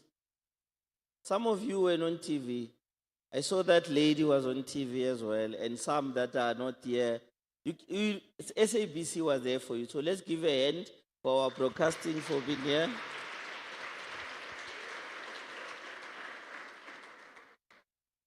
Now here is the people who had nothing, but they are the luckiest of the people, and I know they're going to make the best.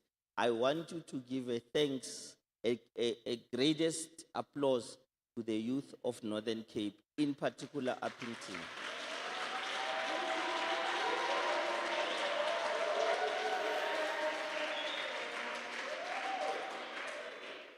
Big ups Uppington, big ups Northern Cape. When we come, we've had questions since this morning. When are you coming again, or where are you going again? Because some of you want to be there, some of you want to follow. But this is what I want to leave you with. Whatever was shared from the day one when the Empowa Works team was here, doing the activations up to the first day, second day, and today, we've imparted information that you can assist yourself. We've imparted information that we try to also assist you. But what is the most important thing you can do is take that information, use it to your best of ability, get connected. The help is gonna come, the opportunities are gonna come, but when that come, be ready. Let opportunity find you ready. That's what we are here about when we talk about youth empowerment. We want youth to be so self-developed and empowered that even when opportunity comes, they don't have to look, when can I go, and they just get on the airport. So big up to Northern Cape for showing up. Thank you.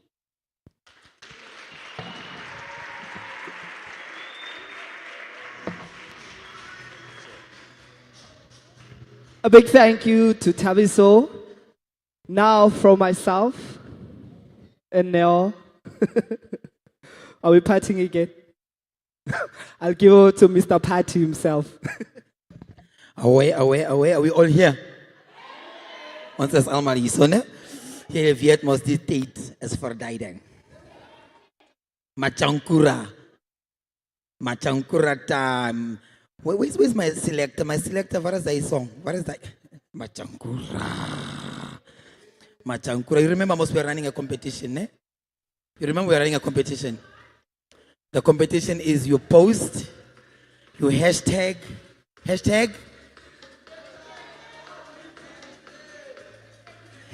Tita Empower Youth Weekend, hashtag inspired, connected, transformed. When you do that, we go onto our page, our social media space, we check, did so and so post? How much did he post? Did he post the content that we are covering on stage? Wow, you get it, Mosne? So machankura for the long weekend as we are starting. It's a long weekend because maybe Monday, some of you are not even going to work since the Mapogo are going to win today.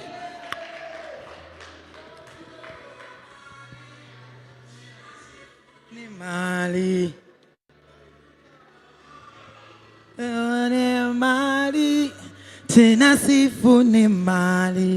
So I'm going to do this. We're going to show the name.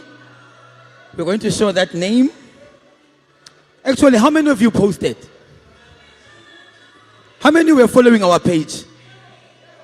How many of you know our page? How many of you know that we've got an Empower Youth page going? Because some of the opportunities that we talked about, you're still going to see them on that page. Empower Youth page, we've got one on Instagram. We've got one on Facebook. Follow that page for all the developments as we move on. So if you're not following our page, guys, go on our page, Empower Youth page. We have it on Instagram, Empower with an A, Youth, and follow us. But then we move on. And our winner, and our winner, and our winner, and our winner, and our winner. I know the back is going to do that for me. And our winner.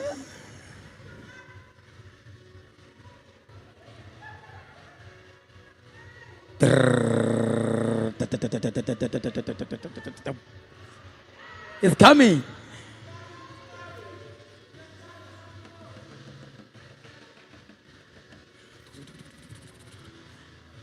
Is it coming?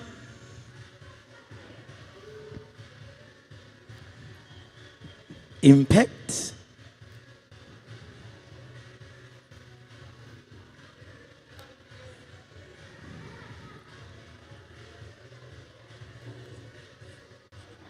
No. I want the winner. Come on, guys. Come on. Where's that truth? Where's that drum roll? Where's that drum roll?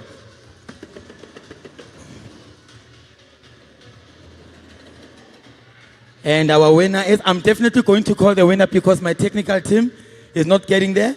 I'm going to call on stage. Our winner is official underscore Dodo 101. Official underscore Dodo 101 on stage. Come on, put your hands together. A round of applause for official underscore Dodo. Machankura. It's Dodo. Okay, I'm being Come on.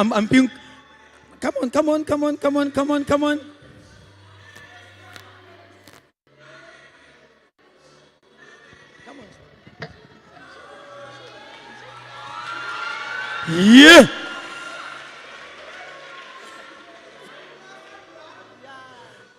Say it. Title is called Official Dodo 101. Official Dodo 101. Come on, give him a round of applause. A round of applause.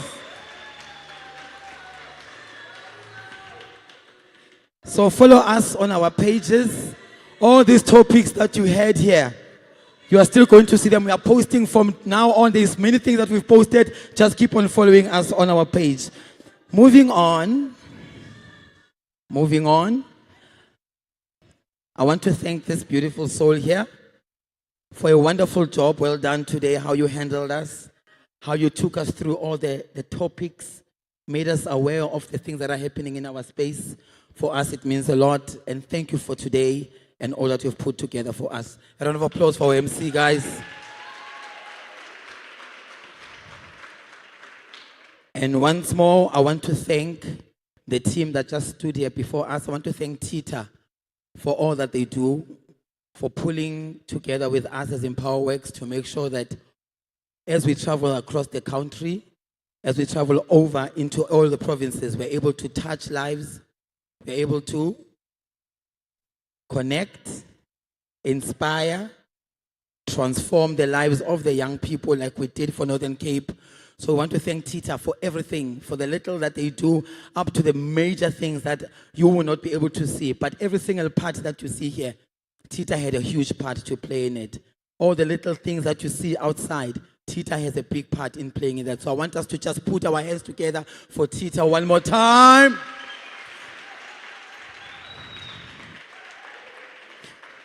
And now I want to call every single member of my team to come on stage as selector. Selector just hits us with a beautiful song. All the volunteers, Empowa Youth, can you come on stage for me, please? My selector, Siedar.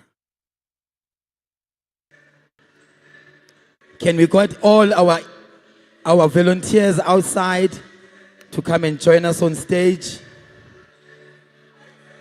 I'm not chasing you away. I want you to go and take a seat there. Just tell me the size. So that you don't say, hey, man, they're forgetting about me now. Wena sifuni mali. Oh, tina sifuni mali. My volunteers, Empowa Youth Team, volunteers, Empowa Youth Team, on the stage, please.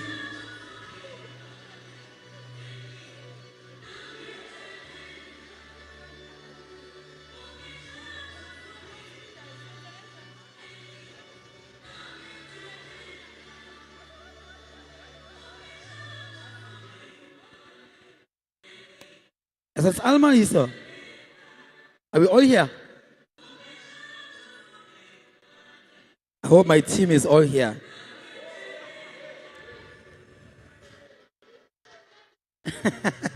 Now my whole team is here.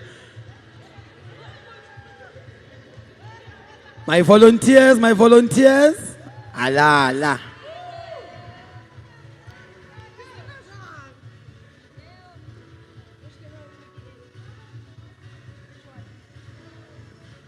Guys, can you put a round of applause for this team on stage?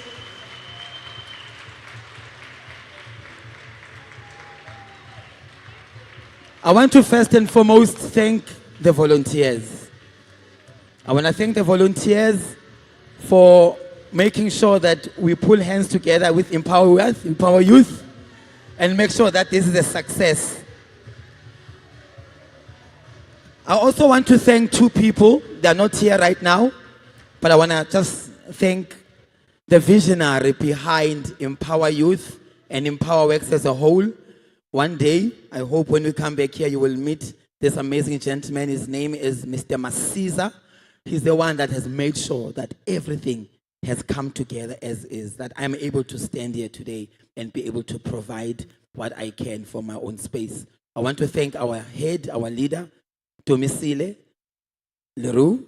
She's also not here for now, but also because of her, we are able to drive this work that we are doing. I want to thank my whole team, from Nono to Mbali to Lesejo to the people that are helping in the VIP space. I want to thank our social media, Kashifa there, doing an amazing job for us, making sure the posts are posted and the winners are winning.